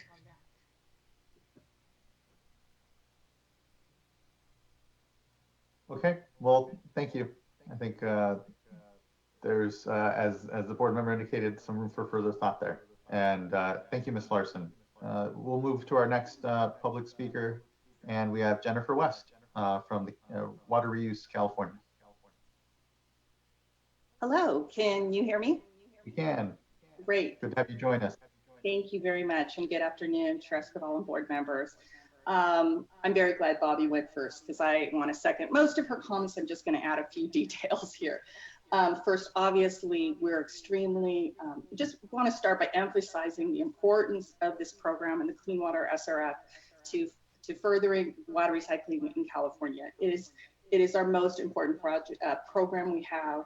And as you know, in this particular time, I'm getting requests from all different venues about what can we do to really enhance this program from the national level, and people are looking at it as where do we have a list of recycled water projects ready to go that can create jobs in this COVID crisis. And I always turn to this program and say this is the list of projects. And as you know, it was also called out in the governor's water resilience portfolio as a specific recommendation to increase financial capacity for this program. So we were taken aback when the recommendation came out to propose reducing the long-term capacity by 41%. And what I heard today was this number doesn't necessarily impact the short term. I think I heard that, but it does set this long-term precedent. And I think California as a state with our, I know we're taking a financial hit now, but just to have this gigantic limiting factor moving forward with that, with that lower number, with the state of California only being able to do, a little more than $500 million a year, I believe I really am looking forward to the model and understanding the model, because really we don't have that information in the IUP. If we had just had the basis for some of those financial assumptions in the IUP, we wouldn't be struggling so much. And I really appreciate that we're going to have that conversation. We obviously need to have it with financial consultants with us to guide us through, because if we understand this conversation, it's somewhat complex. This is not my background, but we really need to understand this from a stakeholder perspective. So I, like Bobby, would like to see this number removed. And I think the only thing I want to add to her comments, and just, we can add it back in the future if everybody's comfortable with it in an amendment to the IUP in the future. But I wanted to just emphasize that this is not a requirement for US EPA. Most states, I'm not saying it's a bad thing to have a long-term capacity number, but I think we've only had it for 3 years, as I understood from talking to staff about this. And do we need to have something that we're all questioning at this particular time, when this particular program is so important, and when we need that confidence in that number? It's not required by US, it's not required for the program. So I guess that was my big thing. And then Bobby had emphasized, we want to reiterate with Bobby that water use is also very interested in exploring options in terms of staffing. What can we do to pay for consultants to help do some of this work? We're open to finding ways to make that work. I'm not sure I completely followed the partial funding conversation, but I would like to understand how those conversations, we're open to that. And I think we do have members that are willing to do that. So we want to work with the staff on that some more. So again, just asking if you would be willing to take this number out now, as it is not required. And then maybe go back if it's finally, thank you for the change sheet improvements to there were a number of recommendations in there that were put in. So we do appreciate it. With that, I will stop. Thank you, Ms. Larson. I think, Mr. Bishop, you're looking to speak. We're getting some feedback a bit, I think, from your microphone, though. We'll see if that's here. You should be able to unmute now. So are you getting feedback from me now? No, I think you're good now. Thank you. Great. I just wanted to make a couple of quick points. One is that I'm sure the board is aware that we are very restricted in having contractors do work that state employees can do. So it's very difficult. It's not a question of just having folks pay for contractors. There are union issues that we've run afoul to many times, and it's not an easy task. We're happy to work with folks and see if we can find some specific areas where it would make sense. But the board has asked and the commenters have asked us to be creative about streamlining. There's, many years ago, we used to have standard conditions in our contracts that lenders our borrowers either accepted or didn't accept. Now we renegotiate every contract to deal with their particular financial proclivities. And that takes a huge amount of time. If we imposed standard conditions, those contracts could be dealt with much easier. So if we want to try and be creative, we might want to try and be creative in ways that actually reduce our time as opposed to increase. I appreciate that, Mr. Bishop. Would kind of wonder, Ms. West, what you feel about perhaps setting standardized language and templating around some of the projects. I know there is, varying degrees of sort of sophistication amongst some of our borrowers with some very sometimes strong opinions as to how certain things are referenced or how certain contracts are, and there will always be I guess a need to tailor a bit in some of that. But is there the space, as Mr. Bishop is suggesting, to really standardize maybe some of that language, and for the agencies to accept a standardization as a specific streamlining sort of activity? And Ms. West, I'm not sure, I'm sorry, you may need to be unmuted again by Ms. Townsend, so if you can wait a moment.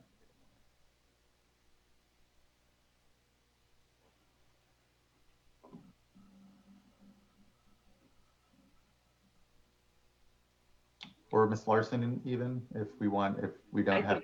I think I got unmuted. We're open to the conversation. I'm always asking, what are the holdups? Where is the staffing issue? This is kind of the first time I've heard that as a concern, so I have not asked that question. So I think we need to have a lot more dialogue about that. I'm certainly not ready to commit to that, but if that is truly a holdup, then it's good to know, and I can go back to my folks. Yeah, I think it's less about sort of that being it's a holdup insofar as it takes time, staff time, and so insofar as I think Mr. Bishop's suggestion is trying to find things that reduce the amount of time it takes to process the contracts, and there again, I'm not trying to commit you to anything other than an openness, as with the other items we've spoken about too, maybe a discussion around it. And maybe it can maybe we fold that into the roadmap somehow as something that we sort of consider here. Ms. Dodick, or Board Member Dodick, do you have something you want to add? Yeah, just a comment. I mean, I appreciate what Mr. Bishop said. I appreciate that we have restrictions and we have contracting rules and we have, all sorts of institutional barriers. But I look at what all of us have been able to accomplish over the past 3 months, particularly during the initial 2-3 weeks.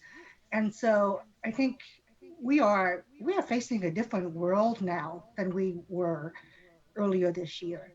And it gives us the opportunity to become, Mr. Chairman, as you always say, a 21st century agency. And so let's explore, let's see if the space is right, this moment is right for us to try to tackle some of these institutional barriers, recognizing that we may not succeed, but at least that, not closed the door yet. We don't know what we're able to accomplish in this new environment, in this new space, taking advantage of this moment to make some changes. So I just have to start out why I appreciate where staff is coming from, because they more than we board members have to deal with those institutional barriers. I would suggest so that we not just accept those in this new environment, but let's see how far we can move and push things along and perhaps make some changes along the way. I have a question. I'm trying to follow where we're going here and just want to make sure I understand. So, I mean, for me, I'm probably more willing to defer to staff, mainly because of getting through that backlog. That's my main concern. But I'm very open to these other approaches, and I kind of got lost in between Ms. Larson's suggestion and then the discussion that we've been having. And so I'm just hoping for those of you who follow this more closely than I do to maybe help guide me in better understanding what you're recommending. I think, and not to speak for Ms. Larson or Ms. West, but if I can understand the real request, the core of their request is don't have a sustainable funding amount this year. Wait, don't even put it out. Don't have it as part of this discussion. If the limiting factor really is, and we know it to be, by and large, the backlog, then the need to clear that, and the need to improve then just processes.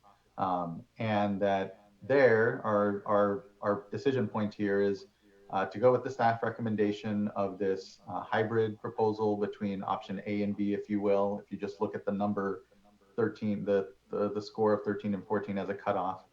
And there, I think Ms. Larson and Ms. West, I think, are promoting that we instead just say we'll go to the 13 number and not have this hybrid position that I think is more informed by what staff, our colleagues in the program are worried about, and that is just the ability, what can we actually process or be expected to get through and process in the next year. And Board Member Dodick, just wanting to make sure I understand, Board Member Dodick, were you making some additional recommendations? Nope, I'm advocating for us to try to be as creative and work with our stakeholders as much as possible in this current space to see if we can augment our resources, streamline the process, reduce the backlog in a more efficient manner. I'm just trying to keep that door open. Okay, thank you. you. And I think that's where the roadmap comes in. I think Board Member Dodick is talking about maybe a better embrace of then the work in the roadmap.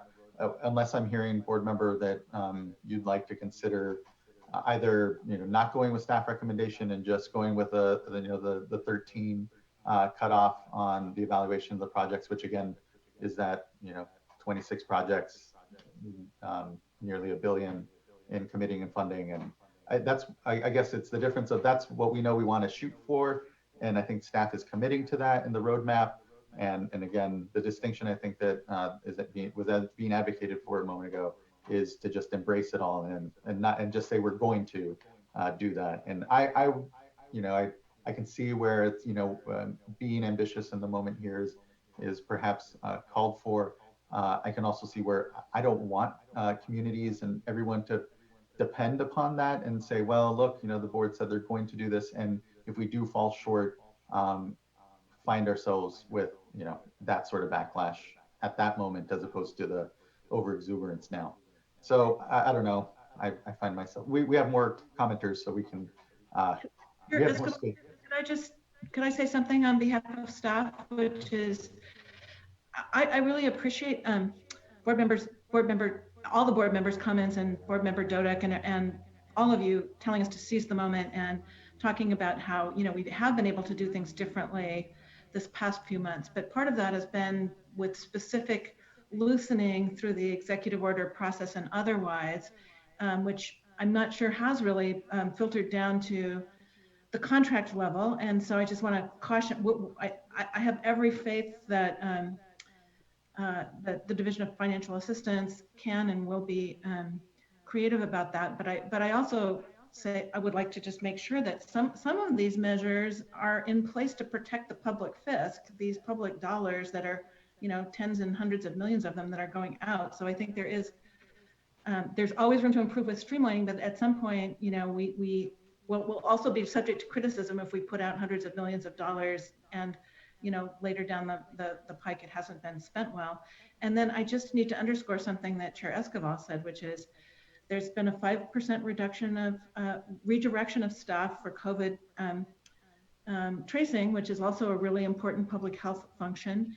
We are not exactly sure where the how the potential staff funding, you know, pay cut is going to fall out through the budgeting process. And so I just think that and we're trying to keep staff levels up, but be cautious to not be hiring people that we won't be able to pay.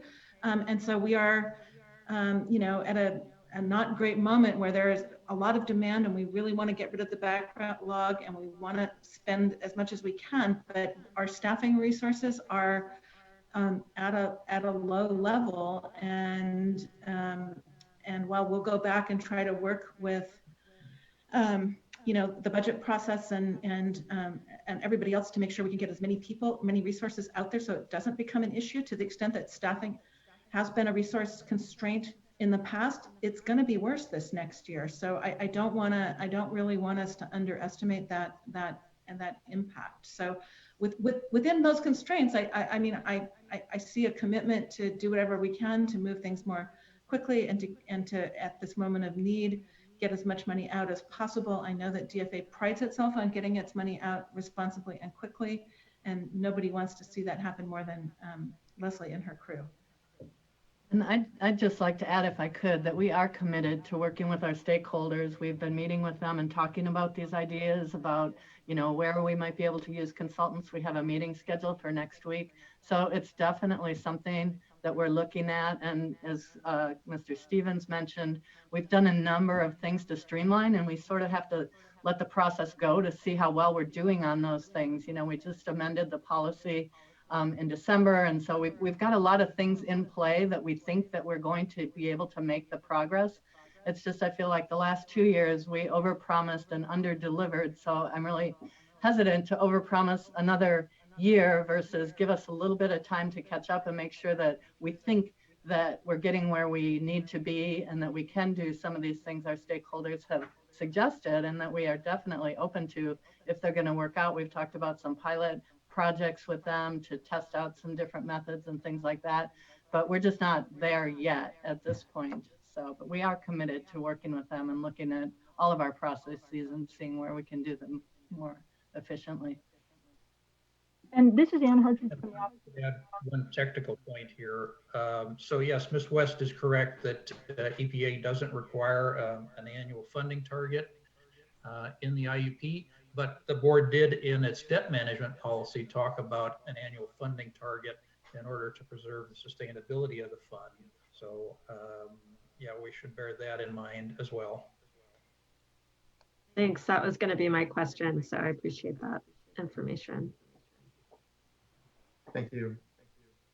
And Anne, did I hear you try to make a comment? Yeah, thanks, Chair Escobar. I was essentially going to say what Mr. Stevens just said about the debt management policy, committing the board to adopting a target amount in each year's intended use plan. And this is something that the rating agencies look at the fact that we have got a debt management plan and that we, you know, that we identify a number each year. That's helpful. I appreciate it. And I think for me, at least takes off the table of just jettisoning it, knowing that it's imperfect still here. But and again, yeah, just make that comment. I think we should move on. We still have a handful of speakers here. Next up, we have Mr. Donald Patterson from Las Virgenes Municipal Water District. Thank you. As I mentioned before, Don Patterson, the Director of Finance for Las Virgenes Municipal Water District. And I just wanted to reiterate that the comments I made for the drinking water SRF apply here also. And then I also wanted to mention that we've been working closely with CASA and Water Reuse and are very supportive of their positions on this. And then I wanted to address two things that came up in the conversation. One, the standardized language for the contracts. One of the ideas that we've been putting forward is actually having different terms for people with higher creditworthiness. And as an example, the standard term is 50% of the last GO bond is the interest rate. Maybe as an agency, we're willing to pay 75% of the last GO bond, but in exchange for that, I'd want to see, some reduced coverage ratios and some other terms that are a little bit more reflective of the higher creditworthiness of the agency. And what that does is it frees up some requirements from the agency, but it also pays more in interest, providing more funding for the project overall. Now on partial funding, if I understood Mr. Stevens correctly, he was looking at partial funding, or one way to look at partial funding is partially funding a project this year and then partially funding the project next year. Another way to look at partial funding, which is done on the transportation grant side, is partially providing SRF funding for part of the project in exchange for a commitment by the agency to come up with the rest of the money. And the way that that works on the transportation side is often a dialogue between the funder and the recipient agency and coming up with a project that meets the goals of the project, but also allows it to be done with a smaller grant, but then it puts the burden on the agency to come up with the rest of the funding. So, that's another way with active discussions with agencies to be able to expand the reach of the SRF, perhaps fund projects that would be dead in the water without that funding for the last step of money that's missing for that agency to be able to implement that project. So that's another way to look at partial funding. And that concludes my comments on this project. Thank you, Mr. Patterson. I appreciate your comments and contributions. Next up, we have Mr. Michael Carlin from SFPUC. And thank you for sticking with us throughout this time, Mr. Carlin. I know we had incorrectly, I think, identified you on item number 3 earlier in the day. So here we are with the proper item. Okay, let me see if I can do all this stuff quickly. Yeah, good to see you. Good to see you. I'm trying to grow a beard like you and Mr. McGuire. Well, I'm Michael Carlin. I'm the Deputy General Manager for the City and County of San Francisco's Public Utilities Commission. I'm not going to give all my comments because Ms. Larson and Ms. West actually covered many of them, and I thank them for that. I think the biggest thing is that we appreciate you actually opening up your financial model for stakeholder involvement and understanding. As you know, we're a large agency. We use financial models quite a bit. We have financial advisors, and we are big in the financial markets on borrowing money and leveraging at this point in time. So we appreciate that and look forward to working with your staff to look at how we can help you understand maybe better how you can leverage more funds out of what you have. The backlog of project is kind of concerning to us from previous years, and it seems to always be growing. And I know that, I heard the answer earlier today about hiring outside consultants and dealing with union issues. As you may know, San Francisco is a very union city. We have to deal with that issue all the time. But I think this is an opportunity for you to make the case that you need additional resources on a short-term basis. You do not need to make a commitment to long-term employment and then not having the ability to pay those people. So you could bring in some outside help in a very efficient manner and get the backlog cleared. And I think that's really important at this point in time. We always kind of like looking at how you can allocate additional funding in multiple years. I think that's a big issue for us. because that would help you stretch out the funds that you have each year to year. I understand the commitment made by this board cannot bind the hands of a future board, but I think it's important that you start looking at that as a funding mechanism. And it really would help you stretch the dollars, especially to other communities. And making that commitment also means that you have funders or people that want to borrow money that are actually in a financial situation can really pay it back and build it into their financial plans. As you may know, we do raise our rates every so many years. And so, we're making a commitment to borrow money from you for rates that we have not yet approved. So you're in the same boat that we are. And lastly, we are a big proponent of the WIFIA program. We found that program to be extremely valuable. We're probably now the single largest borrower in the WIFIA program. And we'd like to see that, if somebody has a WIFIA loan, that they get priority in your system as well to kind of leverage your funds and the WIFIA funds at the same time, and maybe reduce the amount of money that they need to borrow from the SRF fund at this point in time. And I think also, as we have worked through the WIFIA program, we have seen some efficiencies being developed there. And I think that it would be good to actually convey maybe a roundtable with US EPA and your folks on the state revolving fund of how we can work together, have single applications, review processes, templates, things of that nature, and make this program more efficient. I could probably go on, but it's been a long day, and I really thank you for listening to me, and I'm glad to see all of you safe and healthy. Likewise, and really appreciate SFPUC and your contributions, or continued contributions on this and other discussions. On just the item on WIFIA and giving some credit or otherwise convening discussions. I know Mr. Stevens has and does discuss with the US EPA Water Office that runs the WIFIA program. There have been previous discussions. Your suggestion of reconvening a more structured discussion, I think we're always definitely open to, and I think that that's a good suggestion. So I want to see maybe perhaps a little follow-up on how we might be able to do that, and what we might be able to discuss and get out of it, because there are the situations and projects that have WIFIA dollars going to it, and to your point, better leveraging state revolving fund for those projects grows the pie. But I know there's the SWIFIA or state WIFIA sort of discussion that is going on with Indiana and others using the program to borrow or leverage their program a bit.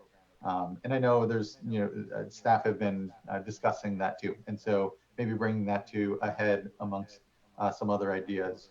And I think to Board Member Doduk's comments and commitment, really, figuring out what are these ideas and seeing how we might structure discussion these next months would be great. So I appreciate that suggestion, and I think should be added to the list. Thank you. Thank you as well. Next up, we have Emily Lamb from San Francisco Public Utilities Commission. Hi, I actually was putting my card in just in case Michael had to jump out. So he spoke on our agency's behalf, but thank you. Okay, well, great. Well, good to hear your voice anyway, Ms. Lamb, and thank you. Next, we have Andrew Hall from the Los Angeles County Sanitation District.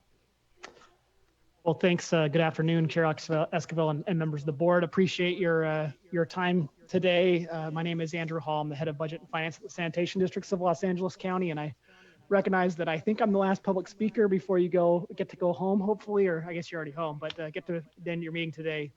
But I do appreciate you guys taking the time to listen to all of us.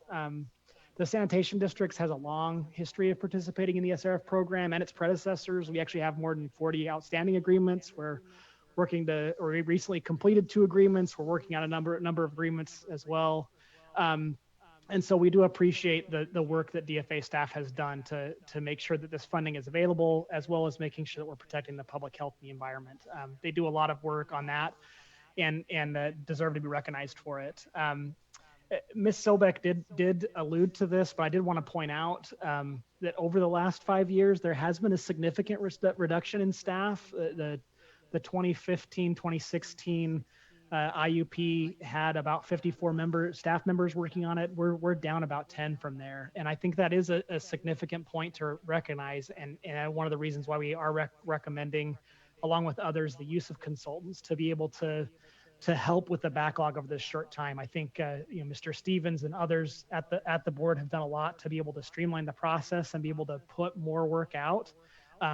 They're continually asked to do more and more, not only with less staff, but also more and more programs. And we recognize that that they've done a lot of effort in that, but there's just some mountains that are hard to overcome. So whether that's working with us to finance some consultants to make it easier for your staff's review or something else, we recognize the need to follow staff policies and procedures with unions, but recognize the need to look at that option. One area that hasn't been brought up today that I did want to bring up relates to environmental review. So part of the scoring in the IUP does encourage readiness for projects. And we've had a number of projects that we've submitted at the 90% design level. These are projects that are ready to go out to bid very shortly. They're ready to go out and get a contractor on site to do stuff.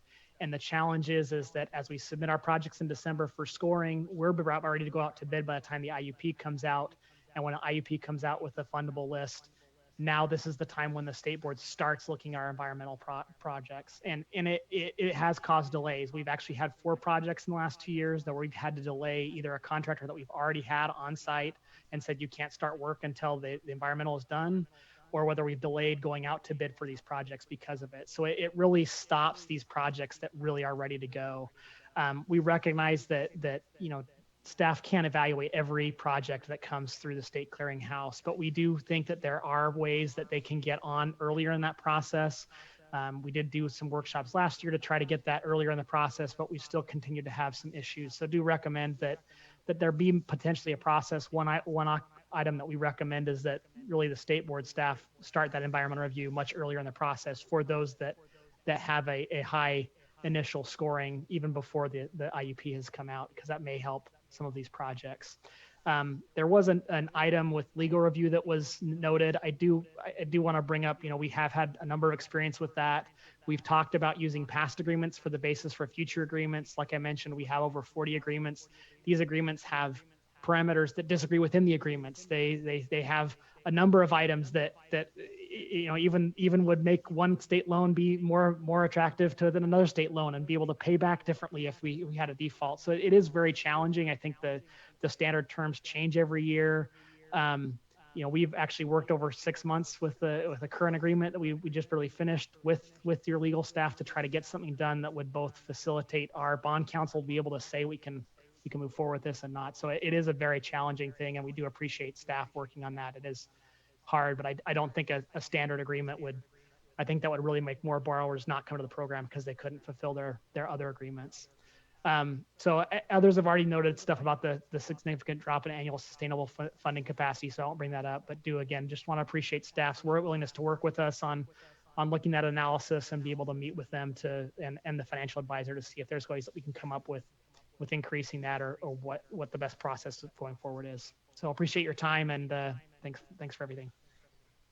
Thank you as well. I really appreciate, the longstanding leadership from the sanitation district and others, again, the administration of this program wouldn't be what it is if it wasn't for this space that we have in collaboration from all the stakeholders around it. So just thank you and appreciate, again, the comments and concerns, and glad on the specific request around augmenting our current resources to get through the backlog with contractors or whatnot, that's specifically already scheduled and on the books to be discussed with Leslie and everyone at a very high level next week. So glad that we've heard a commitment to exploring how we might be able to leverage our resources there. And I know always an ongoing commitment from staff to be open to any suggestions and appreciate it. So thank you. And Mr. Hall, you were in fact our last speaker. So I don't know how best to, we've had quite a bit of conversation throughout the comments that we heard, and so There's before us the staff recommendation, which again is this hybrid approach of using the roadmap to be able to get up to sort of an assumed, trying to get as many of those scored that scored 13 projects, the 26 or so, as opposed to just the 5 that scored the 14.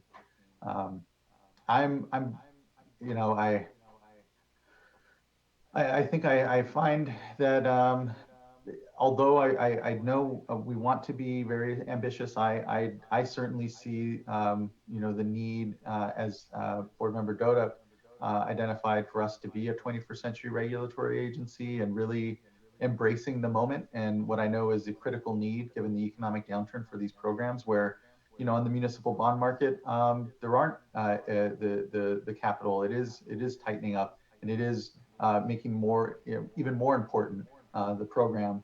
But I think when it comes to that number, at least on the sustainable funding, again, it's not our limiting factor this year. We have time to make sure we build that better confidence. I think not having one at all at this point would go against what is our adopted debt management policy, which is important too. Again, we need to be being a 21st century regulatory agency, I guess, means being very responsible for this program. And again, having that number, we can't just necessarily erase it. And again, I guess how we balance what is the expectation for the intended use plan this year, which projects get funded, and how we're able to expand our capacity. I'm comfortable leaving it to the roadmap, and then just the incredible, hopefully what everyone's hearing, commitment from myself and Board Member Dodick and this board to reach that, and that this is a year to do so. Again, given that there are so many reasons why the need certainly, but then also the opportunity that we've seen in being able to respond to, improve, and continue to do better.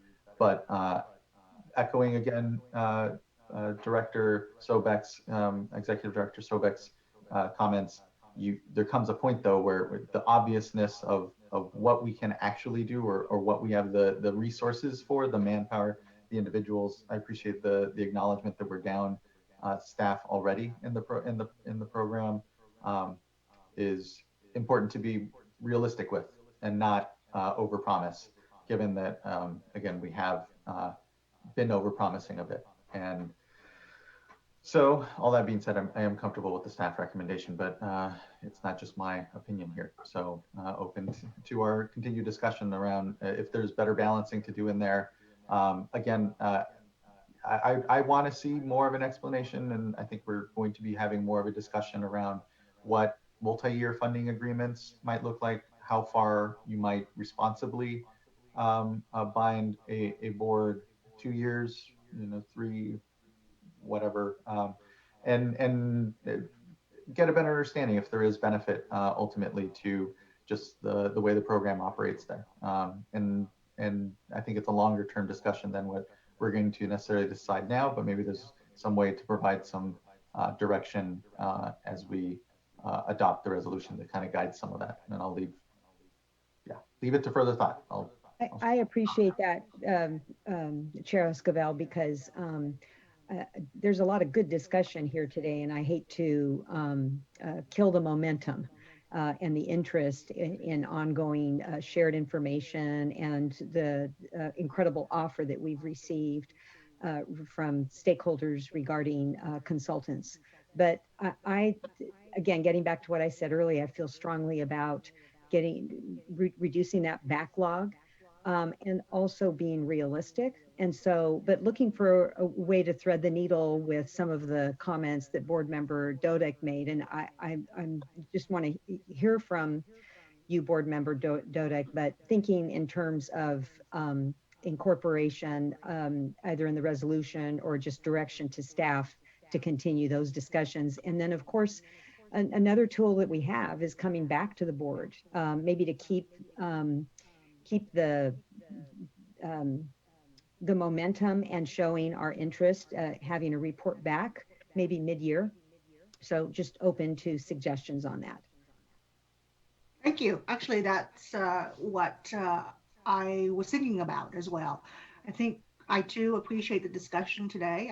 I'm always mindful of the challenges we face from a resource perspective, from an institutional perspective, but I always want us, as I'm sure you do too, to reach out for whatever opportunity we can to improve efficiencies. And I know our staff feel the same way.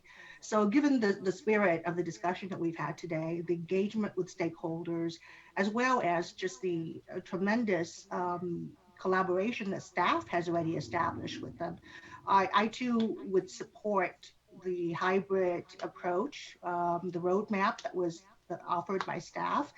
And I don't think we need to put resolution language. I think the motion to adopt could include a direction to staff to proceed with the discussions with stakeholders as was discussed today and report back to us.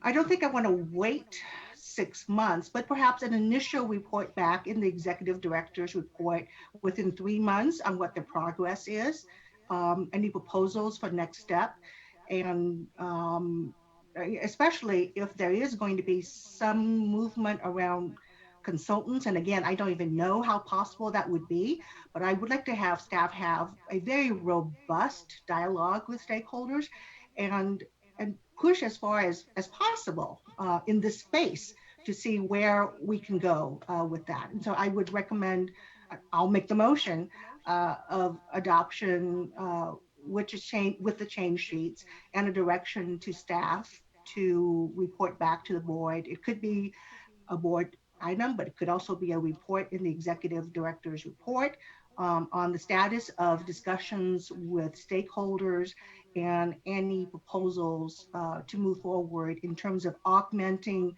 staff resources or streamlining processes in order to address the backlog and perhaps address getting funding out in a faster, more comprehensive way. I would second that. Okay, and I have some questions or comments before maybe we take our vote. Yes, yeah, we have the space here. So I support the all of the discussion that just happened and where things are going for the resolution.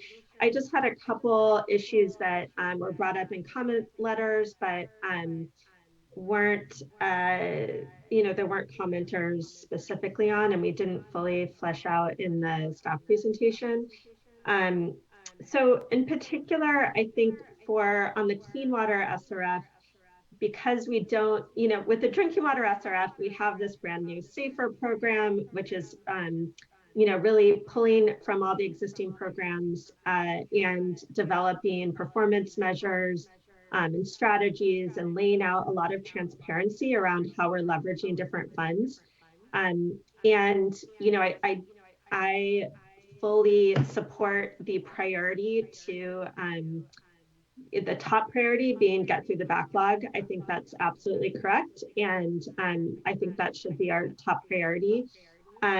As I've talked to staff, I just wanted to reemphasize here though, that I do think it's important on the wastewater side that we start to develop more explicit and transparent goals and measures around wastewater funding for disadvantaged communities and for communities that are failing to provide adequate wastewater service, or those communities in particular that don't have centralized wastewater treatment that may be able to have extension of service from large systems. I know there's a big effort through recent legislation to identify those communities. Through the SRF, we do have these technical assistance, local assistance, and capacity building set-asides. And so I think it would be great to, in future IUPs, be able to flesh out further how we are using those and how we are leveraging additional funds, not just the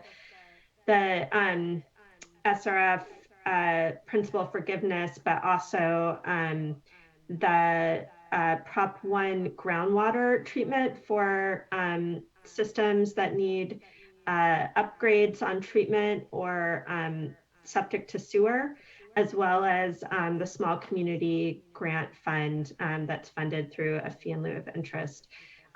So, and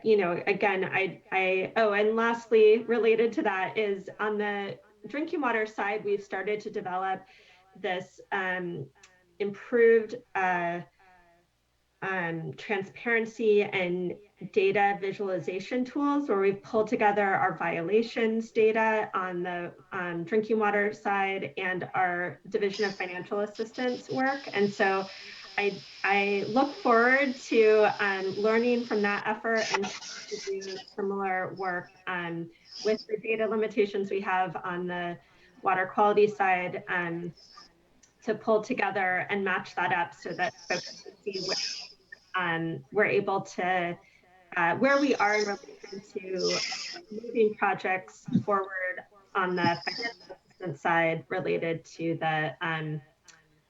the water quality challenges that we're identifying on the regulatory side.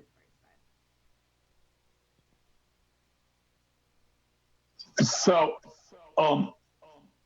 I'd just like to comment for a minute. I do think that we can do a better job of talking about how we commingle funds and how we help figure out ways to use funding from multiple sources, and I think that makes a lot of sense. I also think we can do a better job at looking at our other databases, but I do like to caution that the matrix that came out of SAFER was a 6 to 9 month job for a number of people, and to reproduce that for clean water would mean those people are not getting out loans from the backlog. And so, we have to balance where we want to spend that effort. And I'd be very happy to have in-depth conversations on, where we want to do that trade-off and how much effort, because I think we can do lots for a little bit of effort, but not get it all. And to get it all might be a lot of effort. So just walking through what those are, I think would make a lot of sense. Yeah. I appreciate that. Board member, did you have some additional thoughts? Yeah, it's a balance. It's always, there's, again, I think so much of today's discussion was around some of the limitations we have in staffing time and the backlog and how we prioritize space. But to Board Member Firestone's point, the wastewater side is important. We don't have, to Mr. Bishop's point, an actual program with dollars and resources that can replicate that full scope of that activity.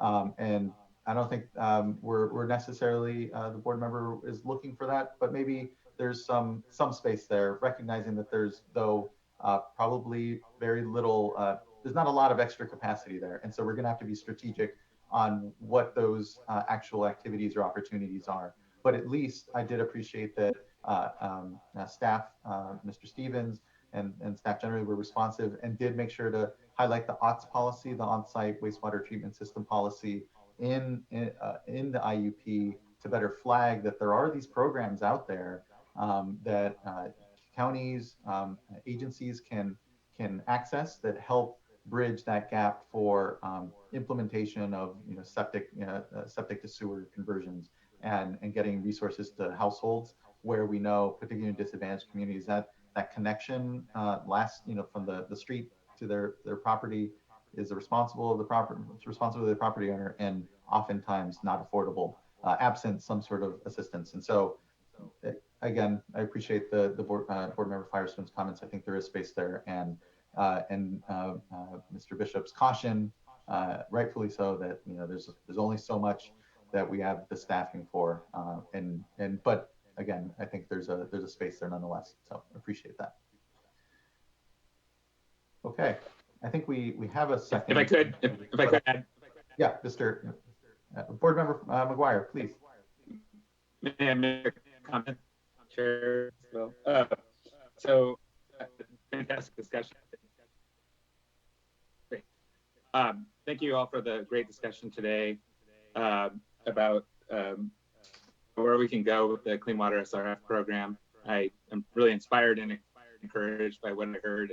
I think everything is consistent with my hope for an ambitious approach here to figure out how we can best leverage funds, how we can clear the backlog and do all those things. So the only thing I'm going to request, in addition to board members Dodek's request for a report out on ways that we can streamline and better utilize resources, be it by consultants or whatever mechanisms might be available, to also report back on ideas for better funding, leveraging, whether it's with WIFIA, looking at different options there, whether it's partial funding of projects or multi-year funding.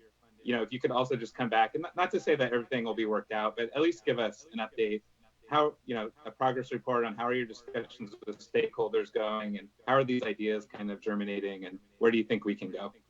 So I'd appreciate that report as well. Thanks. So I formally amend my motion to include Board Member McGuire's request. Thank you. And since that motion has been amended, I am happy to second that motion. I believe the vice chair may have seconded it, but yes, a double second. And that's with the amendment. Sorry, not earlier. McGuire. It's fine. Well, with that, we have sufficient seconds. And so, Ms. Townsend, would you please call the vote?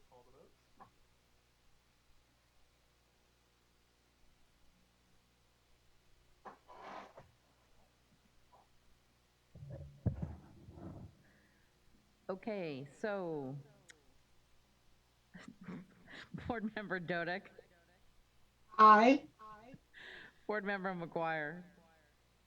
Aye. Vice Chair Diadamo. Aye. Board Member Firestone. Aye. And Chair Esquivel. Aye. Thank you. We have it. The item is adopted, and thank you everyone again for a really robust discussion. And what this board, what you've heard, is a commitment to an ongoing discussion here, and we'll be mindful of staff resources in that, make sure we structure it well. It sounds like the first thing that's happening is a meeting next week on the issue of using contractors to help augment some resources. I think we've heard obviously a few other items out there. We look forward to working with staff and hearing from the stakeholders as to how the discussion continues to evolve. And we appreciate and acknowledge that it's an incredible resource and tool that we have in the state revolving funds. And so look forward to continuing to do well by them. And so now we're able to get to our last two items.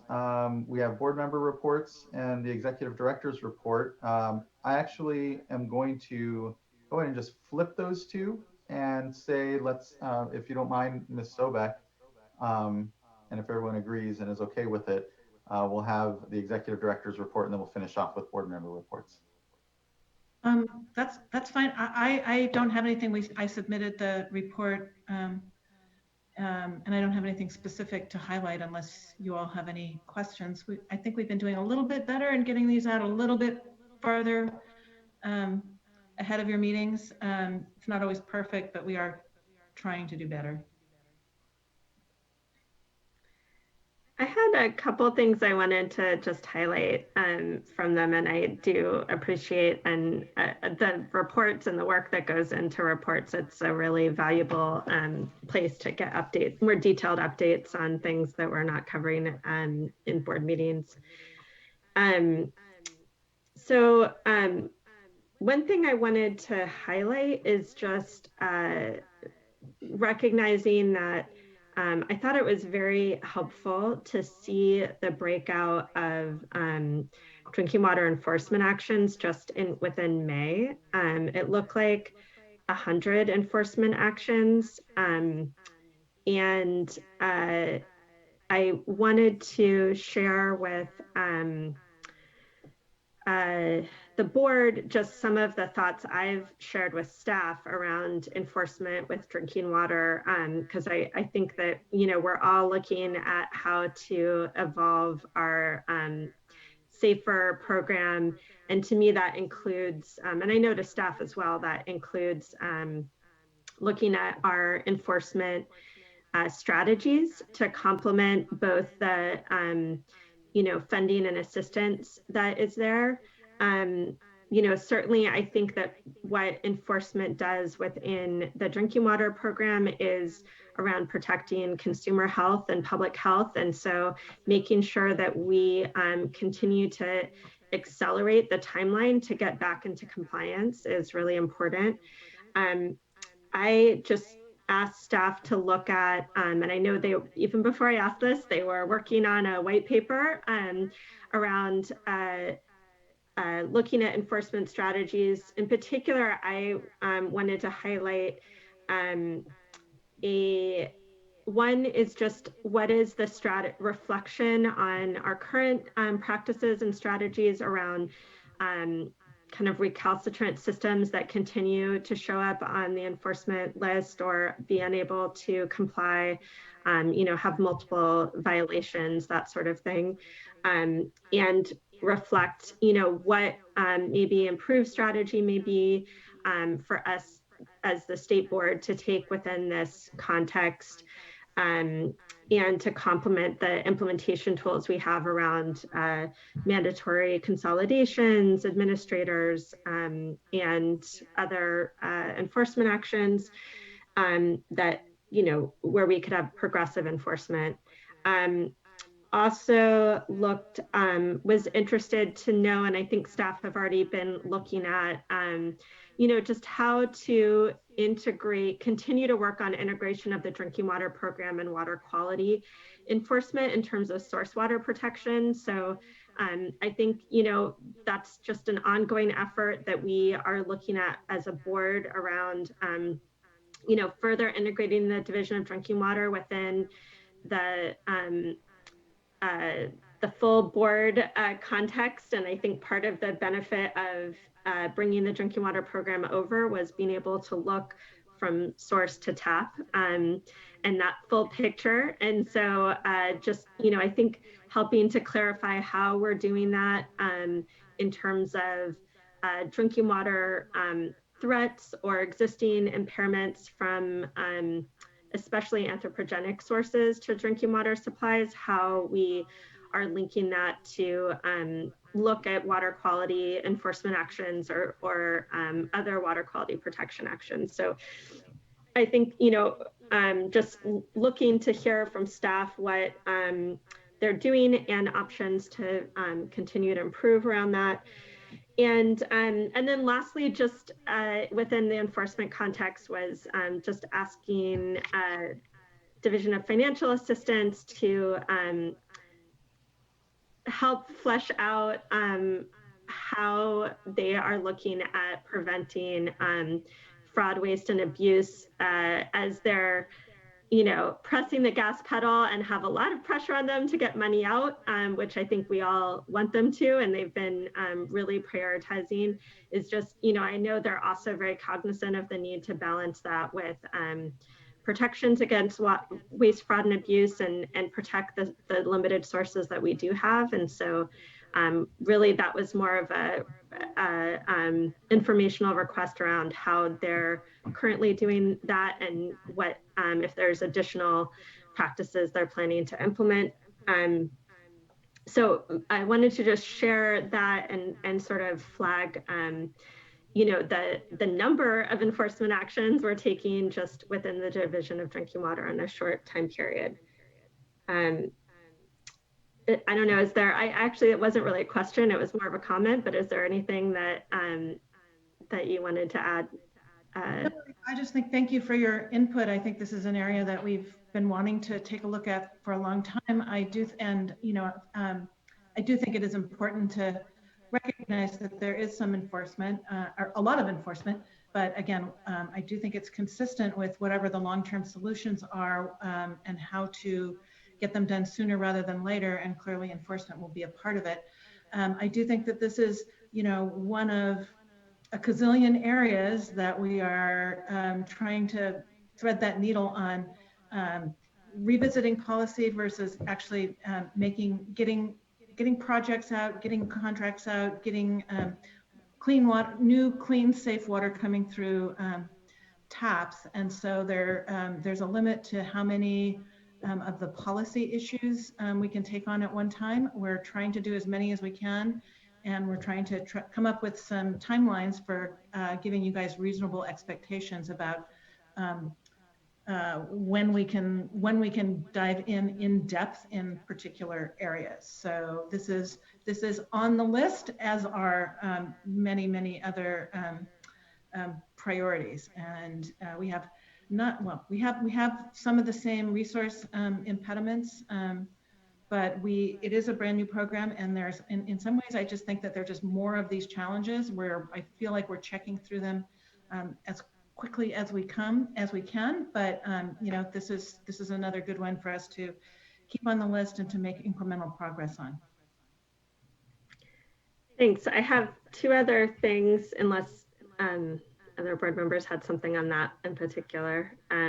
So one question is, you know, looking at this, we have a lot of drinking water certifications that were, you know, haven't been able to be completed because of COVID-19 sort of delays in testing or having to cancel tests. I know that's a major, you know, operational and workforce development concern, and it looks like you know, there's additional challenges just in terms of making sure that we're able to administer the fall exams. So I just wanted to really just flag that concern and area and find out if there's anything you wanted to add to that. Yeah, and maybe Leslie will want to jump in on this, but you know, we are not going to be able to have these large in-person certification exams and anytime soon. You know, I mean, I don't think anybody is looking at those, you know, large gatherings, and we've had some issues with the proctoring contract that we had, and so even if we were allowed to, we probably would have a problem staffing it. I think and I don't, Leslie, you're going to stop me if I say something really stupid, but I think the idea is to just make sure that we can give emergency exams when we can, that we're going to, you know, allow everybody else to kind of extend along, and that we're working as quickly as we can to accelerate online non-in-person examinations. And I'm not exactly sure what our time frame is for that. I think that we are trying to get something close to the end of the year. I'm seeing Leslie nod on her screen, so I'll let her elaborate. It seemed like the better choice to accelerate what we know, you know, the direction we should be going, rather than trying to have staff, you know, 50 10 or under exams that, you know, will take resources away from kind of this more what I think will be a better solution for everybody, frankly. So Leslie, do you want to elaborate? I don't know if you have some timeframes to share. Sure, that's exactly what we are doing. We were looking at right now would be normally when we'd be sending out the notices to people to, you know, register for the fall exams, and just not knowing what the circumstances would be. And, you know, the idea that we would have to only have 10 people potentially in a room, we just can't accommodate that when you have thousands of potential examinees. So we are doing what Board Member Dodek wanted us to do, and coming into the next century of really accelerating that. It's a project that we've been working on to bring the exams online. We got set back a little bit because the staff who were working on that got redirected to the contact tracing. But because we won't be you know, registering everybody in the fall, we are redirecting those staff, and we are working with the Department of Consumer Affairs. And our goal is to have the exams, have that completed by the end of the calendar year, so that we would begin online testing early next year. So it wouldn't be too much of a delay for the folks who would be taking those exams this fall. We are working to schedule the emergency exams. We've been working with, you know, like the LA Department of Water and Power to see if because they have a number that need them, you know, how we can do that, you know, and whether we have regional board staff or drinking water staff that can help us with proctoring, or if we can do, you know, Zoom proctoring type things. So yeah, we're doing what we can. We have been giving some emergency exams here in the Cali PA building. Great, thanks for that update. and work. And I think that's a great example of both the challenges with staffing changes, as well as, I think staff's work and trying to innovate or take new approaches that may allow efficiency and, addressing different concerns that come up.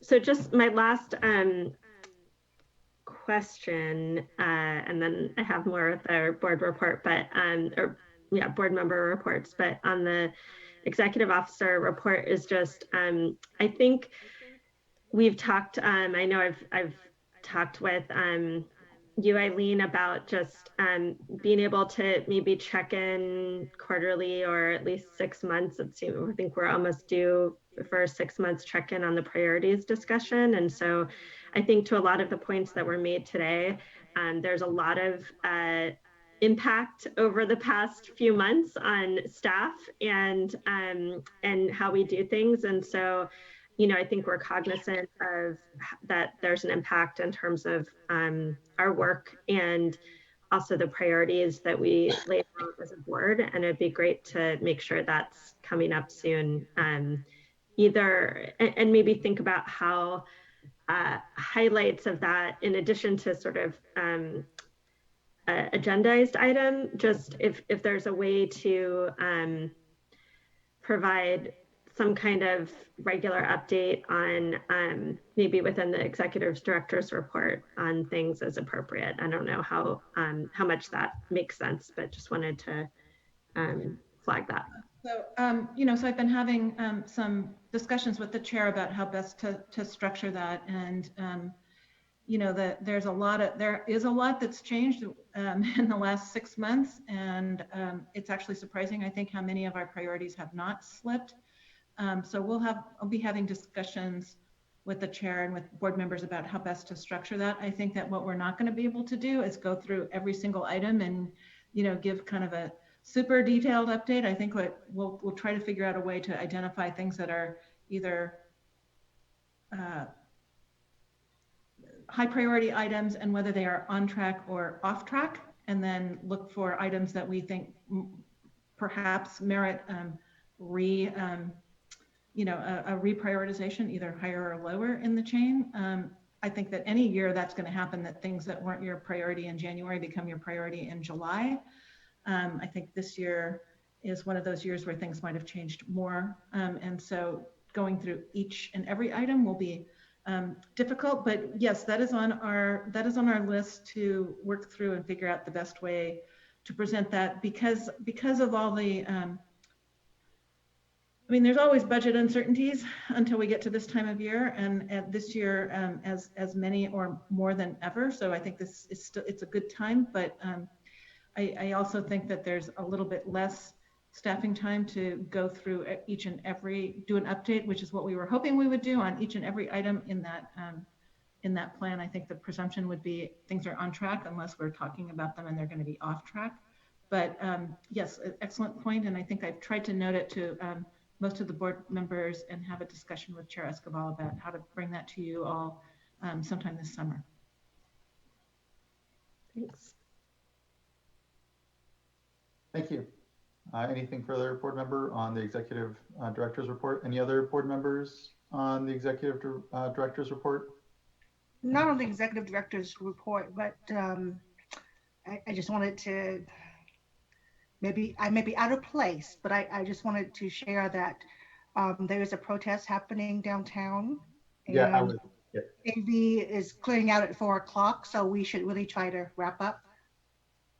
Yes, that was going to be my point after I made sure that there was no further discussion on this item. As we go to board member reports at 4 o'clock, there's a scheduled protest. So we want to make sure our staff that are there in the building can safely exit. So I will start off, and just one mention that I briefly transitioned out of the meeting today because I was attending our Tribal Advisory Committee meeting that Cali PA pulls together. And it was our period to speak, so I wanted to make sure and have that personal appearance. And the modern workspace that we have allows me to pop in and out. So I appreciate, again, Vice Chair Diadamo taking the reins there. And otherwise, I don't have anything in my sort of public calendar to share, other than there's a lot of obviously critical work going on.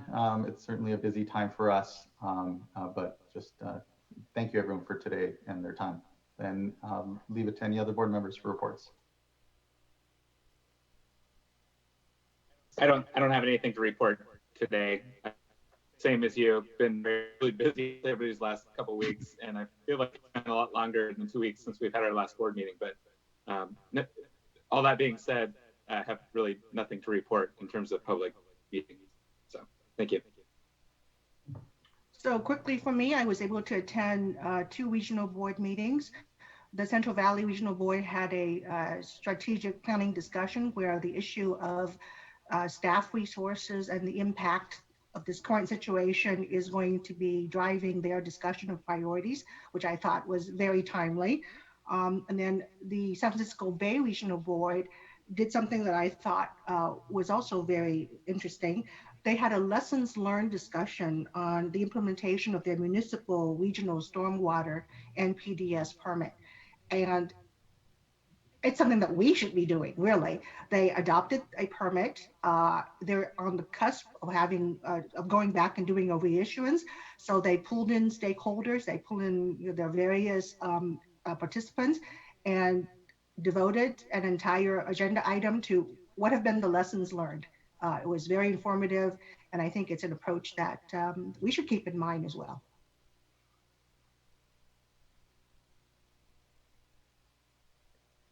Thank you. Vice Chair, anything? I have nothing to report. Just hope everyone in the building gets home safely. Thanks. Thank you. I had one last thing. Thanks. I know we're in a hurry. I just wanted to mention that, you know, I was able to see a presentation on analysis from Cali, PA on race and equity within the Cali, PA workforce that compared the different BDOs, including State Water Board. I think this is relevant given the protests going on and this moment in time. It would be really great to figure out a time that maybe there could be an information item from the Cali, PA racial equity work group on the analysis that they've done and the different recommendations that have been developed. I think that's true, you know, both looking internally and externally in terms of how our work and workforce are able to address systemic racism as well as, you know, within personnel. So just like to make that request at some point to get an information item. Yeah, I appreciate that, board member. I've had some discussion with the executive director, you know, in this space generally and how best we structure some of that discussion. I appreciate the suggestion, and let's further talk. Mr. Bishop, did you have a comment? All I wanted to say is that our representative on that group, Greg Gerhardt, has been very active over the last year and a half, and so I think he would look forward to the opportunity to you know, give the board some of the info of the work that he's been doing on that. Yeah, I appreciate that, Mr. Bishop. Yeah, I'm very proud of the history that the board and Cali, PA has in this discussion. You know, I think we have to be careful not to come off as too defensive in that discussion, because I think we can always do better. And I think so much of the moment we're at is about talking about how we will continue to do better. But do see it also as that appropriate opportunity to talk about the things we have done, and whether it's the implicit bias training, racial bias training that's part of now our hiring processes, or otherwise it's important. So thank you, board member, for the suggestion. And with that, if there isn't any further last minute comment, we'll appropriately try to get everyone out so they can safely exit the building. And thank you, everyone, for a very great board meeting today. Good discussion and long too, but appropriately so. Mr. Loffer, anything further before I close the meeting? No, that's it for today. Thank you. Okay. And with that, this meeting's adjourned. and we'll see you all in 2 weeks. Thank you. Thank you.